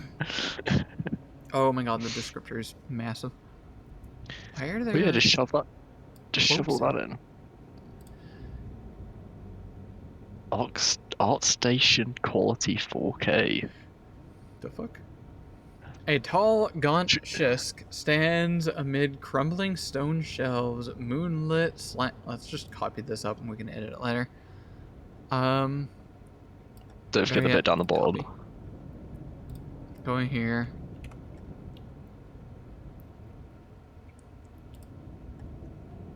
Did we edit these?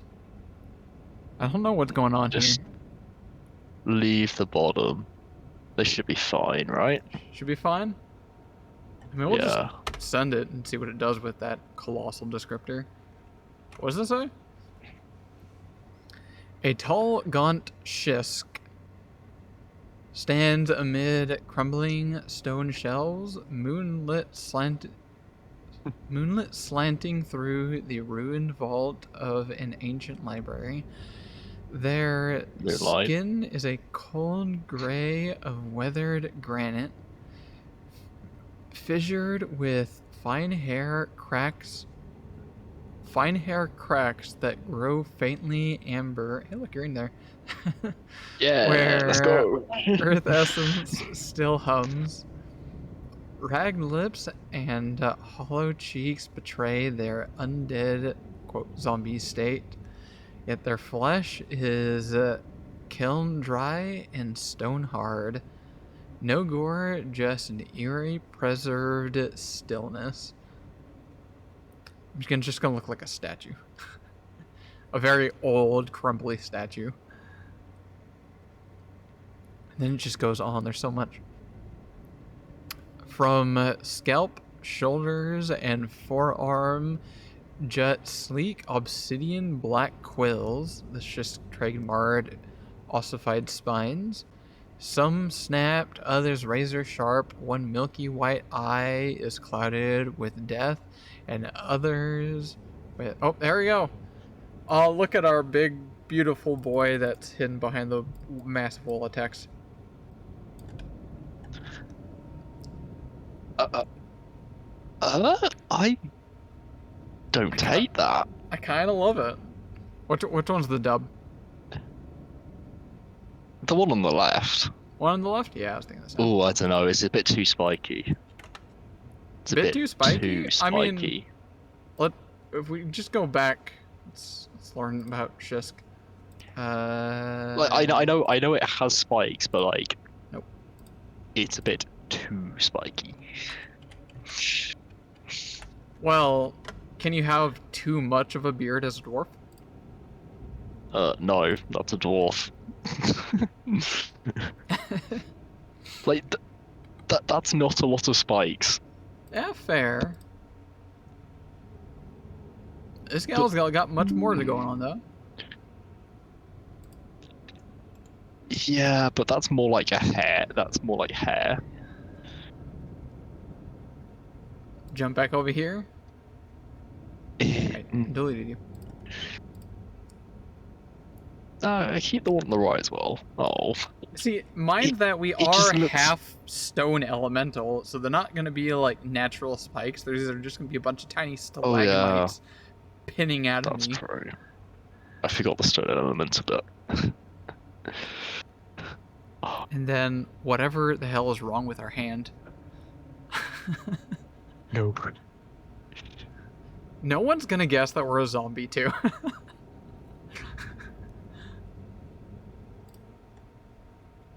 Why is this not loading? What's loading? Nothing. I'm looking at your blasted picture there. Oh, I think it finally finished. Wait, what? It didn't. Placeholder werewolf. It's struggling to load at the moment. Oh, here we go. We got blowback. Your what? Uh, I weirdly like that more. yeah, I think I like the what. The hand is very odd in this one. I kind of don't like what's going on with the hand. What do you think? Is it the wind, left or right? To be honest, I prefer the left one, but only because he has his shirt open.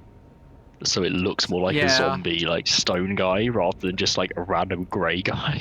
That actually, yeah, valid. Good point. Now our hand actually looks like a hand. Yeah.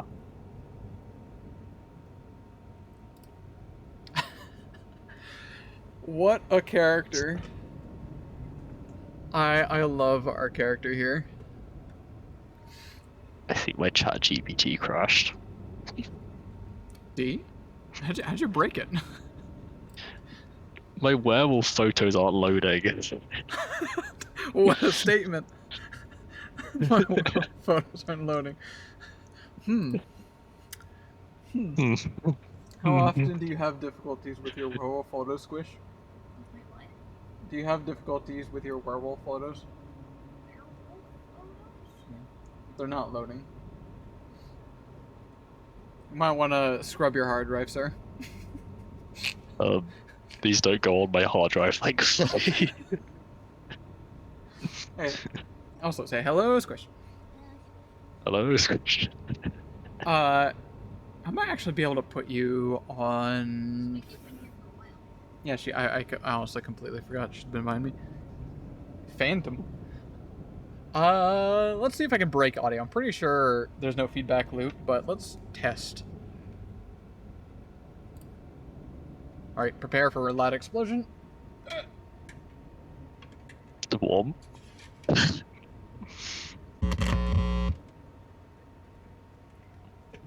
That's not that bad. Alright, audio should be working. Can I hear you? Still. Maybe? I don't know. Yes, I can. And hopefully there's no feedback loop. I imagine my Not noise cancellation really. is going freaking wild right now with the AC on the background, which I'm actually going to turn off. I'm freezing right now. Yeah. There we go. There we go. Now you can say out loud, hello, Squish. Hello, Squish. So, do you know what we were doing?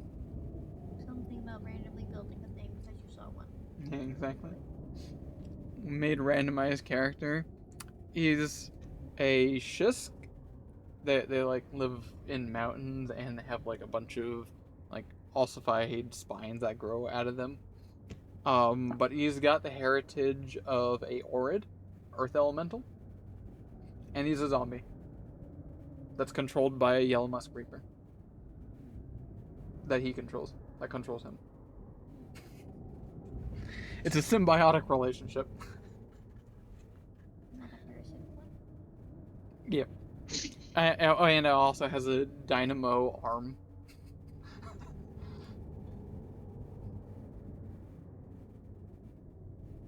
I love this character.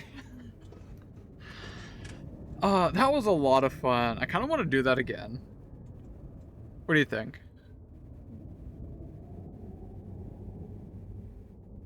That's great news. The werewolf loaded. Werewolf loaded? Okay. Oh, yeah. It looks like he's completely covered in cream. Love it. If only it could be a little wetter. It almost looks less gooey and like consistently dripping. It's oddly consistent. Tell it to make it look hyper like realistic, like a realistic kind of design. Maybe clarify what kind of. I'm not continuing with that. Anyway, I had a lot of fun with that, and I honestly want to do that again. Because that was a wild ride. Especially the fact that we can summon an extra plant, and that was pure random chance. That was great. I really like that.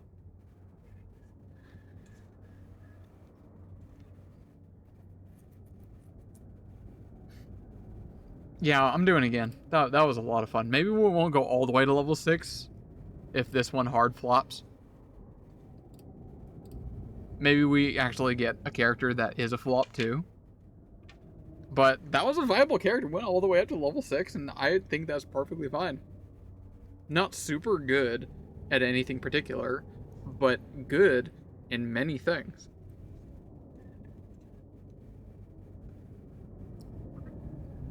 We're going again. I wish there was a button to like enable all. To cross the board. Enable that. That one. That one.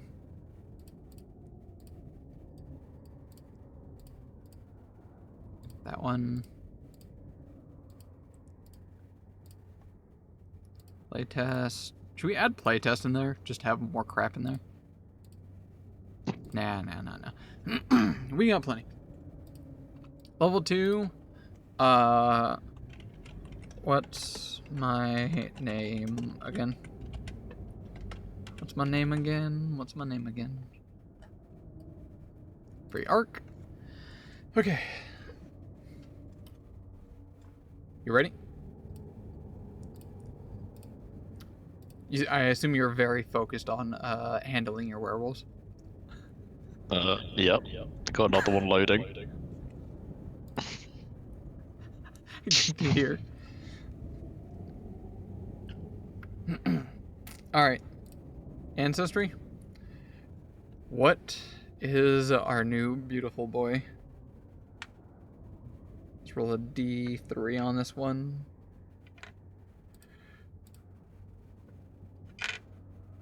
D4. That's a 2.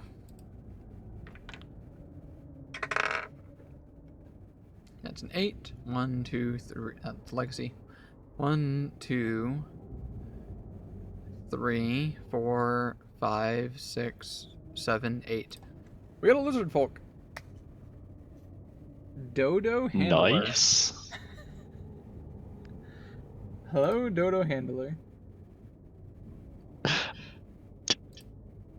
Apologies if I don't remember you. It doesn't say you're a new chatter.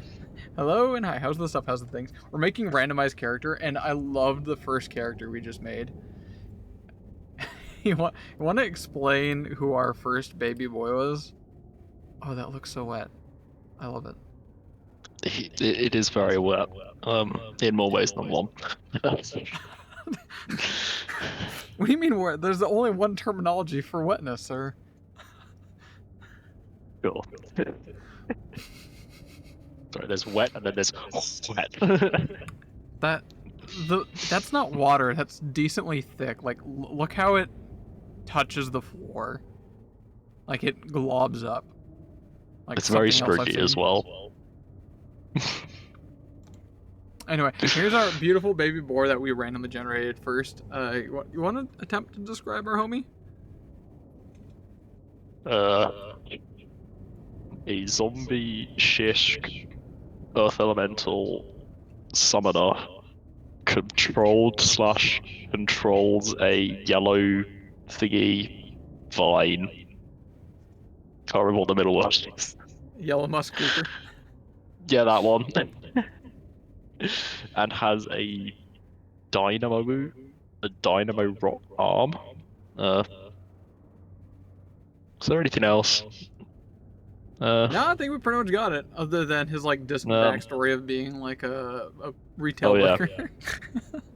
Okay, he was a retail worker, apparently in the milk/food section. Probably deli. I love it. Imagine like playing like a very dark fantasy kind of campaign where things are relatively serious, and you got some like one of the players talking about their backstory after like 20 sessions or whatever. Everyone's like level 5 or something, and start bringing up backstory. I'm like, oh, back before your parents were brutally murdered and you got controlled by a ghost to murder your own son, and etc., etc. What was life back in the ye olde days? It's like, oh, I worked at Walmart. I specialized in deli. I mean, we could do that in our campaign, given that Absalom is literally like 3-4 miles away or something. True. Absalom? Yeah. Yeah. Alright, we're working on new homie. We got a lizard folk, which I'm already very interested in seeing what the art folk is. Art on this one is. I forgot. Speaking of which, our individual of many aliases is also an artist. I forgot about that. Oh yeah. That's right. He wasn't doing the milk. He was in the cake/bakery section. That's right. There we go. He's a baker. Yeah, there you go. Working on edible arrangements. Yeah. It's tea. Alright, so our lizard folk is Suck attribute D4. It's 1 charisma. Alright, we're already leaning into wisdom, charisma, strength, low int. Level 1, heritage. Should we stick to heritage? Wow, there's so many lizard folk. Goddamn. Or should we just get very bizarre again with versatile? Flip that coin. Flip that coin. Alright, here we go. Make everything as random as possible. True. We're not doing anything that's thematically appropriate here. We're just full random. Heads, normal, tails, versatile. It's tails! Let's go! Alright. Roll. How many is there? 21. 1, 2, 3, 4, 5, 6, 7. Yeah, I think that's. Oh no! It's less than 20 because there's 2 legacies here, so I'll just roll a d20. 19. There's 19, yeah. That's an 18. 1, 2, 3, 4, 5, 6. Bottom of the page. 8. It's 9, bottom of the first 10, page. 11, 12, 13, 14, 15, 16, 17, 18. Talos! Oh. Insert Yeah. Skyrim reference. Oh! We're a metal elemental. That's gonna look badass as a lizard folk. Oh, hell yeah. Okay, I'm gonna get a look in on that one right there. The, Okay. what's it called? Talos? Praise be. Yeah, look at our boy here. Oh, he looks... This is dad material right here, for sure. Or, this one's actually quite intriguing. You would never really guess this is a, Talos. Depends what the feathers are made out of. Yeah, exactly. Because it looks like it has copper feathers. Or Ooh, bronze feathers. Oh, there are different types of metal. Huh. So who's adding me? What are you up to? Here is... Oh, okay. That's ignorant. Snappy showing his stuff and things. Lizard folk feet. Come on, metal elemental stuff. I'm rooting for the metal boy. 3. 1, 2, 3. Elemental eyes. Requires low light vision, I assume. Wait. Dude. This just gives us night vision, right? Yeah. But do lizard folk actually get low light vision? I vaguely recall not. Does Thask have night vision? Because I I don't don't think think any so, of 'cause us there have were- night vision. There was a couple of instances where everyone could sort of see, but Thask was like completely blinded. I kind of recall that. Maybe. Should we re-roll that one? Maybe. Let's re-roll it. Let's keep it interesting. D20. It's a 9. 1, 2. Oops. 1, 2, 3, 4, 5, 6, 7, 8, 9. Lightning tongue. Your tongue darts faster than the eye can see to retrieve objects. We got that tongue. You know I'm going to be adding that into this origin. Our tongue's like a chain whip of metal. Probably not. That's very hard to imagine, actually. Forget I said that. Now time for the background. Do we work in beauty and health aisle of Walmart?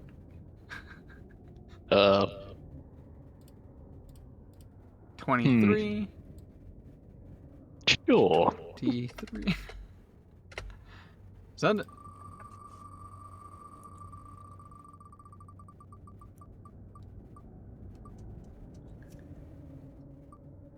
$19.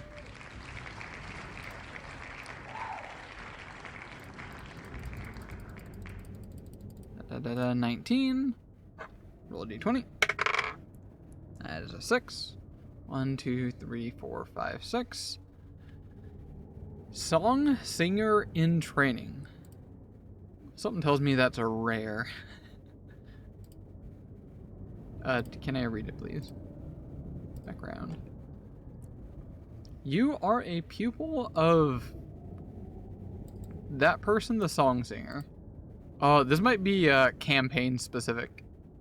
That's what it sounds like. Kind of like how you can be a friend of Rin in Abomination Vaults. Otter House Leader and Mammoth Lord. Agaka. Okay, let's just ignore the background. What does it give us? Int or charisma and a free. Trained in performance and genealogy lore. And gain impressive performance. So we're a performer. Genealogist. Yo, immediately I'm imagining belly dancer. Oh, I would have gone past the belly dancer. Genealogy is like study of family history, right? No, I didn't know that. Hold up. The study of family history. Oh, never mind. Okay, I'm just dumb. It still works. What a weird background. That's a lore skill. That's in our stat block.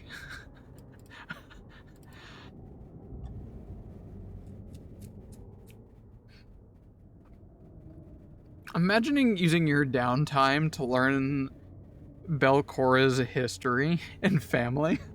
Oh, that's kind of fucked up because you can do some weird things with that. Oh no, never mind. I mean, is it fucked up if Belcora's like, BBEG? Evil with evil? Let's ignore this thought and just carry on. We're a scientist. Let's keep it simple. Attribute boost. 10, 11. That is lower, so the first charisma. Roll a d6 on this one. That's a 1. Con. We already got a +2 in charisma. Now, time for the piece et resistance. The last piece of the resistance. That's a 7. I just realized I should roll a D2 first. 1, 2, 3, 4. 1, 2, 3. So it's the second one. And then I rolled a 7 on the die. 1, 2, 3, 4, 5, 6. Swashbuckler. We are a squash swappler. Okay. Suddenly, I'm kind of almost imagining the belly dancer again. Are we gonna make like a weird cross between Thask and Alari? Like a fanfic? I mean, you denied his romance with the Rin, so yes.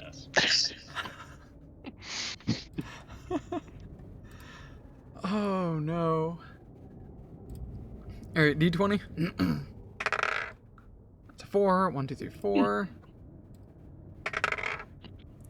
9. 1, 2, 3, 4, 5, 6, 7, 8, 9. 19? I don't think there's 19 to choose from. Reroll. 7. 1, 2, 3, 4, 5, 6, 7. We have deception, religion, and nature. Okay. Is nature and religion wisdom? I think it is. Let me just check on that one. Nature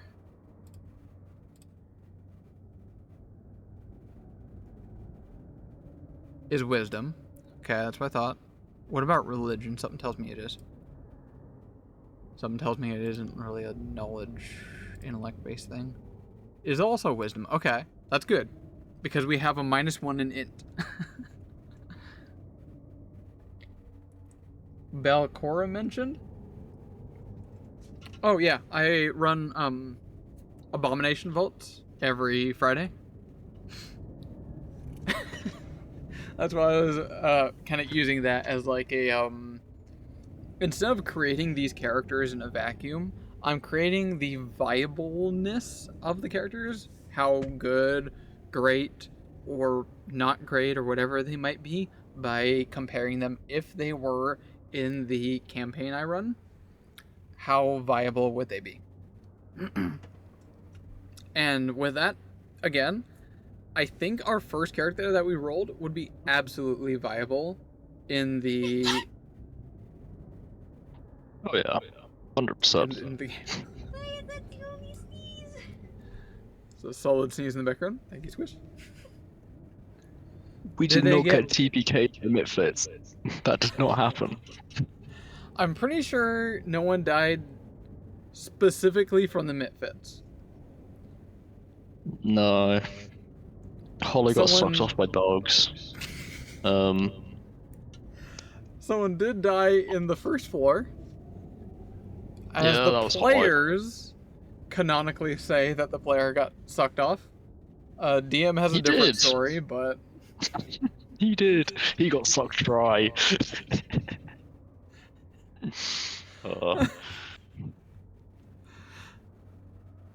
by a fly. Clarify. Yeah, butterfly.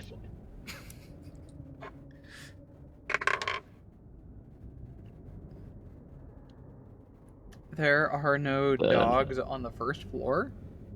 I don't What? think Dogs? so, no. No. Top or first floor, depending on what country you live in. I don't think so, no. Also, we haven't been 17. TPK'd at all. Technically, yeah, that's technically true. There's never been a Tiki PK, even though, like, a total of three or four player character deaths. How many deaths? Hollow, me twice. Sweet hasn't. Lily hasn't. Myra hasn't. So 3. Yeah. Amber, just in case, look away from the stream. I'm showing the Abomination Vault. What floor are we on? Floor 4? I think. 4 sounds about correct.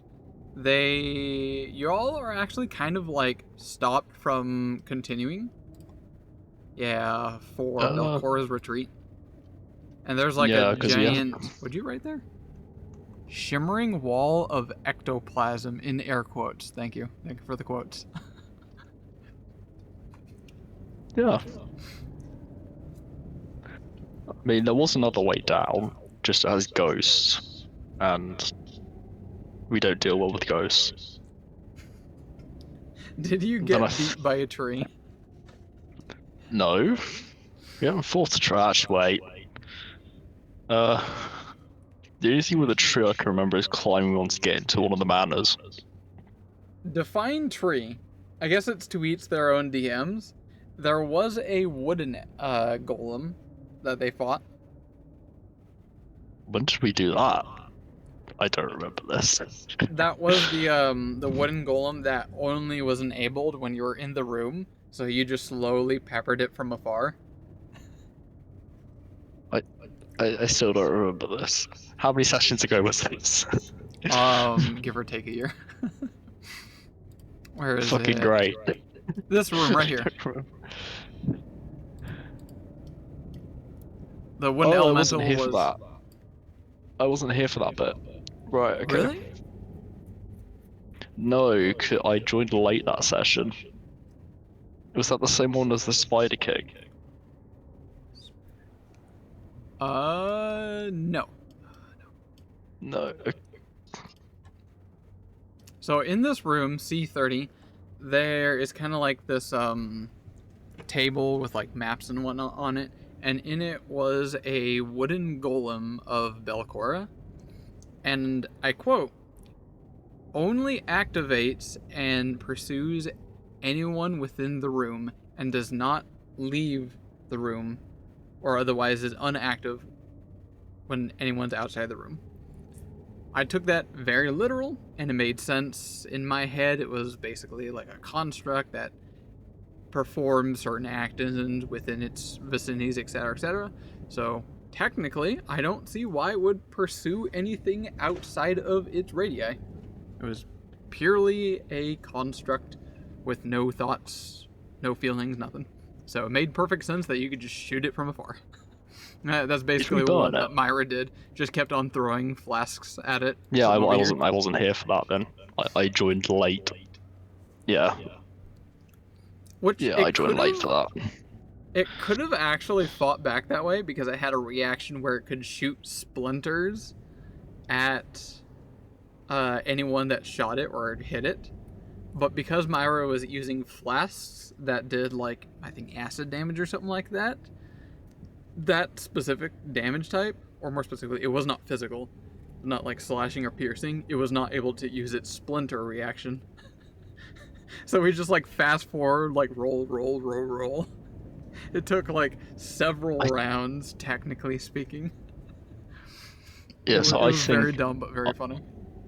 I think I got in just as you were finishing that fight. Or like you'd moved on to the next one or something, because I missed the start of one of the sessions where you cleaned out most of the rest of the floor. Too many ghouls? There was not enough ghouls. There was not enough ghouls. There was like, what, 10 in this room here? C11 and C15? Yeah, we fucked it up. And there was like a couple more here. You say too many, a lot of cultists. We bodied them as well. But if you want to complain about something, complain about the ghosts. Like, only having one person that can reliably hit them is so stupid when it only has one spell that actually hits. This one here, the one that you weren't really supposed to fight, and what was the second one? There was a second ghost that you tried to fight. It was in the room over. There was like the scribes, then you had the main scribe person. Yeah, that was one. What was the other one? So there's been loads. We just really struggle with ghosts. Oh yeah, Amber has had a great time playing a bard in level 4 that has a bunch of will-o-wisps, immune to magic. To be fair. Which you've actually unintentionally managed to work your way. I don't know if you were knowledgeable enough to do it, but they're immune to magic except for magic missile, and I think like 2 other niche spells. Yeah, but I didn't use magic missile at all. You did actually once, one time, and it was like the first spell. On the in one here. in the Oh, what you mean the altar room? Yeah. The first wisp that you fought was in here, and Yeah. when it was your turn, you cast a thing at it, and I'm like, wait a minute, why does it say immune to magic in its stat block? I need more clarity. And then I can probably actually bring it up. Not that one. Level 4. Alright, what is this? This is level 4, right? Yeah, so level 4, level 3, something like that. Is it because I like deleted them?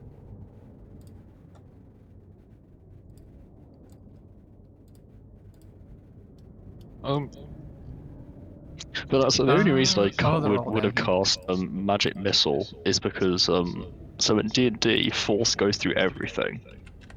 Like, there's no resistance. Very few things are immune to it. It is just the done thing to use force. Here it is.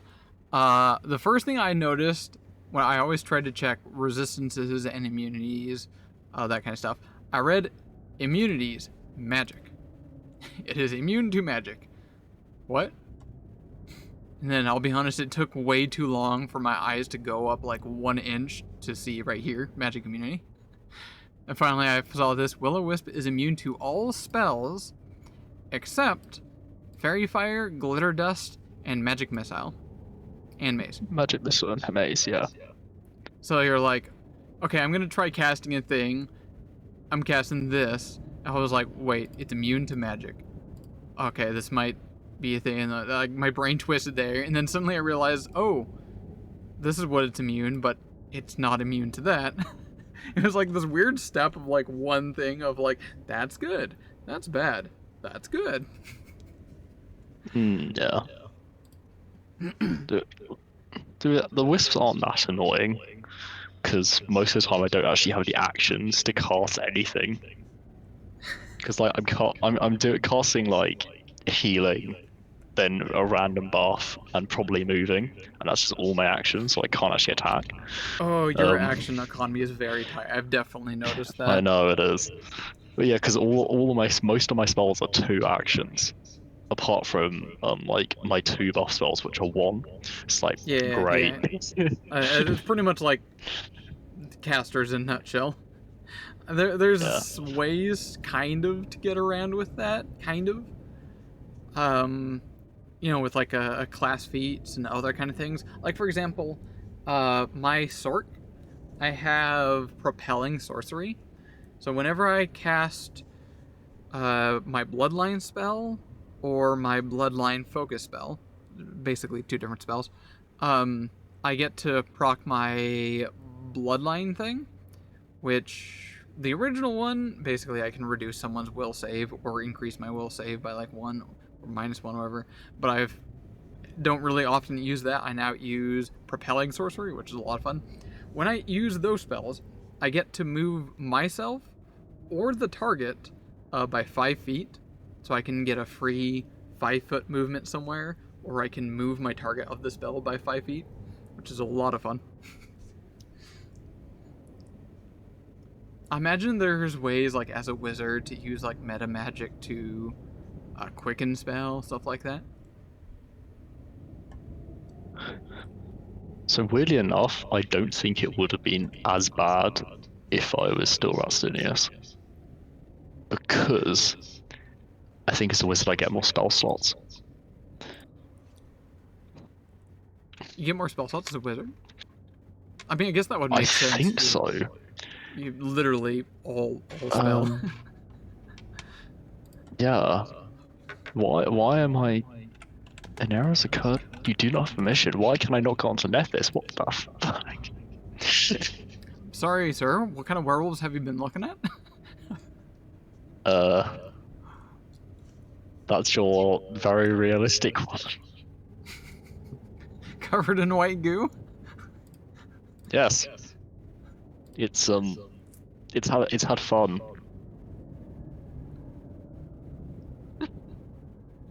Moving on.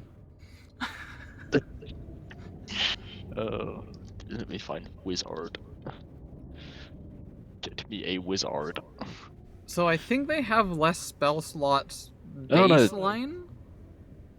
They have the same amount as me? That's weird. That should not be a thing. But I imagine you get your stuff and things from, like, your arcane bond, your thesis, school. Yeah. Bring What do me the those give again? bond. So Bonded they have magic the item as exact well. same spell slots as me. Which is kind of weird. By the way, I'm glad that the randomized character I'm rolling here is not a spellcaster again. Yeah. This makes Bonded it much magic item more as well. thinkable. Like, Helps. beforehand, it was a caster, effectively, and it had a charisma of 3. Boom, done. The rest kind of doesn't matter. Now that we're no longer focused and trying to use our spells, this could potentially make or break our character, depending on, I guess, our build scores, potentially. Can also pick up focus move that flings their staff at someone. You can bonk people with your staff from afar. I mean... Intimidation. Okay, that's great. For a +2 and... What do we again? Swashbuckler? Attributes. Yeah. D6. It's a 6. Wisdom. We're now 2 wisdom, 2 charisma. That's not bad, actually. 3.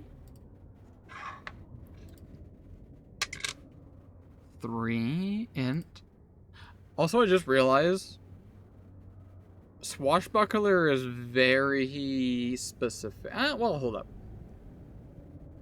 Logically specific. Like, say, if you're playing Wizard, obviously you want int.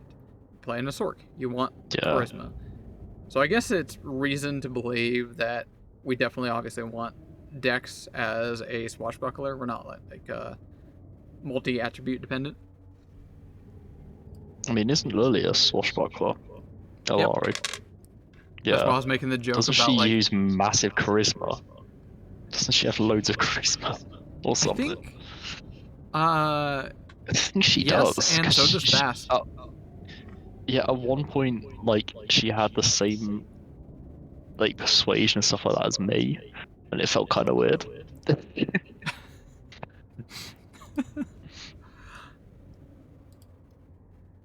Alright, here's our Swashbuckler.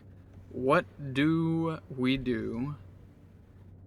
I don't know what I would hope from here, I'll be honest.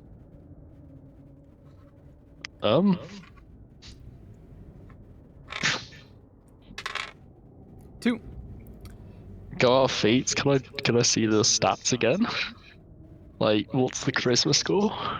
Of who? That's +2.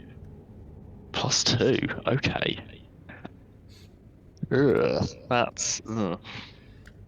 You've learned a flexible way to position your buckler to provide more protection. When you raise a shield to gain circumstance to AC from buckler, it is now a 2.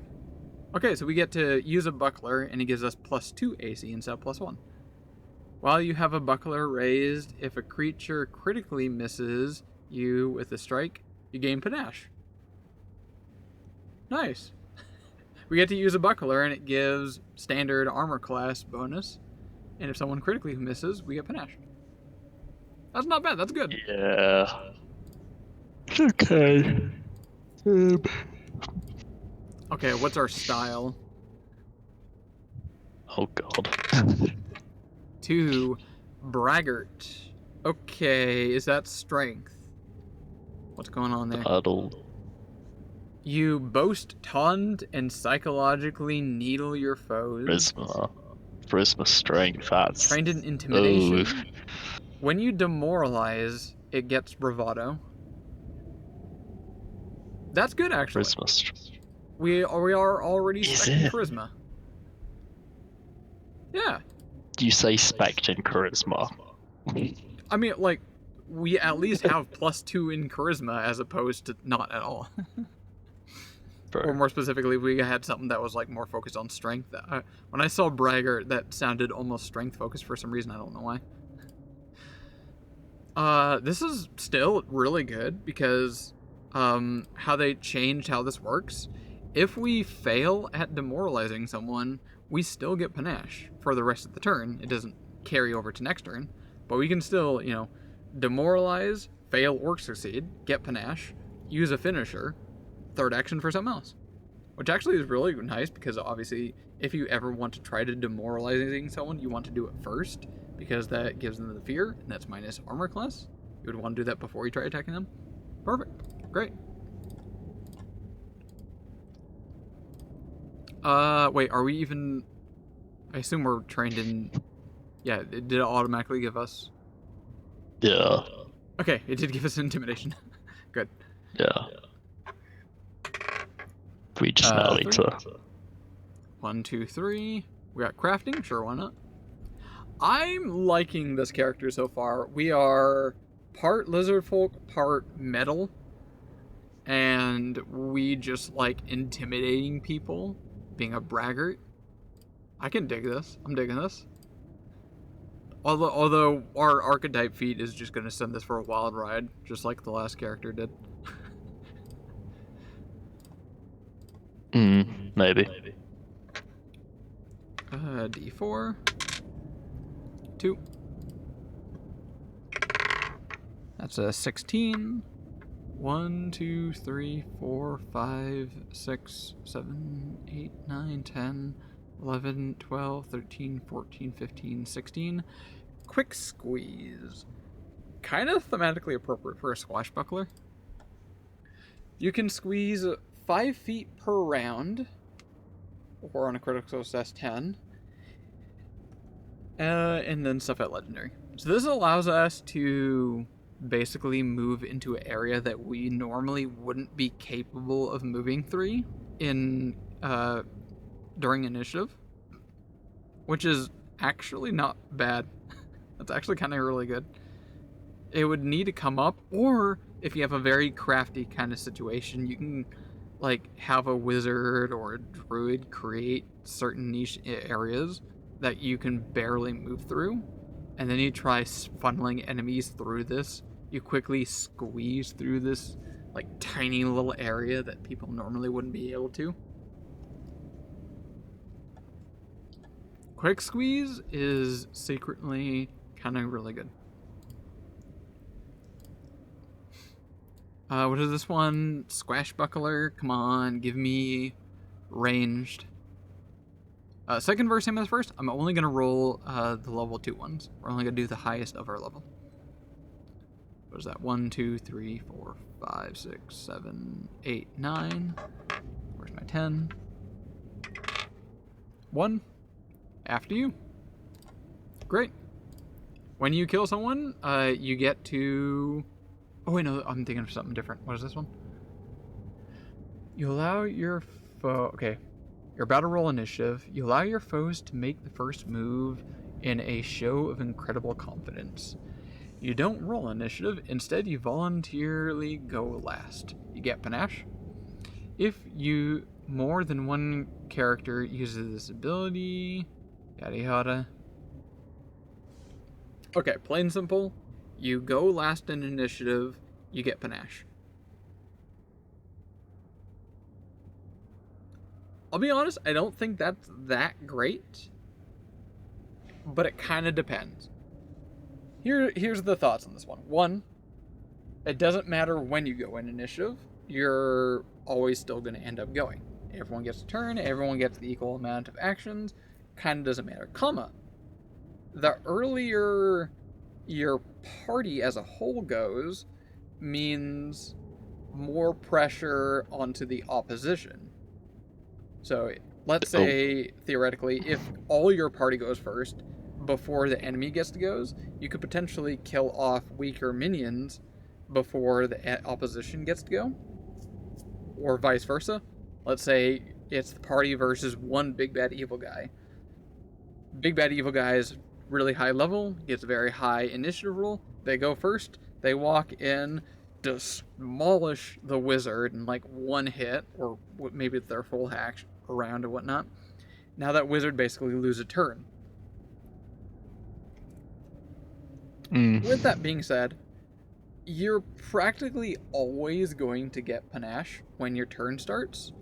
First action, demoralize with our one thing, or whatever, but usually probably demoralize. However, this does allow us to automatically already have panache, so we can do a finisher first. Question is, what do we use that additional action that we normally wouldn't have on the first turn? Honestly, I think that might answer itself when we get our archetype. If we're a caster, this is super good. Yeah. Because we get to use a finisher from our panache that we get for free, and then cast a spell, 2 actions.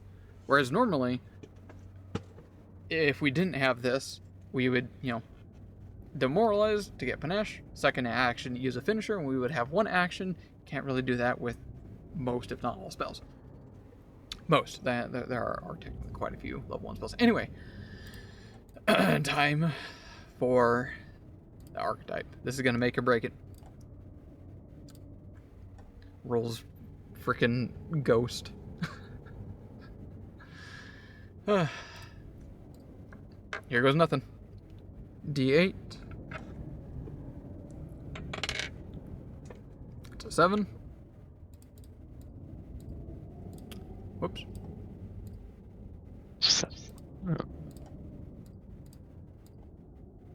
And 20.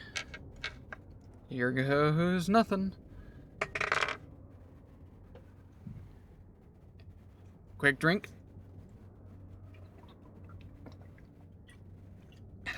It's an 8. 1.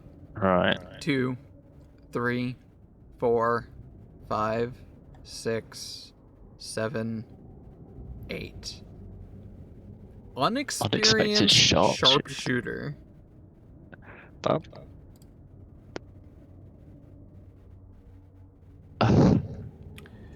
Depending on what this gives, it could be really good or useless. I'm gonna say it's gonna be useless. Because in order to use finishers, you need... Okay, let me go check that up. Just make sure I'm getting this right. Panache, I know what that is. Precision strike, here we go. You make a strike with an agile or finesse melee weapon, or agile or finesse unarmed attack. You get a bunch of damage off of that. So it has to be a melee weapon. Yeah. There are feats that allow you to get panache and use precision strikes with thrown weapons. You have to take those feats. I don't know, man. We might have botched something. Can you precision strike with ranged weapons? I don't know if that's the thing. Like non-thrown weapons. I don't know if there's a feat for that. Anyway, what is this? It's short. It's got a short description. Who needs skill when you've got dumb luck? Amen. Sometimes your shots hit miraculously, regardless of the fact that you seemed to slip when you pulled the trigger or that you weren't aiming at the foe when you fired. You gain accidental shot activity. I could have so used this for Frida. What does that do? The amount of times I missed. 2 actions, once per day. You make a strike with a ranged weapon. rolling the attack and damage twice, and using the better result for each. Oh my god, that's huge. The attack ignores circumstance penalties. It's the attack roll and any flat check required due to the target being concealed or hidden. That would have been so good on Friday. This is so good. The circumstance penalty. Wait, hold up. That it says ignores circumstance penalties to attack rolls. Yeah. That means circumstance bonuses from, like, say, a bard or anything else going on still apply.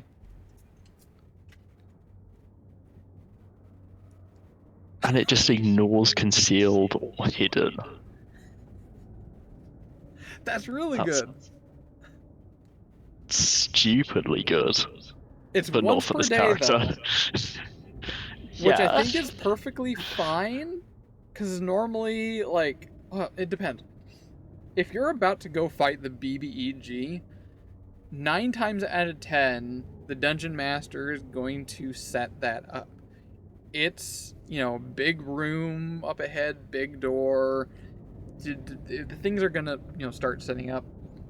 You got a decently good feeling that something important's coming up. Like, the organ music starts playing. Yeah, You exactly. get the choir out. On the inverse, not often something is going to be concealed or hidden. But when it does happen, it's a very So annoying. thing that entity or creature is capable of doing. So you whip I this don't know, out to immediately shut them down. We seem to body the last one that did this, so I don't know, is it really that useful? The problem is it's completely useless for a swashbuckler. Exactly. Fuck. It really, yeah.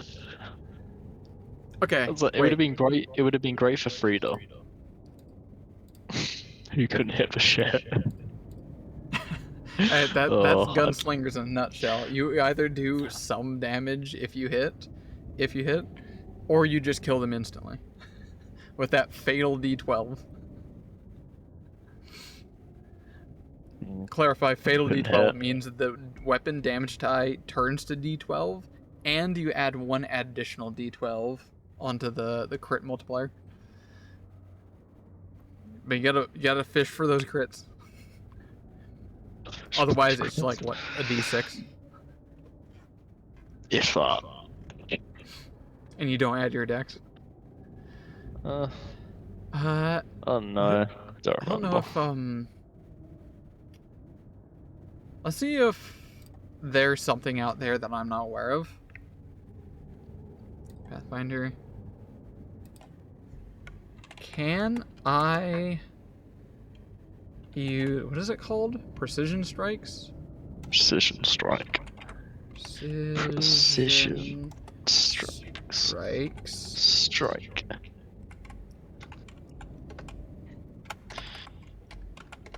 Can I? Can my Whenever you do precision, your strikes are done as Palantine. Did I misspell precision? Oh, precise strike. Right. It's called something else. Very Wait, fun. hold up. Is this only guns? Accidental shot. Once per day, 2 shots. Make a ranged with a ranged weapon. So it doesn't have to be a gun. Just any ranged weapon. I am confused. Wait, hold up. Make a strike with a ranged weapon. Do thrown weapons count as ranged weapons? I would assume so.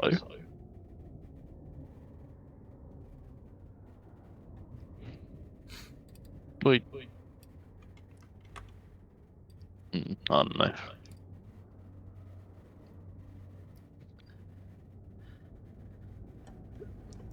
Weapons? Question mark? Maybe from feet? because a thrown weapon swashbuckler is absolutely a thing. You do need the feat in order to do that.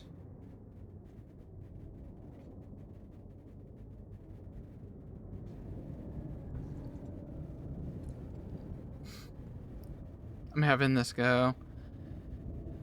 I guess another one I could follow up ask is, do thrown weapons count as ranged weapons?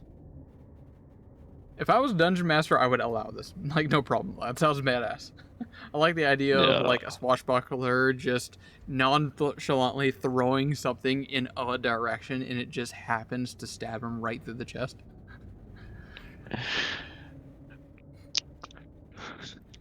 Only if you switch to thrown weapons, like Flying Blade. Do thrown weapons count as ranged weapons?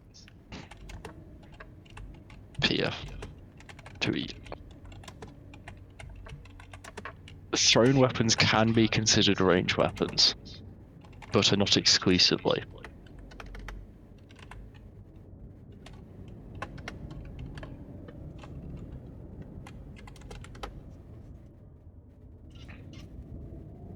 Yeah, okay. So, let me just link this. Passed. Got it? Yeah. Thrown. You can throw this weapon as a ranged attack. It is a ranged weapon when thrown. Well, there you go. There you go. There you go. So, never mind. This is not useless. This is super good. Oh. First action, get panache. The next two action, accidental shot. Yeah? Wait, no, hold up. This is a normal strike. Yeah, you make a strike with a ranged weapon. So they would have to carry a bow or a gun or something. Or like an actual throwing weapon. Oh no, you could totally well, okay, oh Jesus Christ. Breathe. If we instead took, where was it? Flying Blade right there. You apply your flashing techniques to thrown weapons as easily as melee attacks. You apply precision strike damage and range strikes you make with thrown weapons. So this allows you to get finishers with thrown weapons. It adds it to your repertoire. The problem is this specific ability, 2 actions to make a strike that's pretty much guaranteed to hit. That is very okay. It's not going to get the huge damage bonus that you would normally get from your finisher. Kind of like a sneak attack. Where is it? You do 2 additional damage, precision damage, on strikes. But if it's a finisher, that turns into 2d6. A lot more damage. That's not a finisher. That's just making like a guaranteed hit normal attack. Which I guess in turn is not that bad. You're rolled twice to hit as well as rolled twice on damage. So you're like guaranteed to hit theoretically and guaranteed to do decent damage. I think the best thing to work up with that one is... Okay, this is very wibbly wobbly. What do you say we veto after you? Should we stick to the full random or make this character actually viable and give it thrown weapon thingy? I mean, we might as well actually try and make it viable, so yeah, just get rid of it. Get rid of it? Alright, we're throwing in Flying Blade. Flying Blade. So now we can use thrown weapons, because here's where things that can actually be not bad. So while this may not be a finisher, and we don't get that lovely 2d6 at our low level, that 2d6 starts increasing at higher levels. If we at least use a fairly high damage die, I doubt there's a 1d12. But if we have, like, say a very high damage die, we're rolling it twice, taking the higher one. It would be much more effective if we use a damage die that is bigger. So I guess, what thrown weapons out there have bigger dice? Our swashbuckler is not going to be throwing daggers by the sounds of it. You could be thrown like short swords or something. Equipment. All equipment. That's not gonna work. We want weapons. There it is.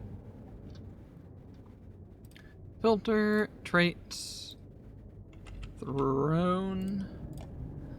Let me double check upon that. Nope. You apply precision strike damage on ranged strikes you make with thrown weapons within that weapon's first range increment. Thrown weapon must be agile or finesse. So it needs to be agile or finesse. Good to know. This also allows you to make a thrown weapon range strike for confident finisher and any other finisher. Okay. So it still needs to be agile or finesse. Can't just be anything.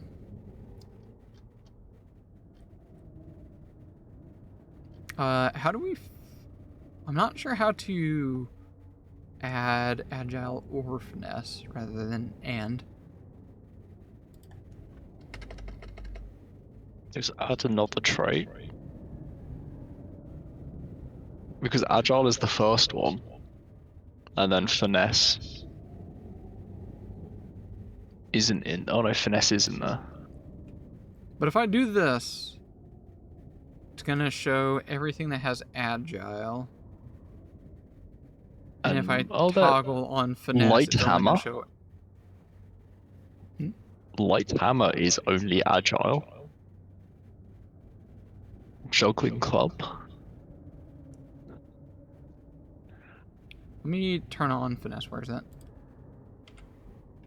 Like right in the middle. So all these have agile and finesse. Yeah. There are only one of them's a D6. I assume that's advanced. Yep. So I don't like agile and finesse. Let's get rid of... I'm going to get rid of agile first, because I don't think I want finesse on a thrown weapon.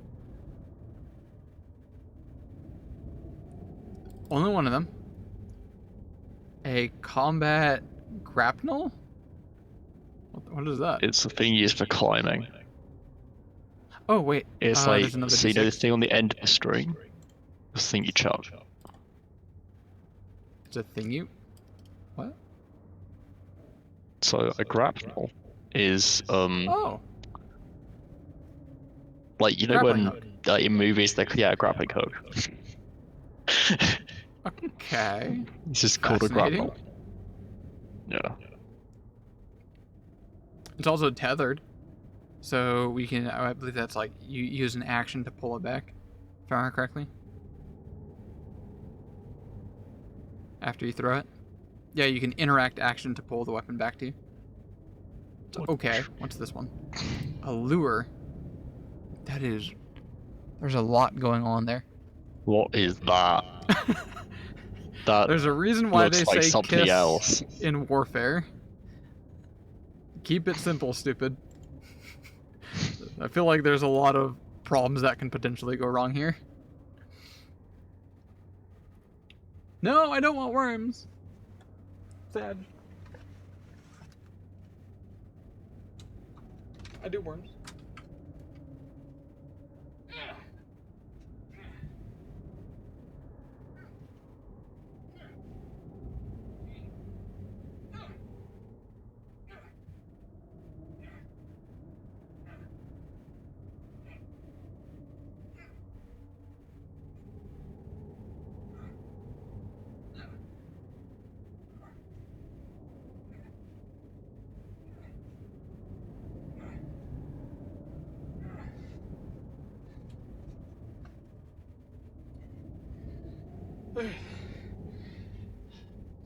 It's like activating my bladder. It's like a redeem. Okay, go to the bathroom now, because every time you do that, it makes me have to go to the bathroom. BRB.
Alright, I am Liv. Alright.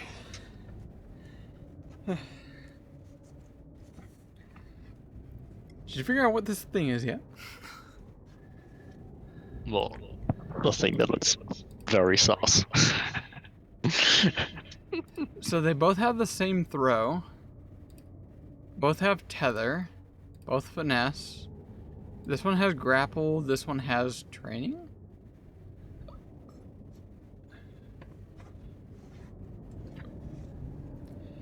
Striking a creature with a training weapon gives your animal companion or your bonded animal a +1 bonus to its next attack roll against the target.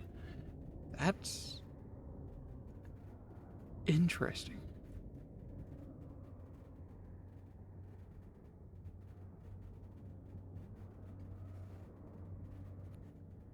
So you have to first hit, but if you hit, your animal companion get +1 to attack. That's not bad. Of all traits, some of the traits are kind of ass. This one's actually not bad. Except we don't have an animal companion. I just meant like in general. I've never looked at this trait before. The fact that it's a +1 to attack rather than like +1 to damage. I like that. Wow, I got very distracted. What were we doing? Right, Looking at throwing throwing weapons. stuff. So those are finesse. What about agile instead? Because it's a thrown weapon, we don't need finesse, because when you're throwing it, you use your dexterity to attack. So it can be agile, which is fine.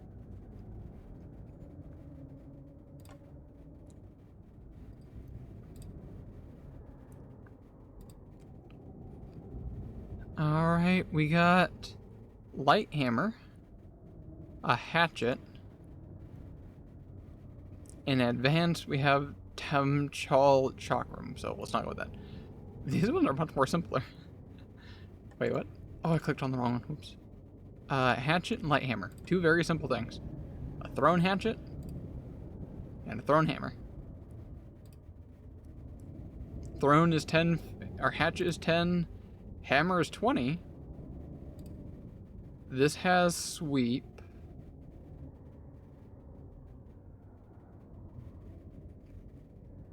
When you attack with this weapon, you get a +1 circumstance bonus to attack roll if you already attempted to attack a different.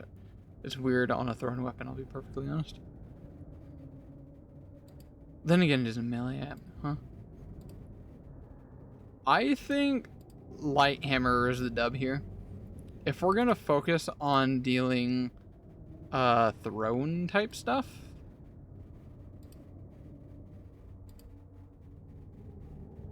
I don't think we're gonna really care about the sweep, and the additional 10 feet for a total of 20 feet thrown sounds super helpful.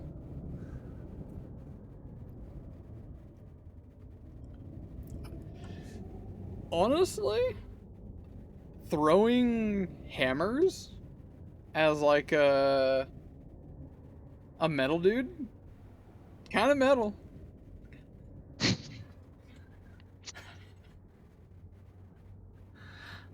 I like that. Got some hammerdin going on here.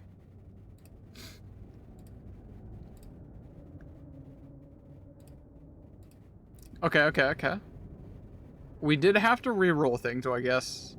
Viable character, yay or nay. But let's level up our army. Not really. What do we got? Granted, we have a +2 in dex. It's not only a +1. It's not great, like a 3, or really good as a 4, but at least it's not a 1. General feat. Did I have a tab for general? I got like a million tabs going on up there. Let's get rid of some of this. We got our hammer. I think that's what we want, right? Yeah. We're going with our hammer.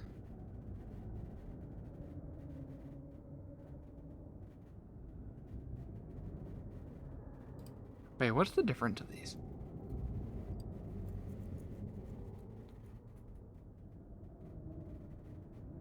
Wait, maybe the combat lure thing's not bad. Wait, bring that back. I just realized I didn't even actually look at it. Training, we don't want that one. This one. Throw 20 feet. Tethered, so we get to pull it back as an action. Yay or nay on that one. I'll explain later on that one. Grapple, so we can grapple with it.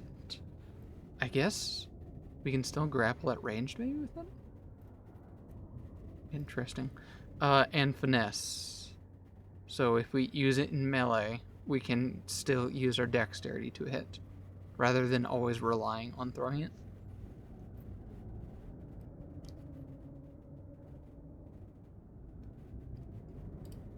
What do you think?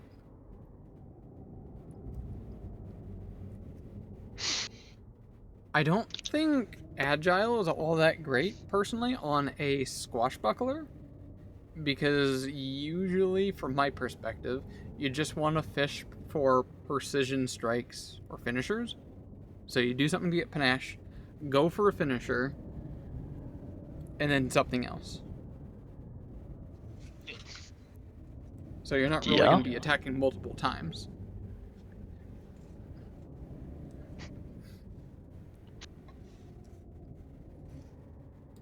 Yeah, it'd be better on like I guess a swashbuckler monk. But then monk would be unarmed. Maybe.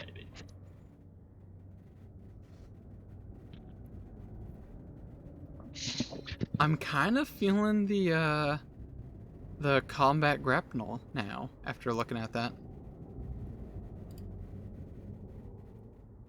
What does that give us? Let me think why. The ability to grapple with our ranged weapon is kind of cool, I think. Tethered sounds great at first, and it will be for the first couple levels, but at some point it'll become useless. We don't need that. Because we can get something that's much better. Finesse, this allows us to attack melee using dexterity. Do we really want or need that? If we're in melee something came up to us to attack, we could still throw. Like, we could take a step back, run away, and throw. Which isn't exactly a bad option. If something's really gunning for us, trying to attack us, using one action to get away and then attack means on their turn, if they want to keep attacking us, they have to at least use one action to stride at us. So constantly running away and throwing isn't exactly a bad idea.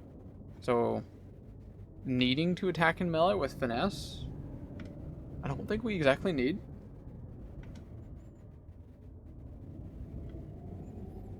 And let me take a look at grapple. What exactly does that do then? You can use this weapon to grapple with athletic skill, even if you don't exactly have a free hand. This uses the weapon's reach, if different than your own, and adds the weapon's item bonus to attack rolls as an item bonus to athletics check if you critically, yada yada. Can we grapple, though, from ranged? If you use this weapon to grapple with the athletic skill, even if you don't have a free hand, this uses the weapon's reach. Okay. So yes, you have a 10-foot No. reach. Oh. It doesn't have reach, right? It It has has a the thrown 10 property, but it doesn't have reach.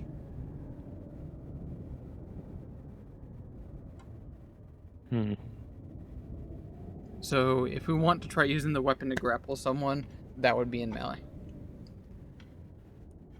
Yeah, but the weapon has a 10-foot melee. It does? Where does it say that? Although grappling hooks typically serve as a climbing tool, the specifically reinforced grapnel attached to a rope up to 10 feet long can be swung as a weapon. This is a martial melee weapon. So it can have an up to 10 feet I melee. don't think so. Let me go back to weapons really quick.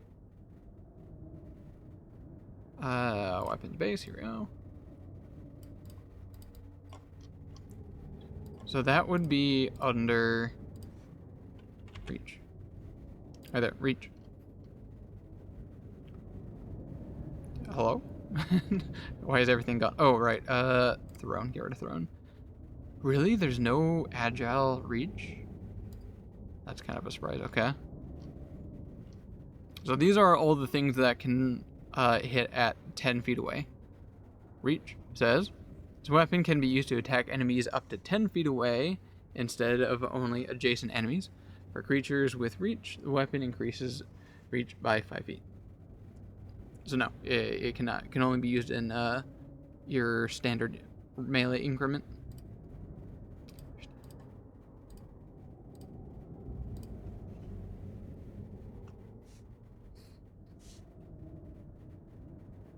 I guess one last thing is to consider: weapon group. At a certain level, I don't remember what level it is, but we will hit there because I want to get to ASIs. Do we want hammer procs or do we want flail procs? Flail, on a critical hit, the target is knocked prone unless they succeed at a reflex save. So if we crit someone, we knock them prone, which I think is great.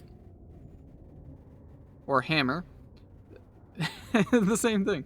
Target is knocked prone unless they succeed a fortitude save. Okay, this one's fort and this one is reflex. Okay, never mind. I can both basically the same thing. What a funny coincidence. Ugh, I don't know, man. I'm torn. Combat grapnel or light hammer. I think I'm just gonna go with a light hammer because I love the idea of just wielding a hammer, chucking at people. Just the pure visual is a lot fun to me.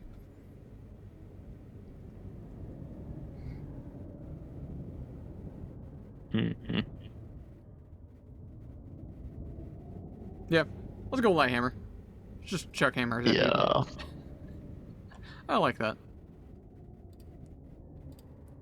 Now where are my generals? I must have deleted it at some point. Feedes, generals. Do you remember how many it was? Like 27 or something? Traits. Yeah, 27. Skill. Level remove. 1 and 2. Where's my dice? Here it is. 24, 25, 26, 27. Send it.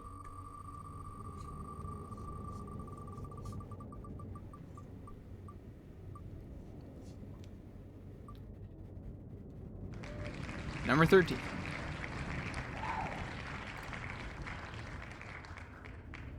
1, 2, 3, 4, 5, 6, 7, 8, 9, 10, 11, 12, 13. Shield block. Wait, do we have shield block already? Wait, hold up. At level...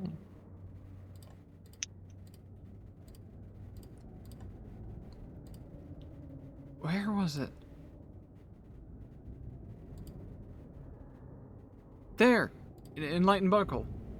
Wait, hold up. Wait, I might be mixing this up. Reaction. While you have your shield raised... Oh, this is the other one! I always mix these up all the time. I make that mistake all the time. So as a reaction, if we raise the shield, we get to reduce the amount of damage we take based on the hardness of our shield. This is actually perfect. Because we took Elegant Buckler. That's actually a great choice.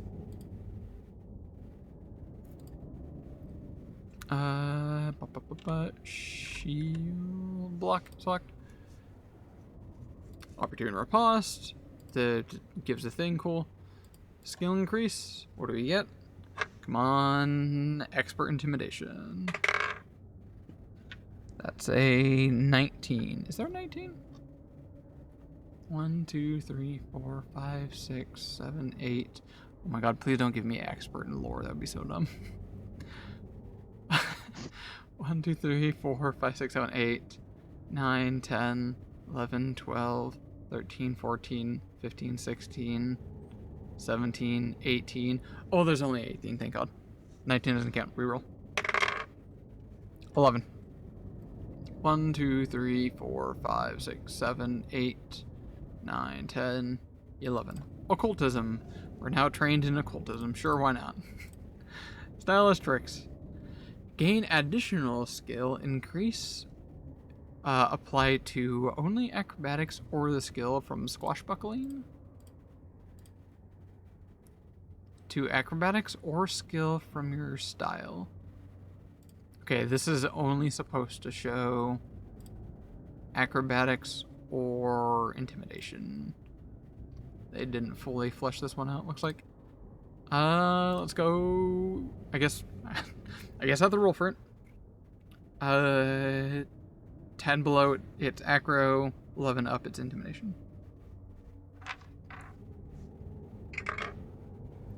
Acro. Okay, cool. And we get a skill feat.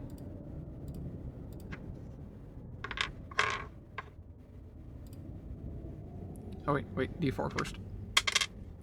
3. 5. 1, 2, 3, 4, 5. Quick repair. Big thonking. Well, hold up. For you, the repair activity loses exploration trait and takes only 1 minute instead of 10. And if you're a master, it's now 3 actions. This, rules as written, is actually super great. Because as we keep blocking with our shield, I'm pretty sure that causes damage and eventually breaks the shield. Which means we will constantly want to try to repair it. Rules as written, this is super great. In the Friday game, Abomination Vaults, repairing or managing your equipment's hit points, I barely ever do. But as a raw game, hit points. What was it? Nothing. Nothing? Just nothing?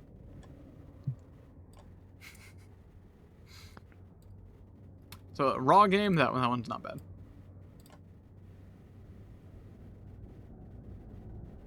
Imagine if I made you all keep track of the hit points of your armor every time I attacked you. I mean, given that one of our party doesn't use any armor or weapons.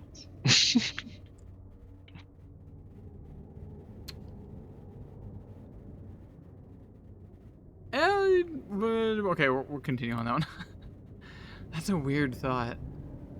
And I also don't use weapons, or barely use weapons. I find it weird that you don't use a weapon and you took the warrior one. It's because my strength is 0. Why'd you take the warrior thing? I don't know. That's a solid good question, huh? I don't even remember what it gave me. I might have to rework that. To be fair, I need to rework some of the spells. I do not use most of them. Really? What do you have? Well, just like runic weapon and mage armor, I don't use at all because they're both useless to me. Like runic weapon, the only person I would use it on is Myra, but she uses her mutagen, which does the exact same thing but better. I think And runic the mage weapon armor. also only applies to weapons, and those are unarmed attacks too. Yeah, that as well. And then mage armor. Wait, you can do that to Fast. No, it's only on me. Runic weapon? Oh, runic weapon. I thought he has +1 on everything anyway. Runic weapon also turns things into a striking weapon. Oh yeah, maybe. I don't know. I think at all y'all's level though, everyone, like y'all just looted 5 or 4 different striking weapons last session. Yeah. And we already had like 2 striking runes and like a potency rune or something. Yeah. Why is Wanderer's Guide not loading? Give me cow. Alright, time for the next swashbuckler feat. How will it do? 1, 2, 3, 4, 5, 6, 7, 8. We got 8 level 4s. What's it done? 4. 1, 2, 3, 4. Guardian's Deflection. That's her reaction. I'm kind of worried about this. Because we just took a reaction. Is this like the same thing? And, oh wait, no. Trigger. An ally within melee reach is hit by an attack. Oh, never mind. Okay, so we can use a reaction to defend someone next to us with our shield. But if we get attacked, we can use our reaction for shield block. Yeah, Ryan, that's great. We're like a ranged defender in a weird way. Which is actually not bad. We just stand by like the wizard or the sork or something like that in the back and defend them. Throwing our hammer. All It's right. such a weird build. What do we get from our... What is it called? Untrained shootist or something? Oh, unexpected sharpshooter. Hit the dirt, lucky escape, and risky reload.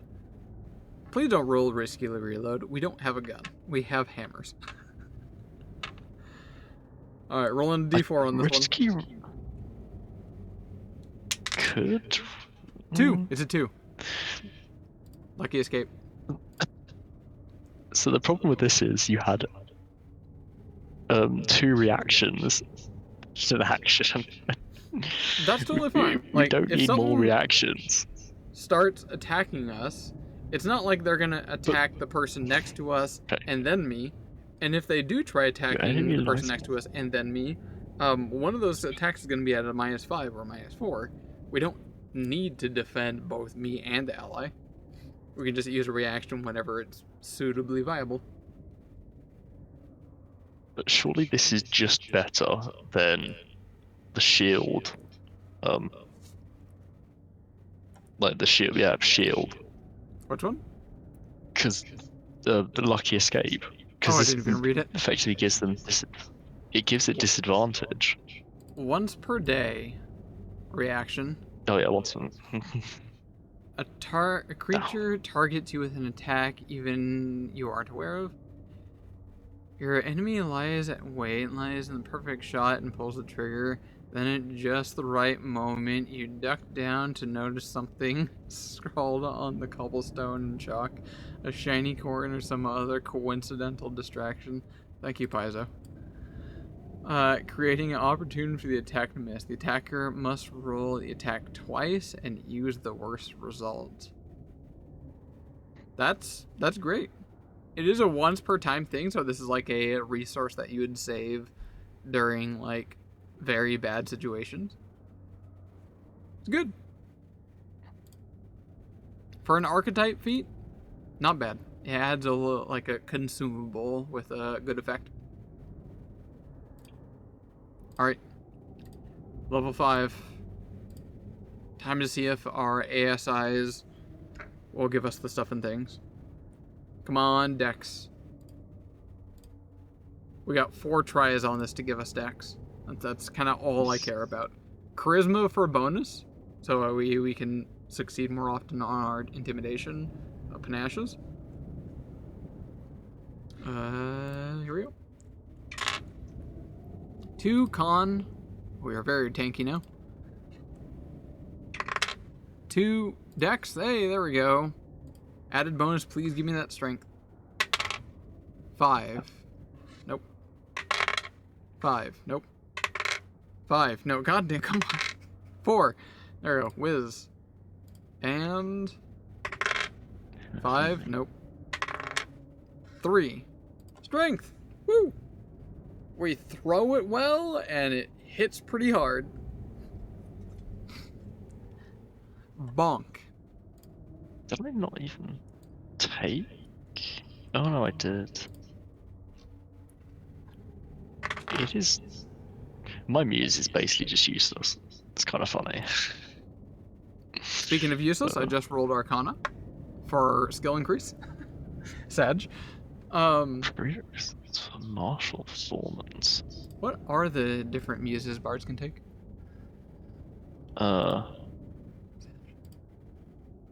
I could have Enigma, Maestro, Polymath, Zoophonia, or Warrior. Use the Master of Birds on wolf owls, trumpeting elephants, and other animals' communication. So you get martial performance, empowering you effortlessly blend your performance comebacks. When you have Courageous Anthem, the thing that you use a lot, and you damage an enemy with a strike, it extends for 1 additional round.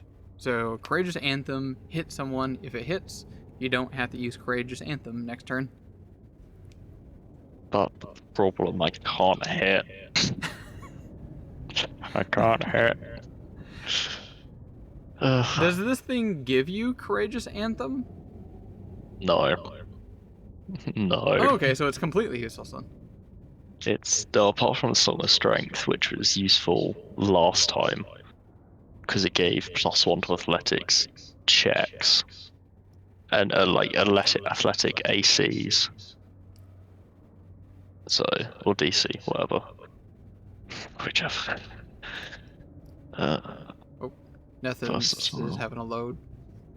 You can use performance instead of diplomacy to make an impression. Yeah, martial performance really good if you attack. Yeah. So the problem is, I need to roll like I think most things require me to roll an 18 to hit or something. So like Damn, the thing we were, because even with the tridents, like plus whatever, plus 5, it just I can't hit. Let me take a look at your stuff and things here. Where are you right there? The thing we were fighting last time, that level whatever wisp, I literally needed a nat 20 to hit. Oh, you're using strength for it, that's why. And you only have a 1 in there. Yeah, I got +4 in dex. So if you had a finesse weapon so you could use your dexterity to hit, then that would work. Or if you tried throwing your trident, it's got the thrown property. Oh, that sounds like effort. It's definitely effort. More effort than just go spell, done. What are the muses? You want to switch You out can use to it. another muse? That's what I'm just looking at. Choose anyone. That's Creatures why I have additional hope I signatures. didn't crash, because Nethys is not loading for me. Nope, okay, it's fine. All's good. No, you're fine. You're fine. Polymath isn't great. Your music constantly inspires you to great heights while testing powers. For many bards, a teacher of rifle or rifle forces role. Suppose great composers. Alright, Ancestry feat. Instead of doing all of them, I'm going to only do the level 5 ones. Uplifting overture. I need a D10 for this. Which Come age ally on. skills? Give me Metal Boy feat. Allies feel like they succeed in anything this counts having compared to age ally on a skill check. I rolled Precious Alloys. Choose not Cold great. Iron or Silver. Your melee unarmed attacks have special properties of a weapon made of that metal. Okay. That's really good. Magically unlock memories. If we had unarmed attacks. Which I'm pretty sure we don't. Okay, recall knowledge.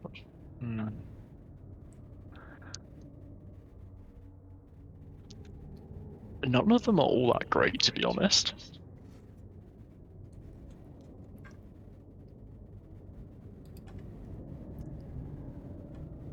Which one? Although I would... None of the muses are actually that great. But the one that is probably better than the others is the Enigma Muse.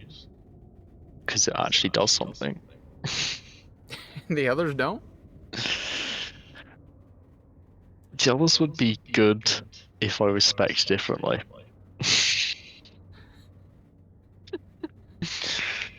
Like, What does Enigma do? it gives me, so Bardic Law is like the level 1 thing, then it's basically all about knowledge. And just, like, knowledge checks and stuff like that. So I So get... Yeah. you get a lore thing that's anything.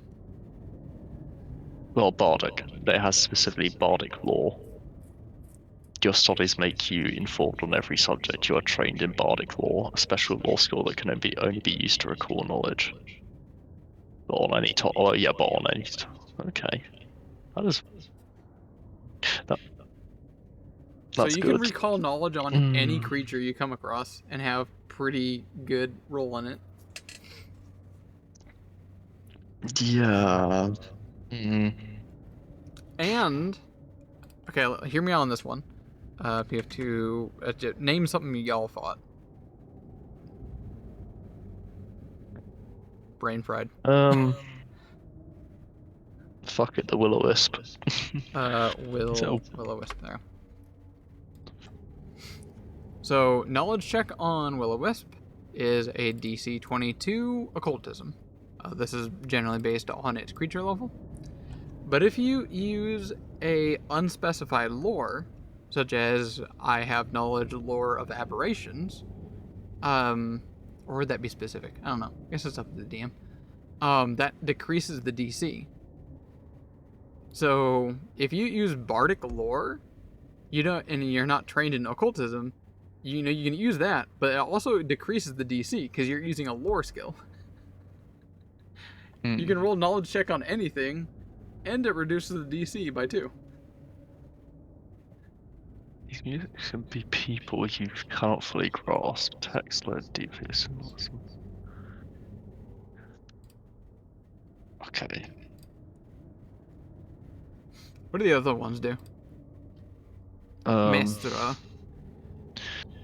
By adding a flourish, you make your compositions last longer. You learn lingering composition focus spell. Focus spell, free action. You add a flourish to the composition to extend its benefits. If your next action is cast a cantrip composition, the duration 1 round. Attempt a performance check. DC is usually standard. Difficulty, yada yada. The effect depends on the result. So if you succeed, the composition lasts for 3 rounds. Okay. So you could do this here and cast the thing that gives everyone a +1 to attack and damage. Then do this. You succeed. It lasts for like 4 rounds total. Then you have an extra action, for the next some rounds. Granted, it costs a focus spell. You can only do this once per encounter, but Well, let's make that's really good. And that's on normal success. On a fail, 1 crit 3. In tune. You attune your great skill in performing to another, granting them a small measure of your skill. If your next action is casting a composition spell with emanation area, its area spreads from a willing ally of your choice within 60 feet of you. That. Which one are you reading? Zafana? In tune. So in the Maestro Muse, it's the 3rd thingy, the level 4 one. In tune. Harmonize. You can perform multiple comp. So in the Maestro Muse, down in the prerequisites section, you're on. Right, go into Maestro. Go into Maestro.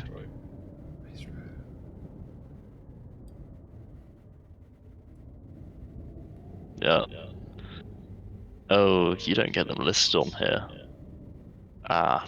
It's on Wanderer's Guide. Is it a feat? Yeah. Yeah, I think so. Oh, I never even thought about that. So there's gonna be feats that you can only take from different muses. Ew. Yeah. Ew. Harmonize. You can perform multiple compositions simultaneously. By performing multiple ways at the same time using special vocal techniques to double your voice. If your next action is to cast a composition, it becomes a harmonized composition. My lizard folk has precious alloy unarmed attacks. I'm very wibbly wobbly on this one. We don't have. Well, I guess we technically do. We can just try punching someone. Which I guess technically. Never mind. Maybe that actually is kind of good. In rare case scenario, when we come across something that is weak to whatever precious alloy our basic mundane fists are, that would give it, a weakness proc.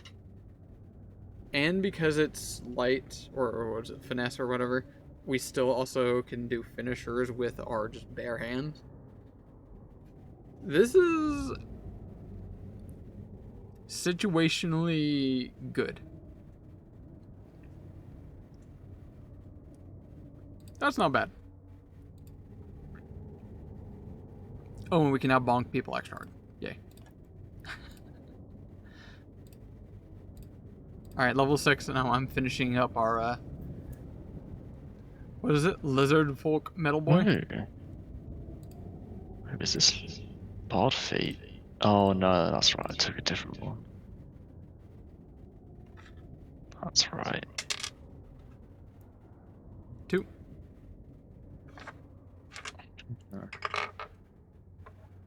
Seven. 1, 2, 3, 4, 5, 6, 7. Crystal Healing. I know this one. This one's a lot of fun.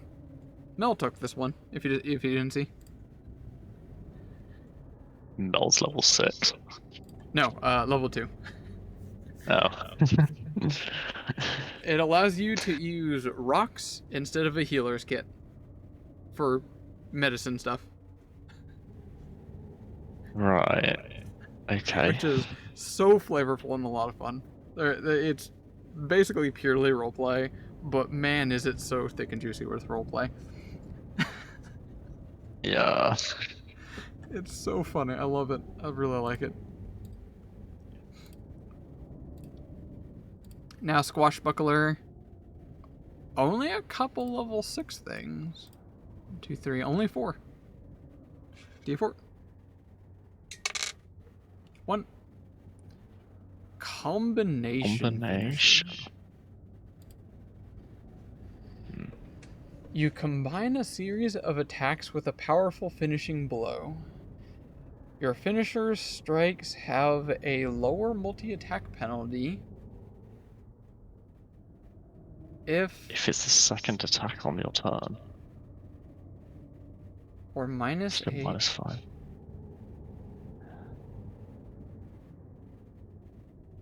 Huh. I mean, is it not great?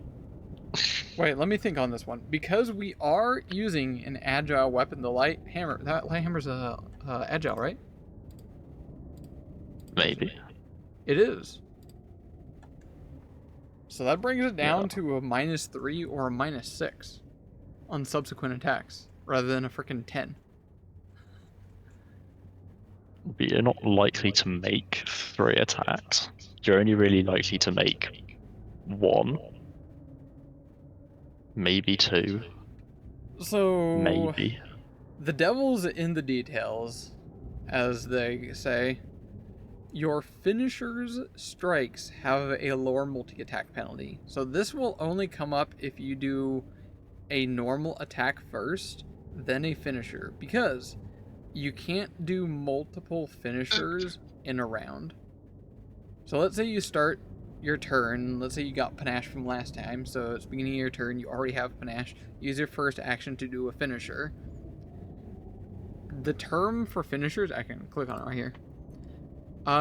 Can only be used with weapon. Where is it? Once you use a finisher, you can't use actions that have the attack trait for the rest of your turn. You can't grapple, you can't attack, you can't trip. I guess technically that means you can't escape either, because it has the attack trait technically. So in order to make use of this here, you have to make a normal attack first, and then go for a finisher.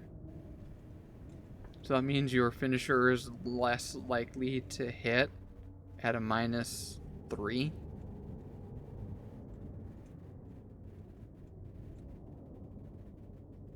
Just doesn't really feel great. I was think this hedging. is only It's good not. if the only thing you care about is damage. Because the finishers can do a lot of different ailments, setups, changes, manipulations, etc. This is if you just want pure damage and you're just only attacking constantly. And even then, it's not going to be that much of a damage increase. Like, if we're talking, what do they call it?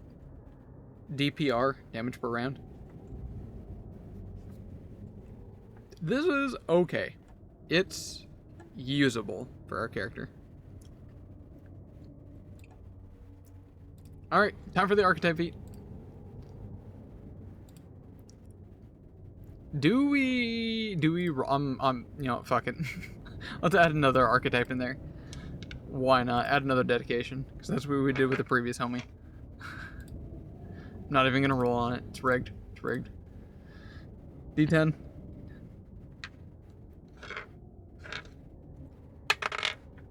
One. 20. I rolled a 20. 1, 2, 3, 4, 5, 6, 7, 8, 9, 10. Go to the bottom of the screen. 13, 14, 15, 16, 17, 18, 19, 20, because there was 2 legacy things on there.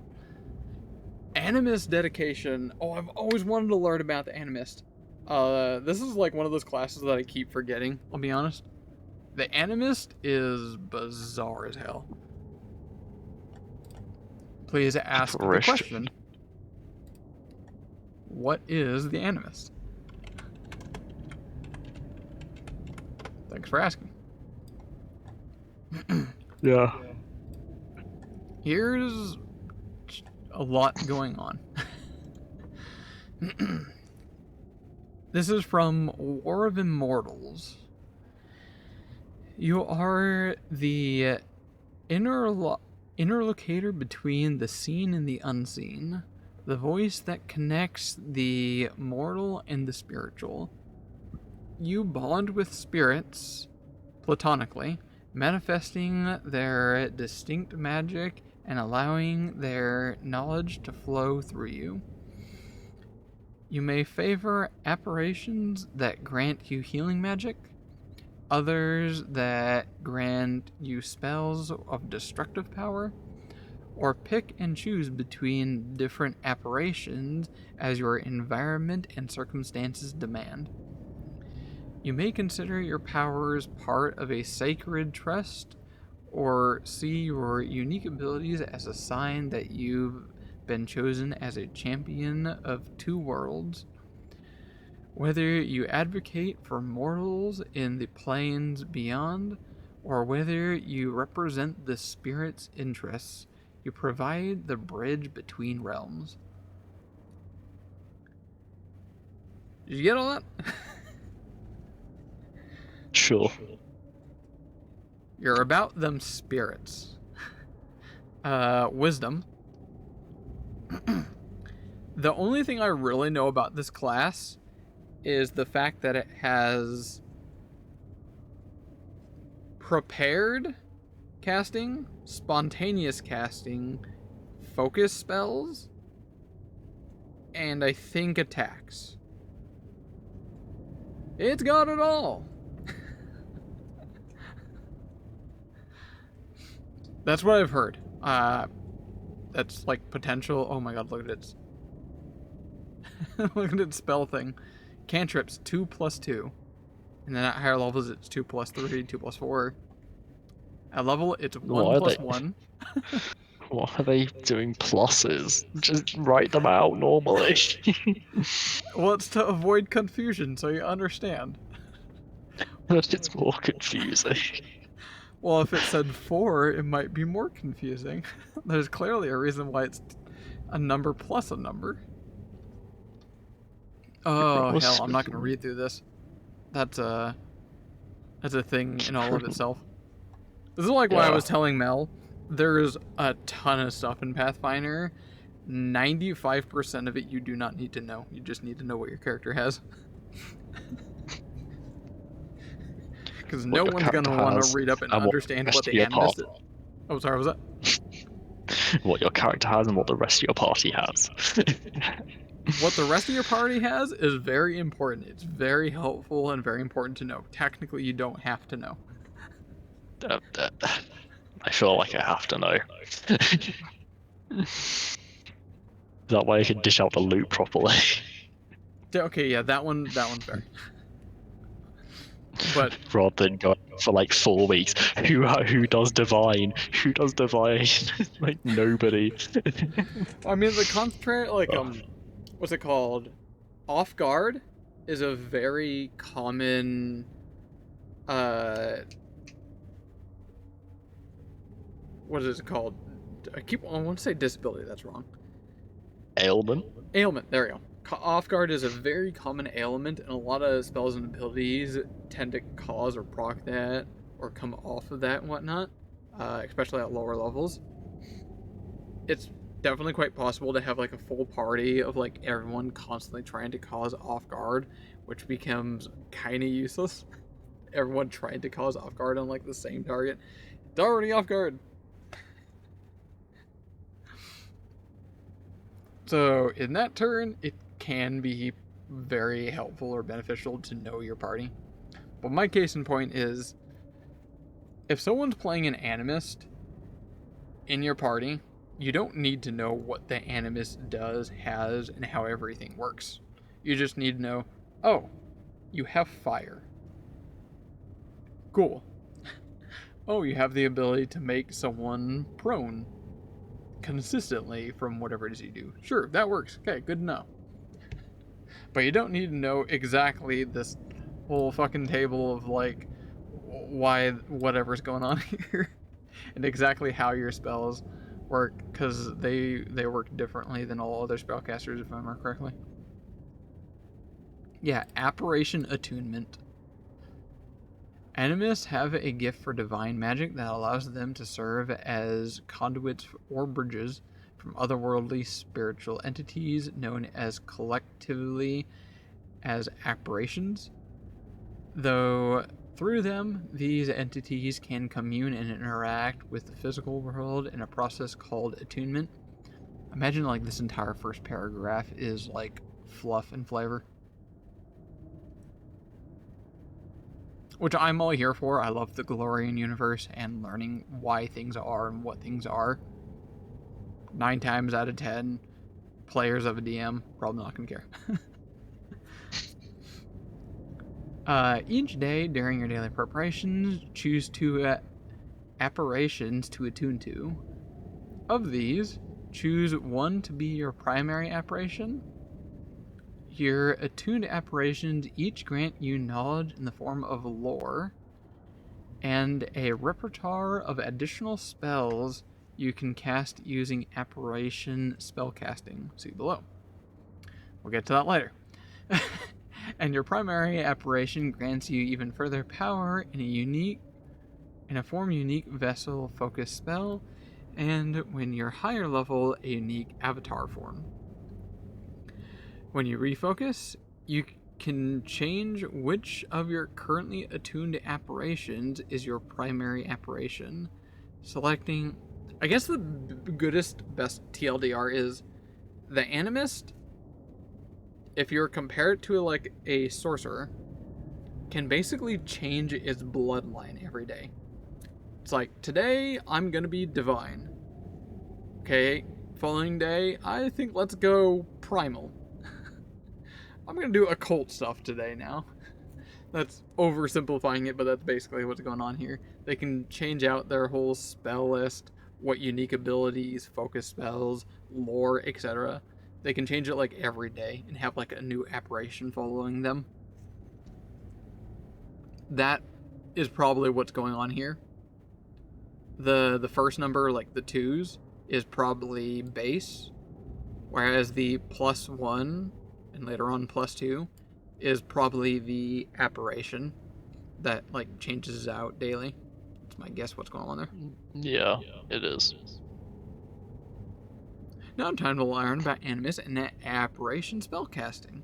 What makes this different? I'm not going to read that. I'm tired.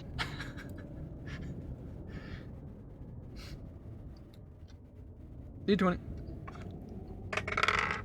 It's Please not even don't. that. 1, 2, It's 3. a D12. And fine. If I rolled higher than 12, then it would be just reroll. So I got a 3. Echoes of Lost Moments. Echoes of Lost Moments are apparitions born from memories that everyone has forgotten, often arising from fragmented pieces of magic and memory left behind by time-altering magic. Breathe. They may even occur in response to significant temporal tampering, cleaning up fragments of time damaged by irresponsible magic. These apparitions are drawn into animus, who are orderly and responsible, and they can give such hosts access to spells that alter a target's timeline or removes them from the current timeline, reveal visions of past or future events, and even accelerate magical effects to a point in time where they have already ended. Timey-wimey wibbly-wobbly. Got it. We get fortune-telling lore and genealogy lore. Wait, don't we already have that? Yeah. Huh? That seems like a very specific lore skill, and we managed to get it twice. Yeah, but it's timey-wimey, wibbly-wobbly nonsense. Yeah. Of course it's gonna have genealogy in it. Okay. What are the frickin' chances this shows up twice? Weird.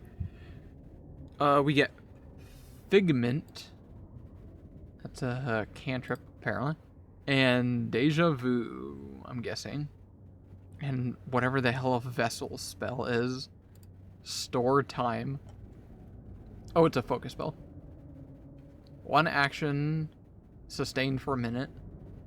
You store time for later use.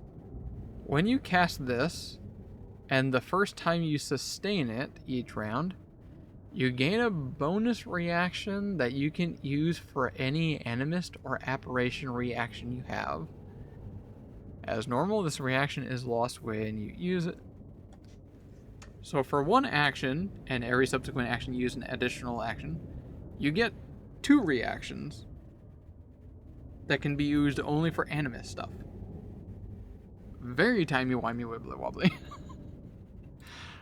This is a very advanced class. You definitely would have to know a lot more ins and outs. You would have to, like, find out where and why to use that.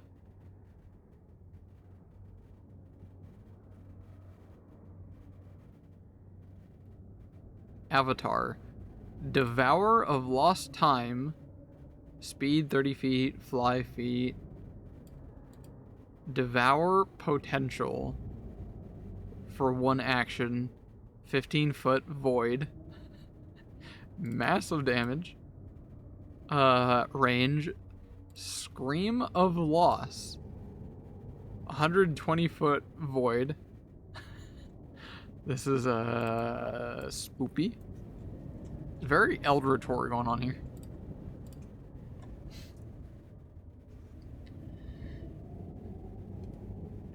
So yeah, that's the Animus is a thing in of itself. I don't think anyone would ever choose to play an Animus unless they know about it and are curious to learn what the hell is going on.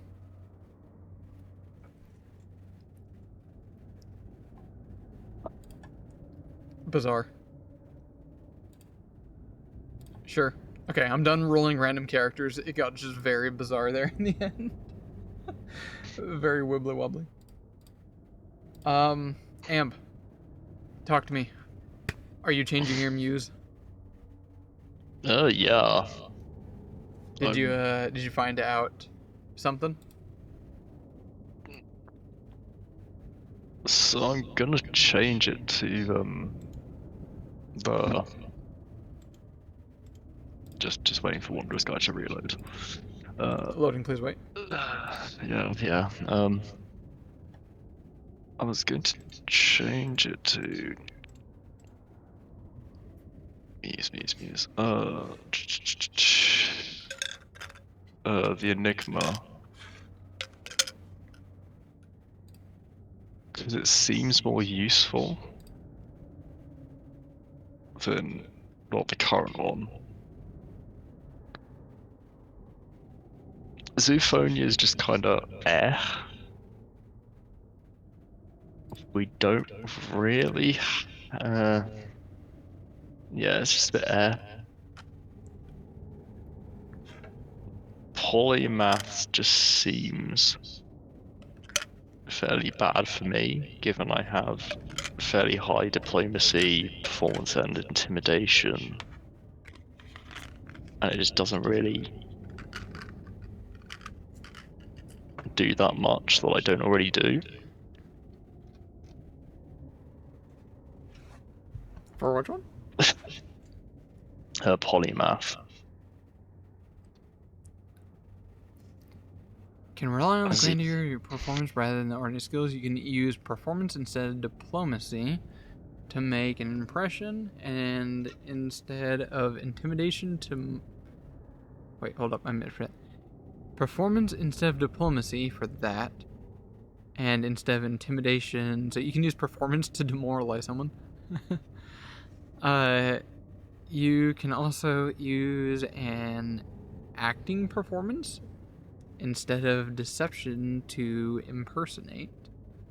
In addition, you can use your proficiency rank in performance to meet prerequisites for skill feats that require particular proficiency rank in deception. Okay, that one's interesting.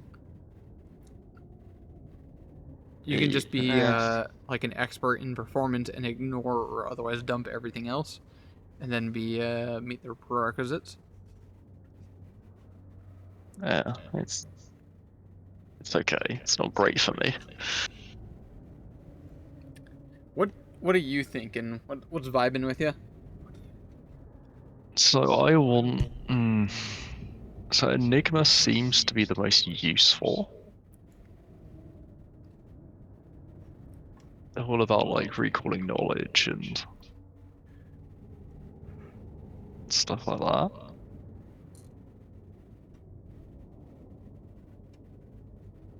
But I don't exactly do a lot of that. So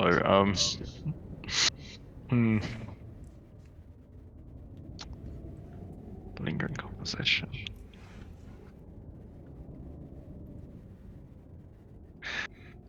The problem with that is it's a focus point, and I need those. What do you normally use your focus point for? Healing. True. Lots of healing. You have 2 focus points now, right? Yeah. Well, I've always had 2 focus points, but yeah.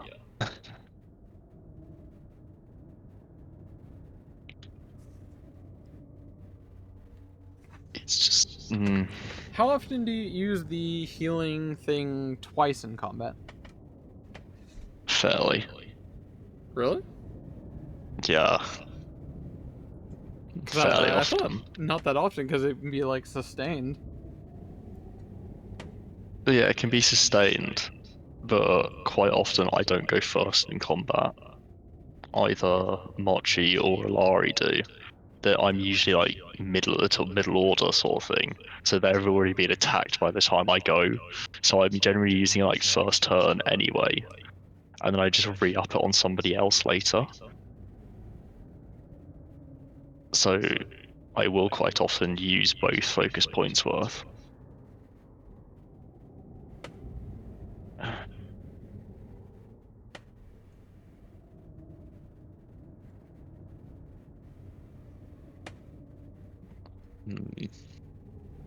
But instead of healing the party, consider lore checks. Yes, I am considering lore checks. You see, I can first turn I can do buff heal, then second turn I can do buff re-up the heal, and then do a lore check. So like, it works out doing it like that. Or if I'm going first, buff, lore check, move, whatever. That's true. Just because you take this doesn't mean you still can't use the other heal thing. You just can't use the heal thing like twice. Which the only time when you use it twice is if an encounter has gone further than like, what, 5 rounds? Yeah. Well, which is weirdly quite often. I guess technically you could cast it twice. And then subsequent rounds, sustain, third action something. Third action buff, yeah. just the bot in the background. Well, it's basically what I do anyway. It's just like sustain, something. Yeah, done. It's wild imagining playing a caster that turn can actually go that fast. Well, as I said, most of my like damage spells, in fact, all my damage spells cost 2 actions, apart from Force Barrage, which is 1 to 3, and is useless at doing it on 1, because that's a waste of a spell slot. I can't wait to do your like side quest. I should The probably thing do I'm that at doing some with point. Alari and Thask. I can't wait to do yours. Yeah. Should probably write a backstory at some point. Might be useful. I have something set up for Myra, and I can't wait to figure out exactly how to run it. I pretty much have it all set up. I just gotta figure out, like, proper... What's the term on it?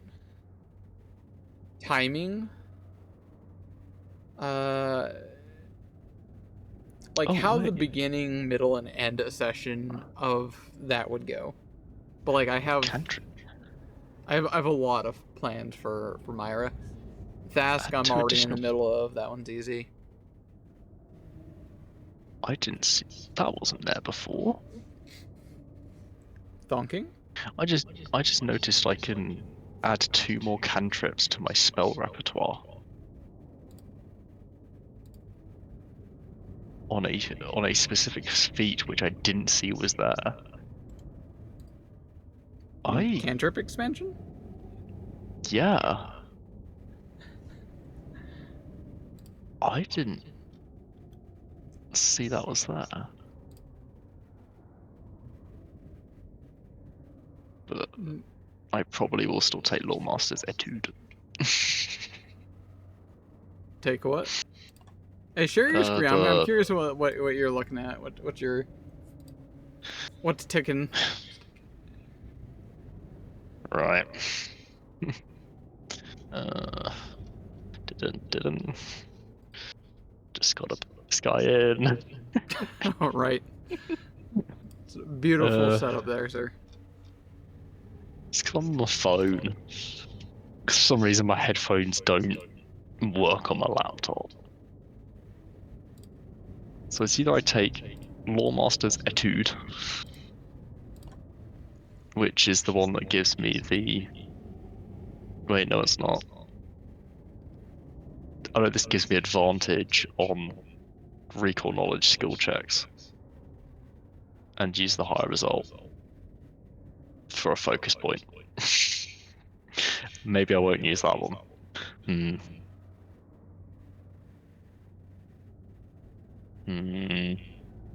So yeah, I swapped over to the Enigma for the law. Alright. I need the law. I'm now just kind of deciding what my second level feat is. What do we get for seconds here? Very few. So, I got cantrip expansion, which, to be honest, would probably be the most useful. Very versatile. Would give you a variety of things. Yeah. That.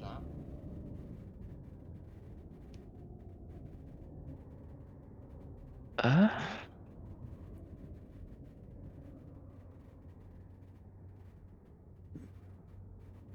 10 feet large. That doesn't. It's not great.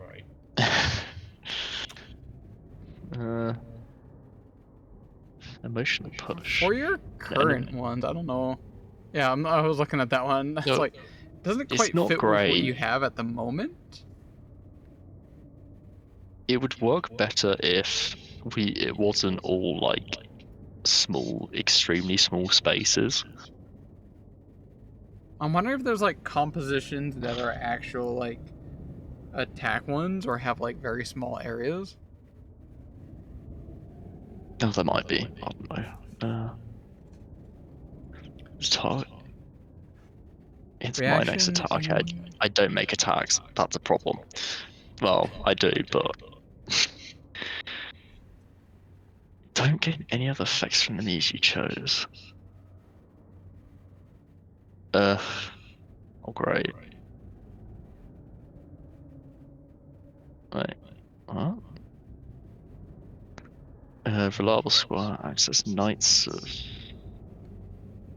I can't take that one. Well, don't worry about that. It's not really.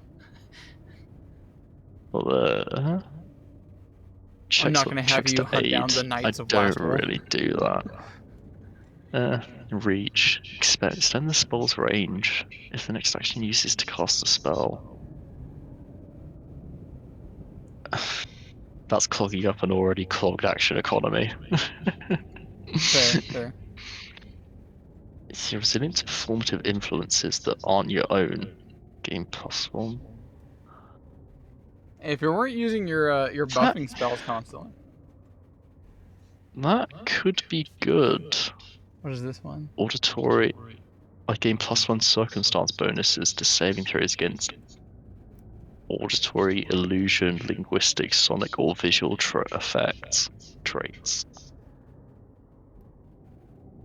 That So could pretty much be good. Most, if not Everything. all, will saves. Yeah. Okay. It's either well versed, the cantrip expansion, or the Lore Master's Etude. But I don't know that we don't make that many recall knowledge checks. Targets you or targeting ally. What is this? Free. You or an ally It's the within one. range. Attempt a skill check to do that. Call upon the muses' deep memories. Granting Mysteries. mysteries. Granting the target greater ability to recall knowledge. Roll the trigger skill check twice and use that. Okay. But we that don't would be do for like a knowledge check that you really need to succeed at. The problem is we don't do many, if any, knowledge recall or what we call knowledge checks in general. I feel like you kind of do. There's been some major lore checks that you guys have failed. Have well? I don't remember. You don't remember because you don't know. Kind of like yeah, you don't probably. know who the actual BBEG is. Sadly, I do. You do? Wait, how do I you was do? there when you told. I was there when you told Mel. Oh, you're talking about the giant elemental? The giant elemental on the. Spoiler That. alert. That has It's nothing to not. do with the campaign. Oh. That is Well, a we can go kill self-insert. that anyway. We can go kill that anyway. That is because of someone's backstory. Yes. The Mel's Cobalt backstory. Nope. He wasn't he? I don't know. Nope. The Something giant like elemental is from someone else's backstory that is currently in the Friday game.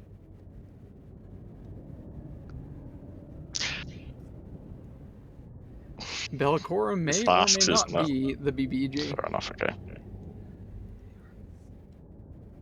Fair enough. Unfortunately, y'all have all failed the lore checks to identify what's actually going on, so don't worry about it. Great. It'll be fine. I'm taking the This cantrip is fine. expansion. Hey, cantrips. Do all the things. Time to take prestidigitation. No, fuck that. But sparkles. Level 4. Level 4. Oh, I ain't swapping that one out. But sparkles. Sure. Wait, sort what out? I ain't changing my level 4 skill out, Bard Fee out, because that one's kind of important. Which one is it? Hymn of Healing. Yeah, fair. That one gets a lot of face time. Manage. Add spell. Cantrip. 3 pages of cantrips. Fuck. So what do you currently have?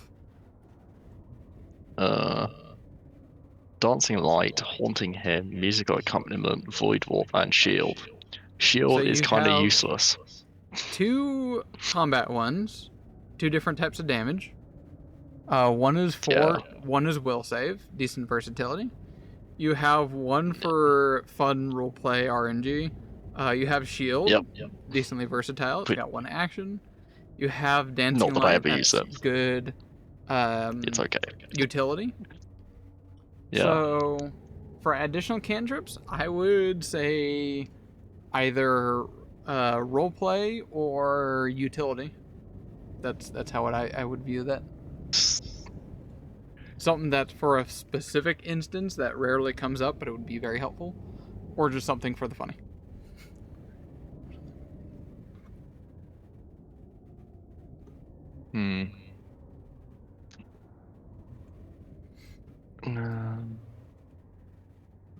This is the way. I was You going can to say if literally there was cast the spell and say, "This is the way."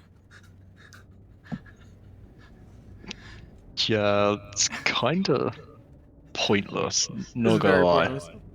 it's In very a dungeon pointless. crawl, it's 100% pointless. Yeah. Telekinetic hand. Oh, it's Mage Hand. It's Mage Hand. It's Mage Hand. You can fondle things from afar.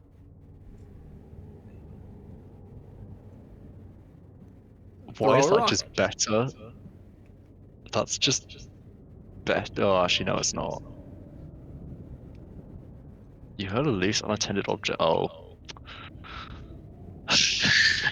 It could be anything, literally just a pebble that you describe in the background. It doesn't have to be something that's actively there. When you walk, the earth walks beneath your feet. Your step extends, distance contracts, and everything is just a little closer. 2 actions, you stride twice, but faster.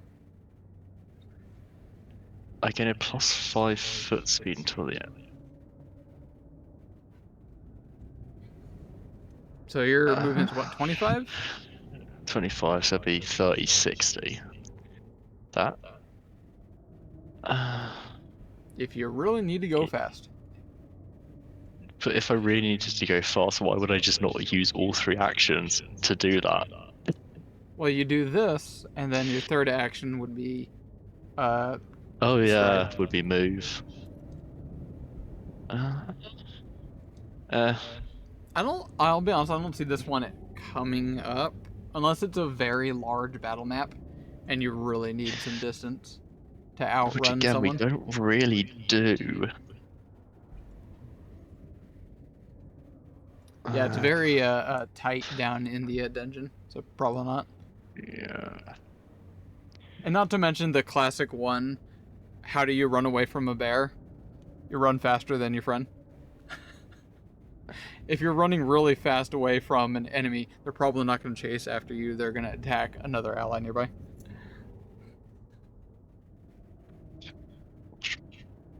Since like this spell literally washes your fortunes. You adjust your garments, change position, and chair fidget with that. Before rolling a check, you can cancel out a misfortune effect on that roll. That? What classifies as a misfortune effect? This is like a rare instance.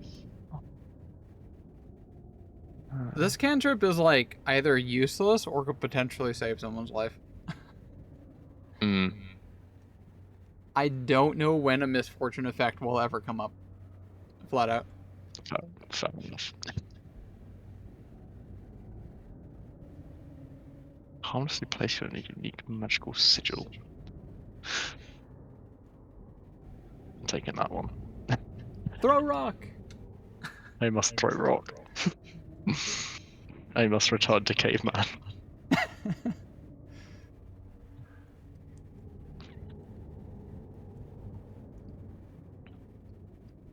Eat fire. Reaction when you take fire damage, you take less fire damage. It's okay. What is that? You condense a beam of mind-assaulting eldritch energy from the dark spaces between the stars and forests of the Eldritch Blast. It's shit Eldritch Blast. 2d6 mental damage, but it'd be increased by like +4 or 5 or whatever. I don't know.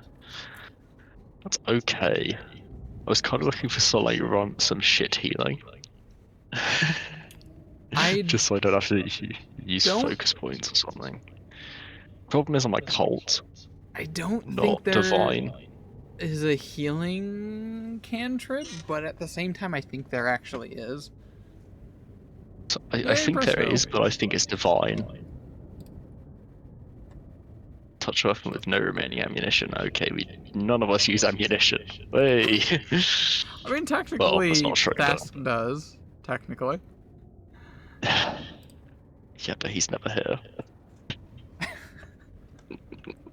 Getting drunk all the time. I know. I wish. There, can't. Would you believe to learn cantrips used to be called something else, kind of? Kind of. Back in first edition Pathfinder, cantrips were for most spells, but if it was a divine cantrip, it was actually called an orison. Right. Yeah. Sure. Protect companion. We need. Yeah, that would. To the start of your next turn.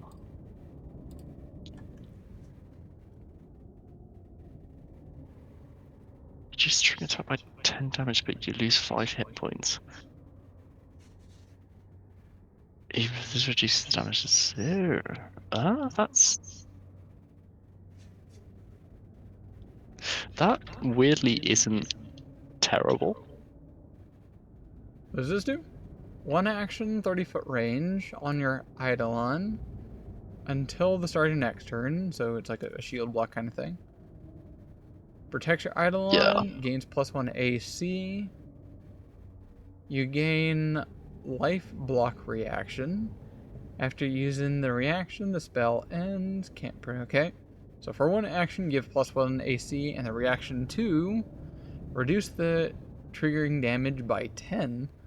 It's quite a bit. But you lose 5 hit points. Even if this reduces the damage to 0, the target still takes any effects that would normally... Okay. It does heighten. You're level 5 now, so this would be a level... 3. 3? So yeah. It would heighten, yeah. You can Reduce the choose damage by another reduction. 10. So 20. And you would Lose lose 10. 10 HP when you use it.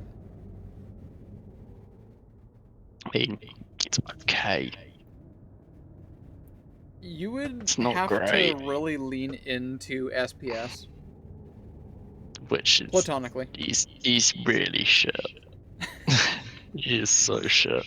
You'd have to, be aware that he's about to get hit, so you use an action during your turn, and then set him up to get a beating. Yeah. Which weirdly could make a summoner a tank. In a weird way. Yeah. Almost finished, so yeah, I've got him. The 1 square inch in size on the target. Mark the...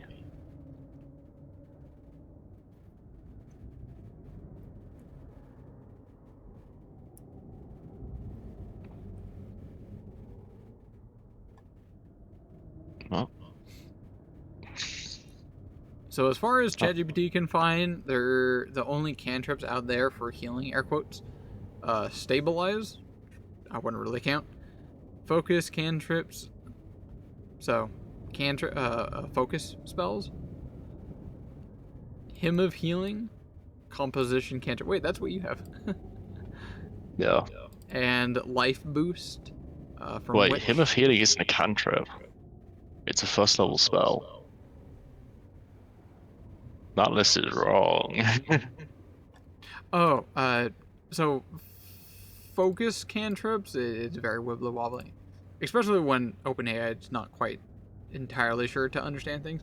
But it's kind It's of not correct. a focus cantrip. It's not a focus cantrip, it's a focus spell. Focus spells are cantrips, kind of. Kinda? Are you sure Because you about can that? use them unlimited times for a limited number of times. And they auto heighten like cantrips as well. Oh, I wish courageous anthem also heightened.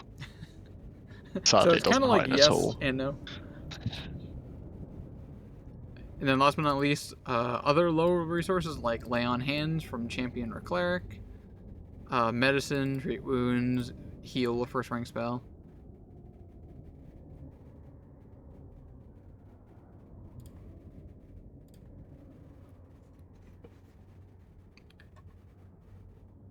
Add here. What is that? One object? You stick something to something else. Yeah. Yeah. How long does it last? A minute. Oh, it's only a minute. Yeah. And it doesn't heighten. Jolt deals mental damage with a basic will save. Could hide in a room and add here the door. Do I just take Eldritch Blast? Eldritch Blast. Or wait, I don't know if I'm you not have taking Prestidigitation. It's not happening. Or not wait, doing it. what's the one called? Oh, what is it called? The one that counts. Approximate. Yeah, approximate.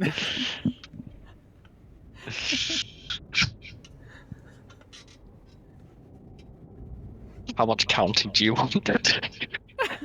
I mean, that's up to you. It's up to you to start counting things at random.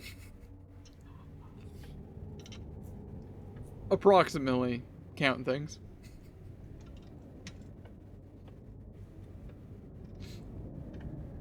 So I either take Approximate, Eldritch Blast. Prestidigitation is always a win. Let's look at Eldritch Blast, I think, and look at this very, I guess, logically or mechanically. It is a armor class targeted, so it's an attack on AC, dealing mental damage. Plain and simple. What are your other cantrips do? 46 mental damage. Oh, Void 46, okay. Warp does negative. Haunting Hymn does mental, and Telekinesis Projectile does bludgeoning, piercing, or slashing. So you already have something that does mental damage, but it's on a reflex. This is mental damage on an armor class. I feel like you probably don't need that overlap.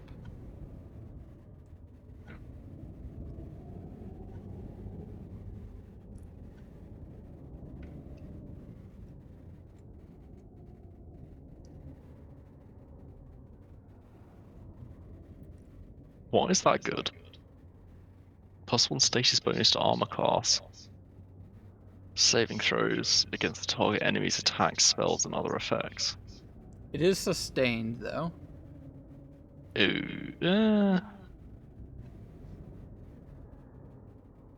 I feel I can do that. Oh, actually, no.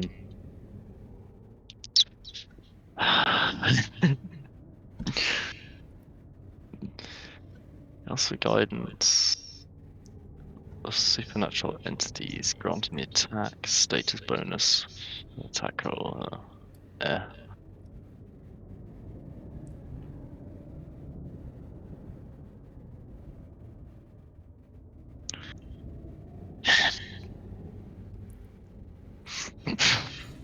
Presky! Will cause adverse condition any actual change to an object. Persists only as long as you sustain the spell. It's for sustained again, fucking hell. Wait, it is? Is it?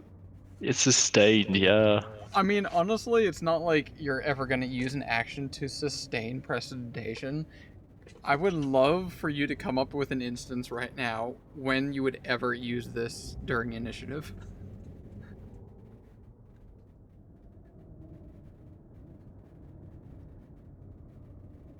Ten-foot range.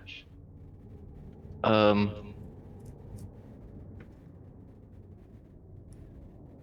don't know. Exactly. It's not a combat Oh, spell. wait. I know. I turn into a bucket and lift myself up. And float myself. You can already kind of do that. No, I can't. I can't float myself. I can move, but I can't float. Actually, I can't even cast spells as a bucket. It's useless. You don't use this in combat. It's purely for roleplay and causing memes. That's the entire point of presentation, is just do funny effects like lifting up an object and make it float for whatever reason. Great if you mix it with invisibility. Yeah, well, I don't have that, do I? Seek the stars. That sounds like, what's her name? Ren. Oh, I can take needle darts. Needle darts is not a bad spell. I used to use it a lot on Zeke. You send one additional needle. Again, it's just kind of shit. It's kind of shit. 5d4 magic missile. piercing. 6d4. So no, it is 5d4. And it's a cantrip, unlimited times. That is true.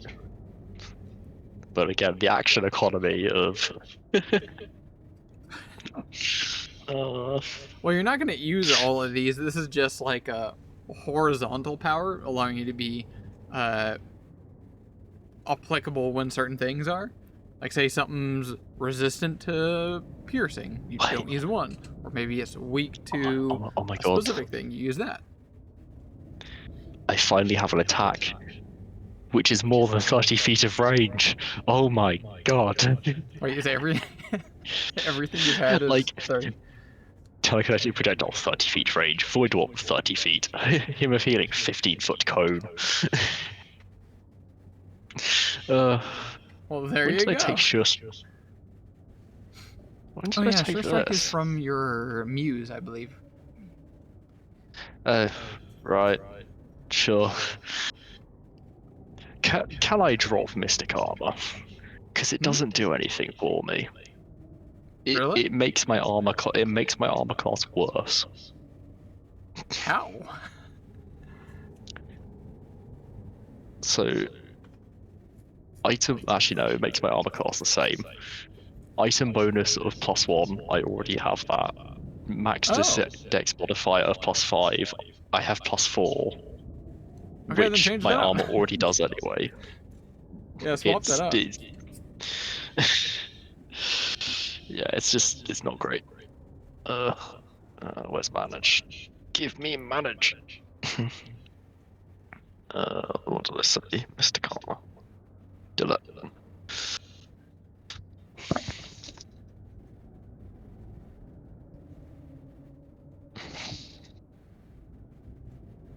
The target's mind and body into overdrive.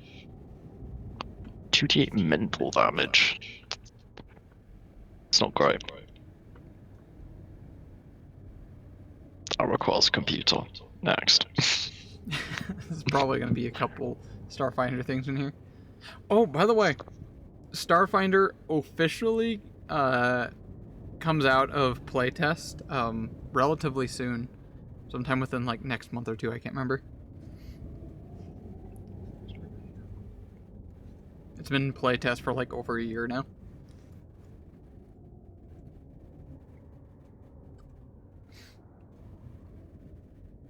What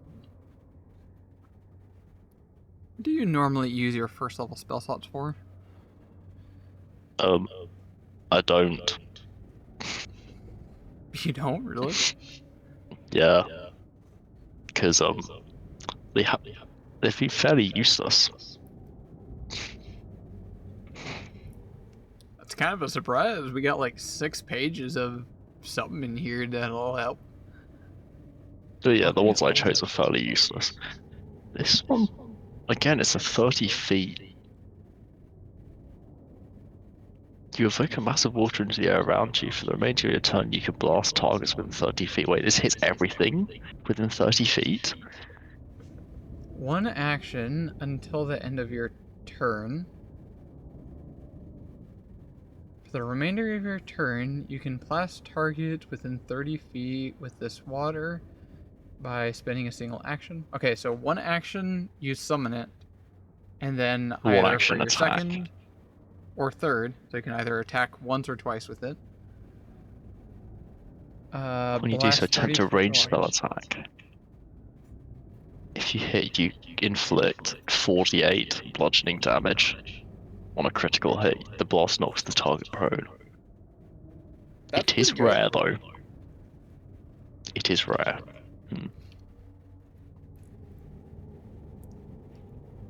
I wonder why that is rare.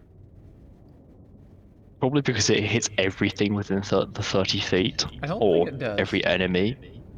Well, it says Blast you can blast targets targets within 30 within 30 feet. by spending a single action. Has the attack and concentrate. When you do, attempt a ranged spell attack roll. If you hit, you inflict 2d8 bludgeoning damage. Knocks the target prone. Target. Because if it's only one target, that's fairly bad. But if it's more than one, like if it hits everything, that's actually kind of great.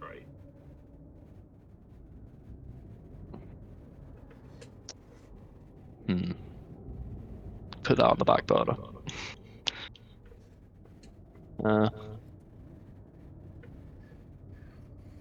Bane, this is a classic spell.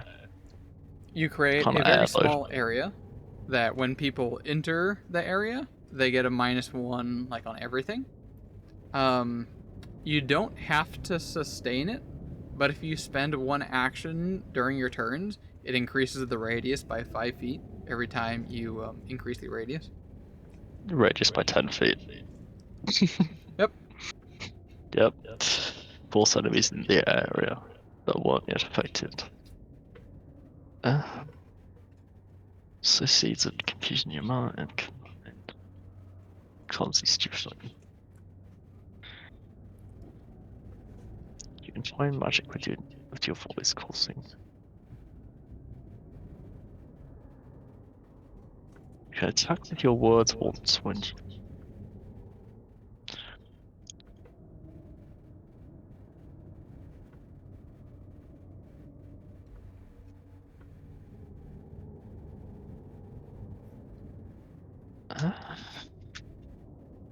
It's... You hit double damage on... Yeah, it's okay. Bless is like the opposite of Bane. You buff all allies getting a +1 to attack rolls. That's just a shit term. So Courageous Anthem. This is Does a it shit Courageous sustain? Anthem. No. It's not It's Courageous sustained, so Anthem. Oh. once you cast it, it stays up for like a minute. Granted, you probably will at least use one action to sustain on a following round just to make it decently bigger. And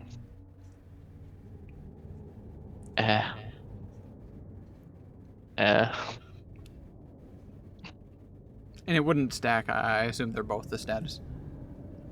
They're both status, yeah. Breadcrumbs, because who wouldn't want to spend a level 1 spell on this? Carry a straight and hostile. Carrier. Small platform, magical force. Floating just above the ground. Holds up to 5 bulk. Do I take it for the meme? A level 1 spell for 8 hours, you have something that carries your shit for you. I am the loot whore after all. I offer you an accord.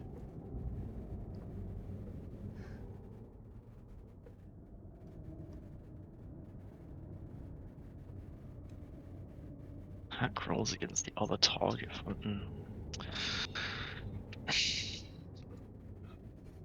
I love the charm spell. I use this on Zeke. It must attempt a will save with a +4 circumstance bonus if you or your allies have recently threatened it or used hostile actions against it. This is something that you would not use in combat, but the best part about this one is, like, the only time someone realizes you're charming and manipulating them is if they critically fail.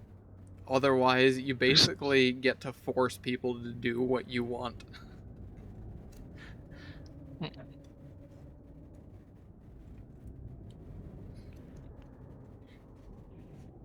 And that's why we now have a kobold named Micmac and some kobold group that's now on Oris's side. That's a whole thing I'm not going to try explaining now. Oh, wait, this is... Oh, I haven't This seen is another good. 3-action to 1 thing yet.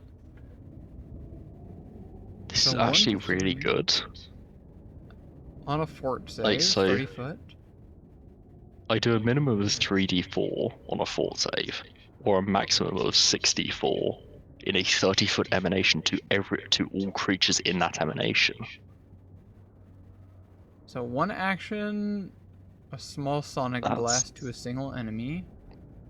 I don't know why you would do that. 2 actions, the spell deals 2d4 sonic damage to all characters in a 10-foot burst. All creatures. All. Does that include... Yeah. 3 And then is 30 foot. 2d4 in a huge emanation. Well, 64, given it would be... Oh, actually, it wouldn't auto-hide, would it? And then No, you would have to prepare at a high level. Oh, fuck that then. They already have limited... Limited takes power. Limited 3rd level spell slots.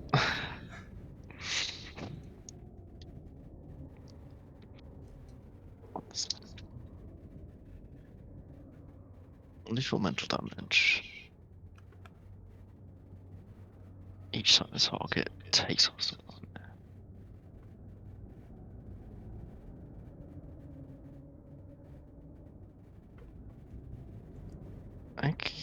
It's okay. Not great. Basically tell someone to stop attacking. It's like a slightly different version of Sanctuary. Mm.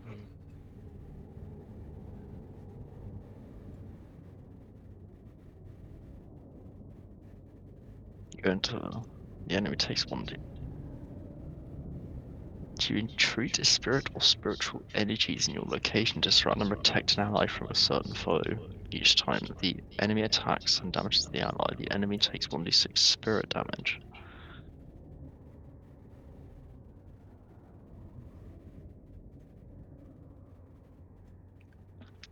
Huh? 2 actions, 30-foot range, ally or enemy. Sustained, so it requires sustain. You entreat a spirit to spiritual energies in your location surrounding an enemy. Each time the enemy attacks and damages the ally, the enemy takes spirit damage.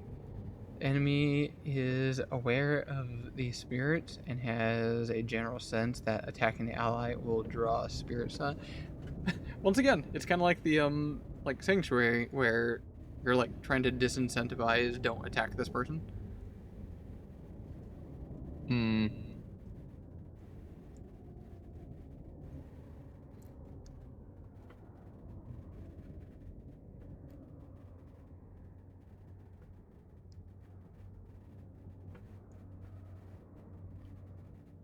That's horrible. Depending on the timing of Deja Vu, it would be on timing.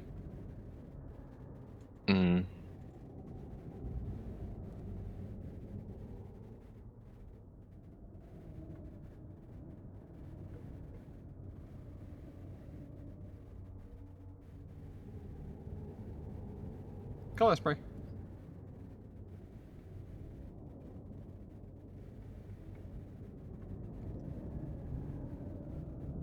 A 1d10. And it heightens per 1. This feels like something that would decently heighten well.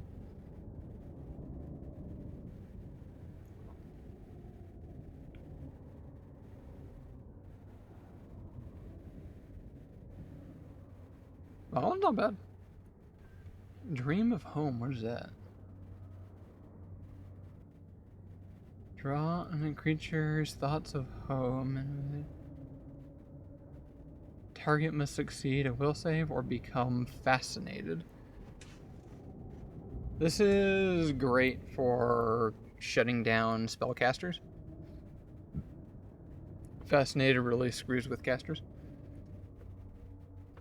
Echoing weapon. Channel magical energy into the target weapon, and the air around it fairly hums. Each time you strike a blow. So this you'd probably use on like your allies. Yeah. If a creature is wielding a weapon at the end of its turn, the weapon discharges a burst of sound targeting one creature adjacent to the wielder. Sonic damage this deals is equal to the number of successful strikes with the target weapon that the wielder made that turn.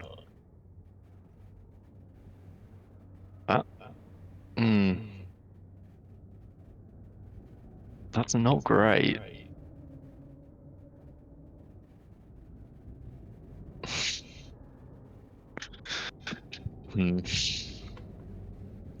Rewrite the touched creature's mind. 5 temporary hit points. Simple. Lost for a minute. Not great, but usable. Not great. It's only one action too. True. Target is unaffected. Creature gets enfeebled. Not to mention you never use your first level spell slot, apparently. So. I don't. I find that very bizarre. Man, if I had more spell slots. Well, because it's either I'm using my cantrips to buff, or I'm using my 3rd and 2nd level spell slots to attack, and then my cantrips to buff, heal, and attack. My first level's just got kind of No, feel continue yourself. Another creature.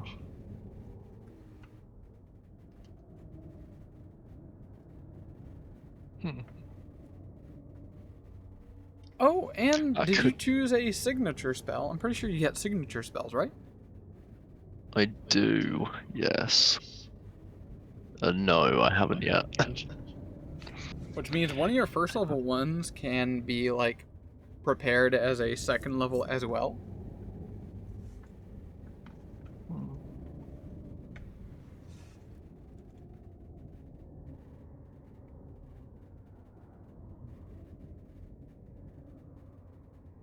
And I think that's for free. Like, on top of what you have.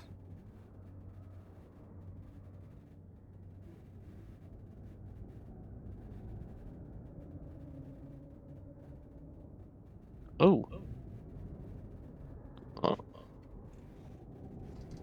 Is that healing? It is healing. Just trying to be a heal bot. It is healing. 2 creatures who are hostile to... I mean, can't you just prepare the heal spell? I haven't got that far yet. I haven't got that far yet. Wait, I can take Force Barrage at 1st level? What? Yeah. It's a 1st level spell, yes. But...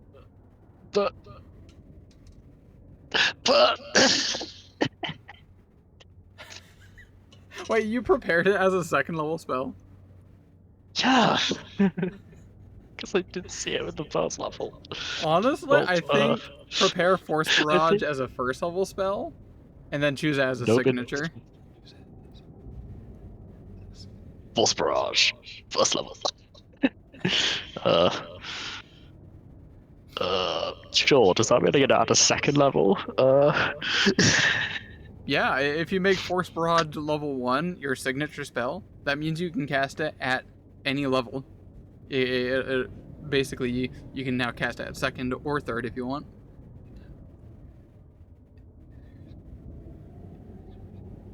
Wait, that means I get. Oh my god, I can double my damage. Okay.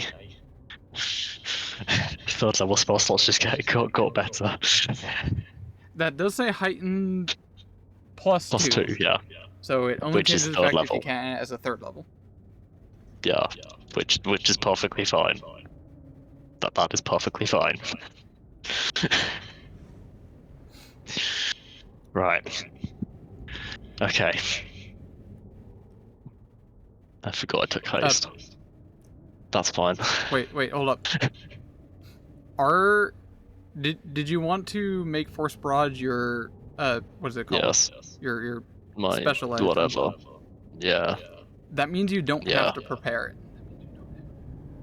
At higher levels. It's easier if I just shove it in there so I actually remember that it's at those levels as well. Okay, fair enough. I guess if you're using this screen for that. Okay, because not like when I'm playing D&D, like D&D Beyond will literally just shove it into all the levels, so I can just be like, oh yeah, let me cast this up for 1st or 9th if I want to, but it does that automatically. So, whereas this is right. Let me find a 2nd level spell. There's level 5. You get 3, 3, and 2. 3, 3, and 2. Yeah. 3, 3, 2. Right. 2nd level. That's 3rd. 2nd. Oh, there's so many 2nd level spells. What do you use your 2nd level slots usually for? Force Barrage. That doesn't really do much for you. Force Barrage doesn't change when you cast at 2nd level. Yeah, but it's just more Force Barrage. It's Force Barrage. That's an option. It's damage. What can I say?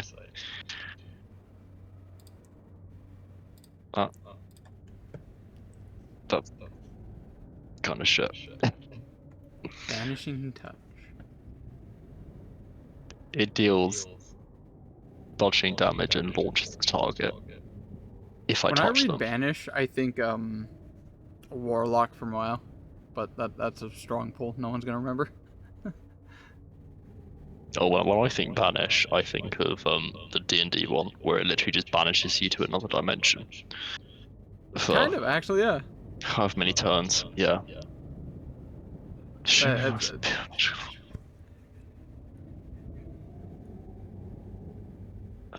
Binding Muzzle? I'm assuming we're talking about gun and not Uwu Doggo? Uwu Doggo, no it is Uwu Doggo. It's mouth. Oh. Clamps the target's mouth. So you stop people from making jaw attacks? Jaw strikes, breath weapons, or any other attack that originates from the mouth. So that is honestly a great spell. It's very specific and situational, but becomes very powerful when the situation comes up. That's the kind of spells I like to say.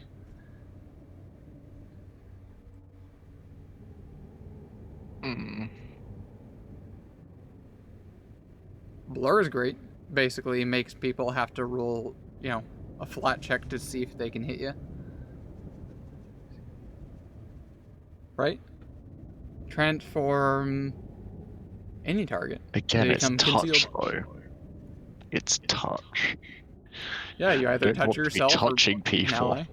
Oh, that's true. I could just touch myself now. Don't clip this. Hey, because you said that word, it's gonna automatically show up on the tool I use. Someone said this word. Yeah, it'll be fine.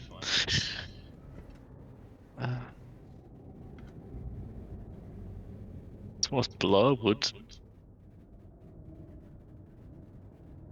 Blur would make fights a lot easier. Yeah, I'm taking Blah. That's actually not Second. bad. Well, what is concealed again exactly? Click on concealed. I can A. Oh, yeah, concealed. A creature that you're concealed from must succeed at a DC 5 flat check when targeting you with an attack, spell, or other effect. So basically, there's a 25% chance that nothing hits you. Before an attack roll. Which that's kinda good, yeah, I'll take Blah. Okay. Right. When the wizard becomes the tank. Oh, no, that can go on Myra. I ain't touching myself. Fair enough. It seems I do that. Lily's having a lot of fun touching Myra. And other people as well. Yeah, she does like to touch people. I think that's it. I think. Can you, on Wanderer's Guide, designate something as a, Oh, I'm gonna have to add all this into the fucking Roll20. It probably will be fine, right? I'm gonna take a wee look. I don't think so, unless it's in the builder. Oh, you will have to probably... Actually, never mind, you don't have your muse in here, so I guess that doesn't really affect that. Probably will want to add your new muse in there. For each spell rank you have access to, choose one spell of that rank to be a signature spell. You don't need to learn heightened versions of the signature spell separately. You can heighten these spells freely. So that means that you only need to know, say, a level 1 spell like Force Barrage. You only need to have it prepared as a level 1 spell.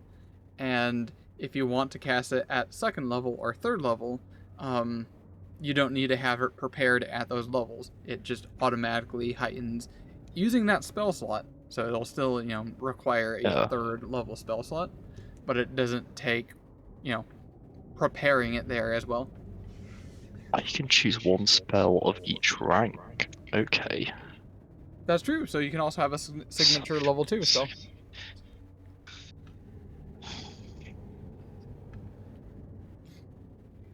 This heighten? No. That does.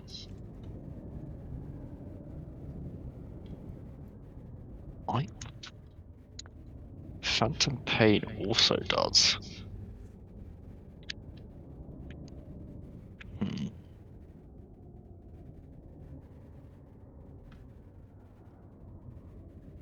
I kind of just don't want to. Because you'll be... actually, no. Force Vitality. Get shoved to level 3. 3rd level.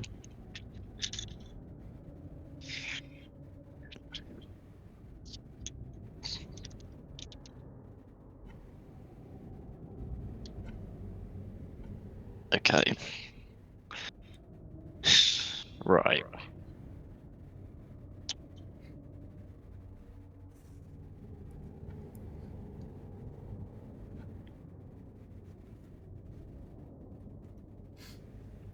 Are you able to designate if something's a signature spell here? I haven't been able to find that before. I can't. No. So... signature spells. It just... well, here, it just does that. And I don't think there is a way I can... unless I'm again being very blind. Is there a way on doing it Roll20? Because I imagine you probably look at your spells on Roll20 more often. Yeah. To be honest, I actually barely look at this. It's only when building it, like, I build it on here because it's a lot easier, but I just don't. for this orc, I do very very much same. Yeah. Let me get roll 20, and then Fear alter is this. removed. You had that from Change Warrior stream. Muse. I'll remove that. Window. Yeah. Woo. Fear. I removed yeah. Fear. I changed Roll Force 20. Barrage to level 1.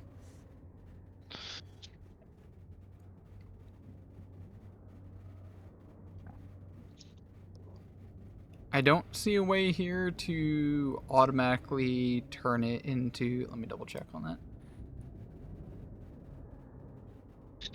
So the only way I'd be able... I would just like So make this- multiple copies of Force Barrage at level 2 and 3. It wouldn't have even done that personally. I would have... Oh, I forgot we were in that room. I would have done Force Barrage. Like, 1, 2... No. Never mind. 1 to 3.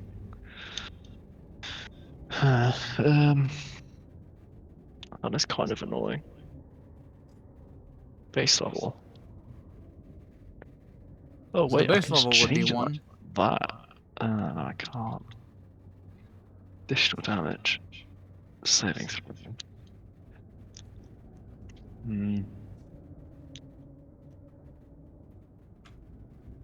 Unless I just have to remember that it's my I'll write it in my notes. Are you gonna I remember do. this? I do actually have notes. Wait, really? Yeah. Wait. Wait. Hide. Change stream. Window. Word. Yeah. Oh, My wow. 3 pages of. I'm genuinely surprised by this. They're not What do you have extensive or written down anything. here? It's just random stuff. A bunch of stuff from the Mannheim's Manor. Yeah. Giga Chad Wizard is cool. From Yeah, the do you not Stone remember the Scale. Giga Chad Wizard? Yeah. It was the guy that killed the Jabbering Malwa. He was a Oh, Giga right, Chad. right. Yeah. Do you not remember that? I'll be perfectly honest with you. He I was a Giga remember Chad as you Wizard. It mentioned was it. cool. Force Barrage.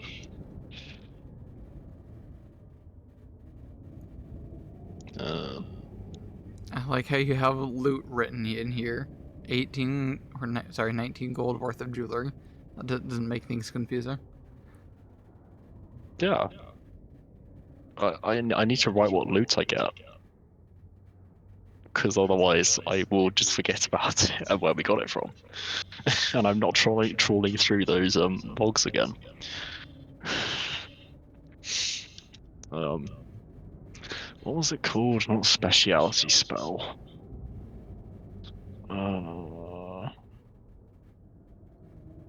Signature. Force Barrage signature. Actually, let me underline and bold that.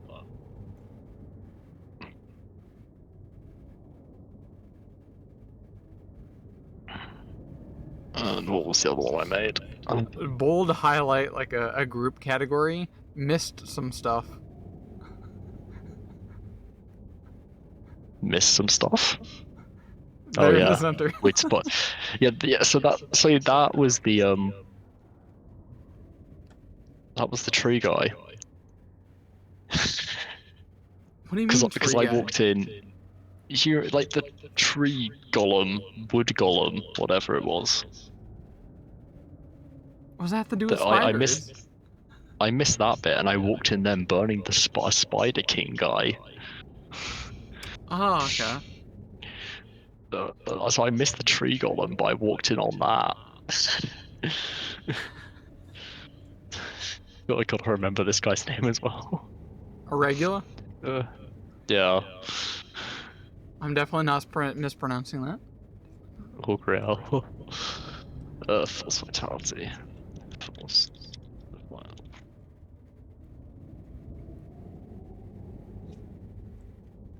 Vitality.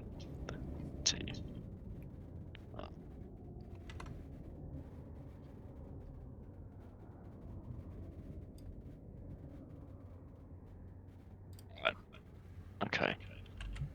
That should be that.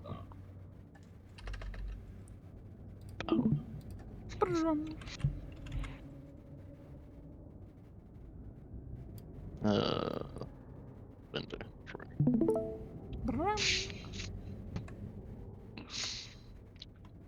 Okay, I put blur in. I remember that was one you just picked up. What else was there? There was needle darts and telekinetic projectile.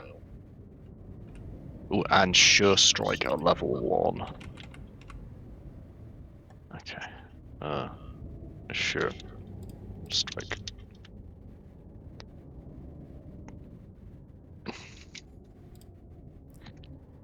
I'm very surprised needle darts does not seem to show up in the base compendium. It's not a surprise that things don't show up. That happens all the time because I have to buy like every single book individually, and I'm not gonna drop $50 for a digital license, specifically on Roll20 for each individual book.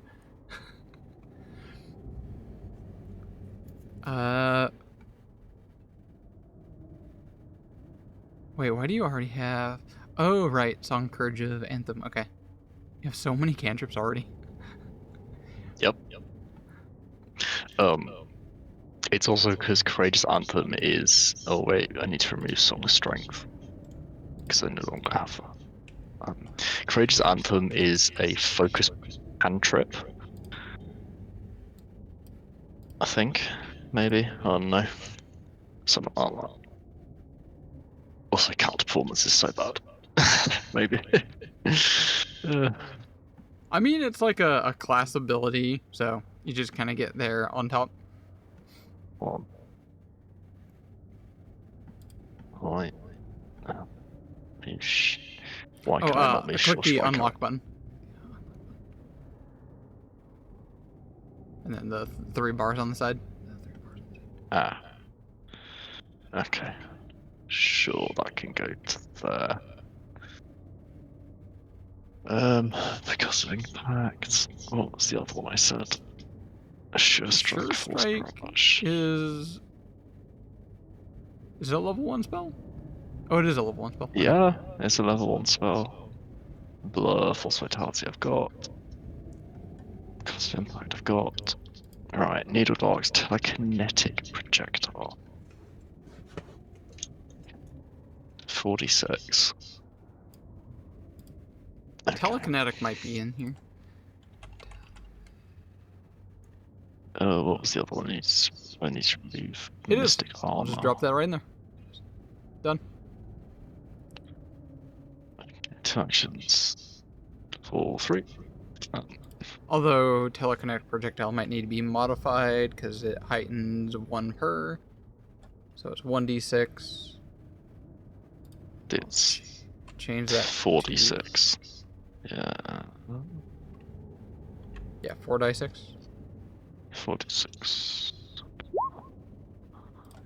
23 damage. 23 attack. Oh, 23 attack. 12 damage. I'm so used to not having to attack things. Not bad for cantrip. Yeah. It's actually fairly good then. Needle dot. Needle dots. 3rd level. Arcane Occult. You are a cult. Range 30 foot.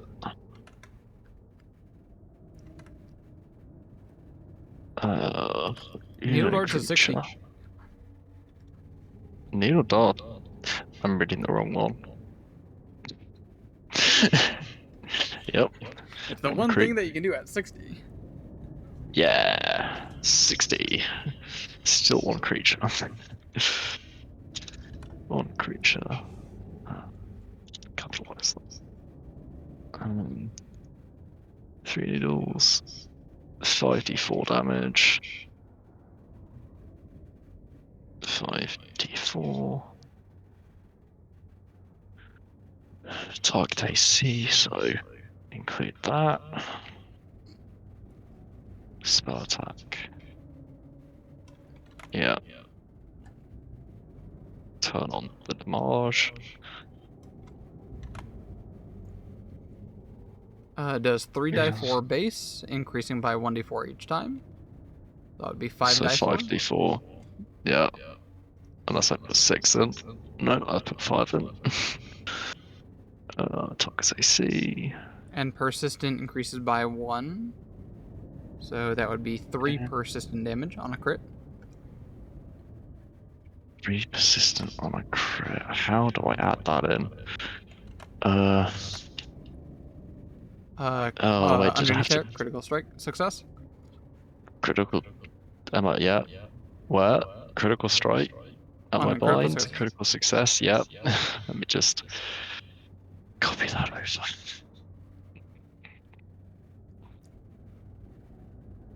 First. Takes 4 damage. And then probably put the height in there. Copy the heightened over. That's the description. Paste that in. Then just take all of that. Shove it into description. Is there anything I'm missing? Concentrate, Cantrip, manipulate. concentrate, manipulate, metal. Pathfinder Society, it does say you need to be possession of some chunk of metal that you use to manipulate to cast this thing. You make needle darts come out of it. Use that way you will. You can use that, forget it. Kind of like I have a Thask, not really keep track of arrows. Didn't you literally just give him a special app? Kind of, Is that yes. something That we was got? in the Yeah. compendium. But that's like a special Yeah. one. Once it's used, it's a consumable. Kind of like potions. But remembering who has potions is a nightmare. Yeah. Sound off. I have 2. Frequency. Sound off. I have none. I can't be asked to do that. School. Whatever. It's fine. Looks all good. Oh wait, 2 actions. Yeah. No. Yeah, 2 actions. Let me shove shield to the top as well.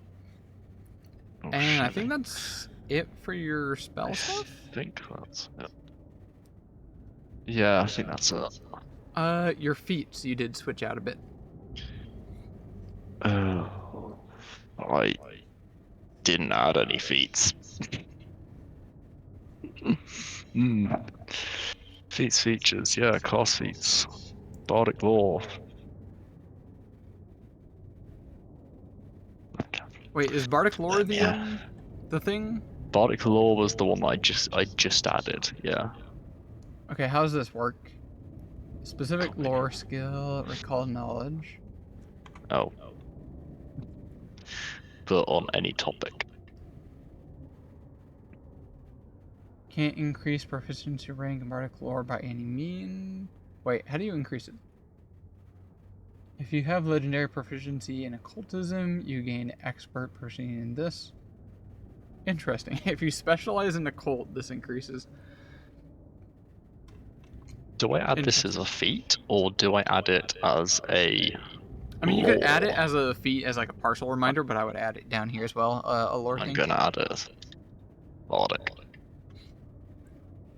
That's the wrong one. Yeah.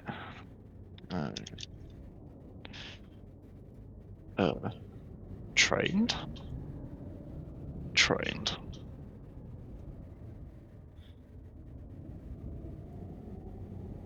Does this use a cult? Or what does this use? By Charisma? default, lore generally is int. This is your knowledge of Okay. something. Shit, But that's sometimes special. lore can use other things. Special lore. Okay, well, it's a prerequisite of my muse. Well, my muse is a prerequisite. That's fine. I'll leave it as it is. That's the wrong one. Hymn of Healing, everyday form. Just shove that in my feet.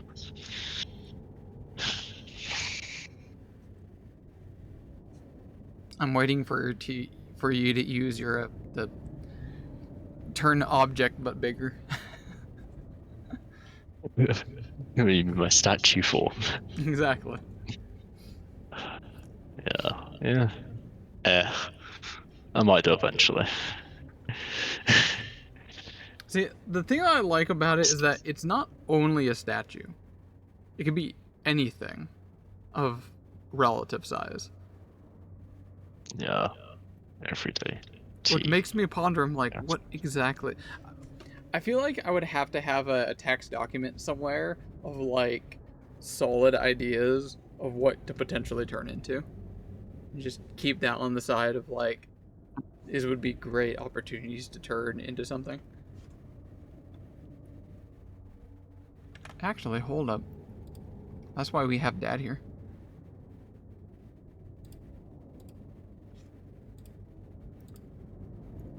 Hold up. Statue. It's good at being creative. Statue.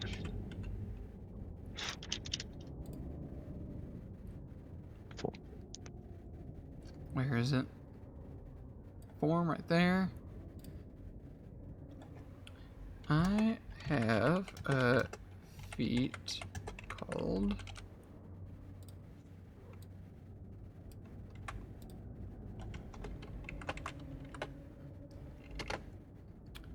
this is what it says.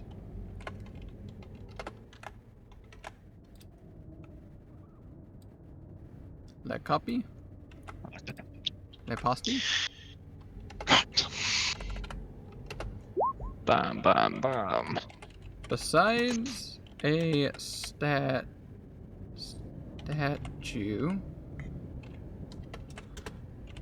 what other things could I mess around with?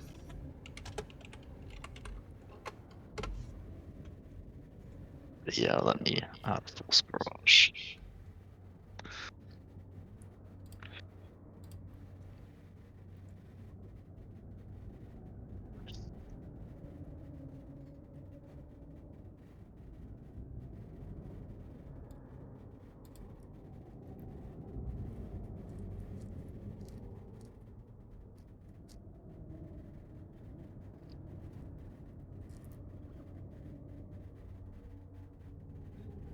Editing Force Barrage? No, because I want to copy it twice. Once at level 2, or once at second level, once you're at gonna do third. the Yeah. type in the compendium and see if you can pull it over. Right. Where's the compendium? Right there. Just type in the search bar. Oh, yeah. Force. Force! Force Router. Right. Okay. Put that up. Pretty much does the same Second thing, just change that. level. Second level. Okay. Second level. And then make a third copy. And it gets like, what, a fourth missile? Wait, how does that work? Okay. I basically double the damage. So instead of 1d4 plus 1... Wait, should that plus 1 be in Misk? I'm going to move the plus 1 across to Misk, because it makes more sense to me. Then it's 2d4 plus 1. Force damage. Fire charge solidified magic toward the creature. It automatically hits, dealing 1d4 plus 1 for each additional act. Yeah, just 1d4 plus 1. Yeah. Okay.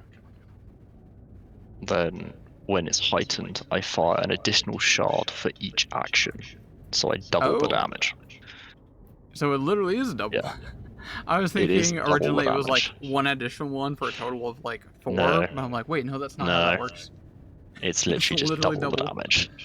Alright. Yeah. T. Okay. Force Barrage. 9. 27 damage. Force Barrage is 2d4 good. plus 2? I think it's just, no, it's just, Oh. Is it plus 2? Yeah. Ooh, It does an okay. additional dart, so it'd be 2 things of 1d4 plus 1. A nice roll there, mate. I rolled 2 1s. That's kind of... Well, to be fair, the one before I rolled 2 4s. So minimum damage on that if you're using your whole round Is 12. would be 12. No. So the minimum, if I use Courageous Anthem beforehand, because it would, wait, would it be plus 1 to each dice rolled? Or plus 1? Like, would it be plus 1 per shard, or plus 1 per that would use 1 cast action per to action? set that up, and then 2 actions for 2 bolts. Which is still, if that's double, so if it's, so say I roll a 4, plus 1, times that by 4, that's still 24 damage. All the missiles are not hitting. That's... Okay. So let's say you did this one here, full round. That's 3 actions, Yeah. That's 3 missiles. Each of them are going to do 4 damage. That's 12. Yeah. But if you use your first action to set it up and get plus 1 to damage, then the 9. next 2 is only 2 bolts. That would be 8, and then plus 1 on each of that. That would be only 10. But it adds a... yeah. Okay. Yeah, that makes sense, yeah. Which you probably still are going to want, because that plus 1 to attack and damage also applies to your whole party. Yep. What's the max on this? 4 and 4. It's 10. 10 in 1. So if I use all 3 actions, it's 30 damage. 12 to 30. What a range. Yeah. Or 10 to 30, effectively, is the entire range. Depending. It is. Yeah. Depending. But what was the second one that you heightened as well? it's just Force Rage, but it means when I cast it, it says it's a second level rather than first. I meant your other what is it called? Oh, Force Vitality. Ah. Force. Oops. Flourish. Force Vitality. 3rd level. What does that say? Right. That one, I guess you don't really have to change anything. Or if you want, you can change the 10 HP kind of thing down there. Well, I mean, if I cast it... Oh god, what happened? If I just cast it 3rd level, it's normally 2nd. Wait. Yeah.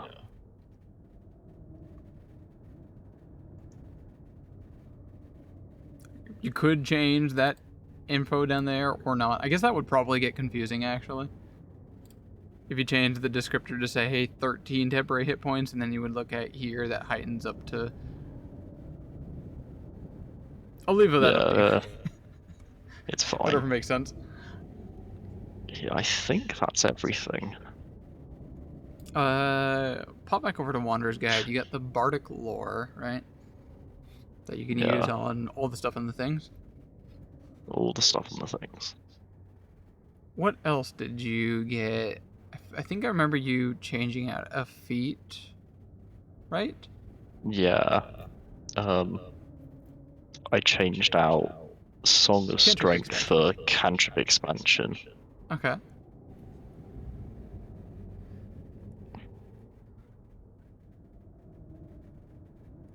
Oh, right, you have a pet. I forgot about that. I have a pet. It doesn't turn up very often. In fact, it hasn't turned up at all. And I haven't done anything with it. You put it in the vaporizer and just left it there. You could just get another pet. Or try reviving it or something. I can't be arsed. It's more hassle than it's worth.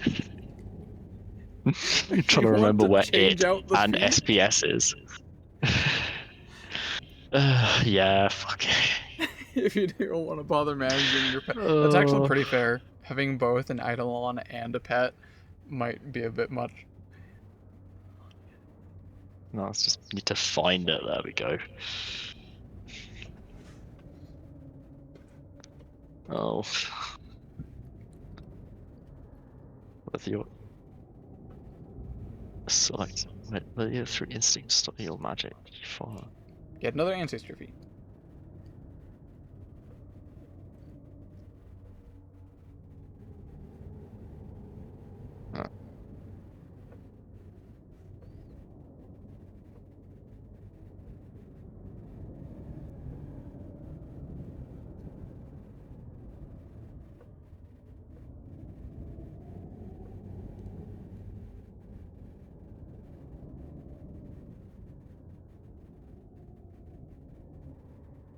Do you gain a circumstance bonus to the number of hit points? That's... So when someone treats wounds on you, you get healed a bit more. And I'm only immune to the battle medicine for an hour instead of a day. That's kinda good. I might just take that. Wait, battle medicine can only be done on you for once a day? Once a day.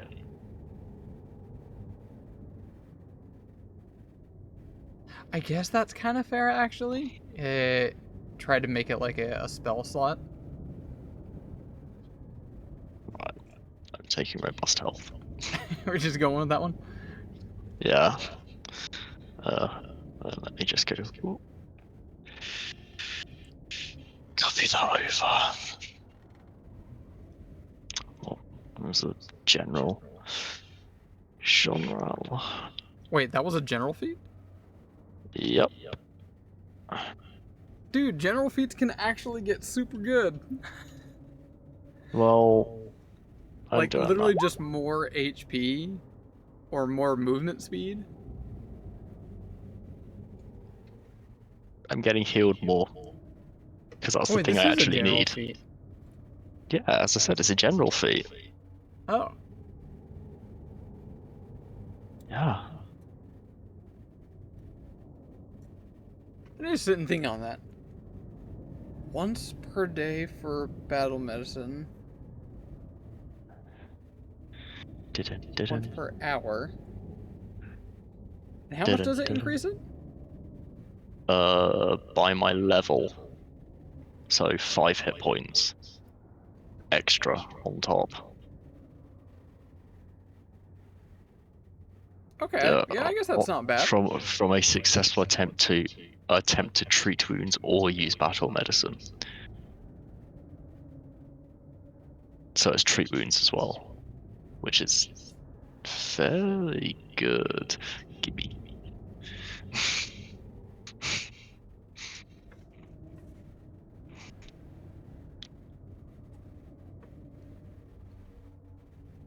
I think that's all. Is that all?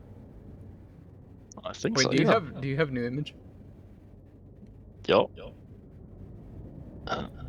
Bring me cow. Don't forget to hit save and change. It's so chunky. It stretched the image. It's fine. You know you could Ugh, edit that in MS Paint, right?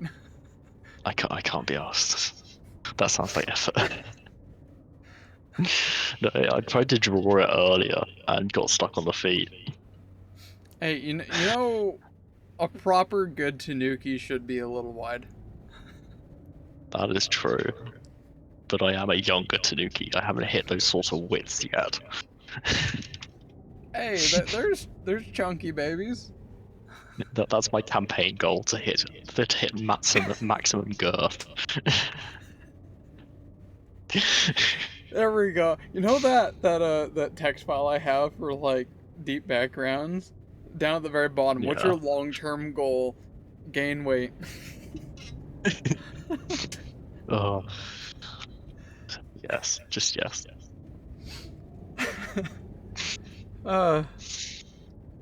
Okay, for the past several hours, the end of the stream has become nonsense, I'll be honest. But that being I said, know. helping you take care of your character is very important.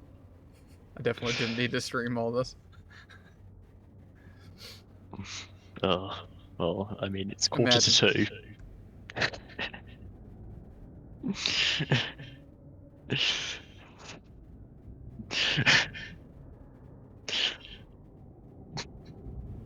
I have hit streamception. I'm killing the stream now, good night.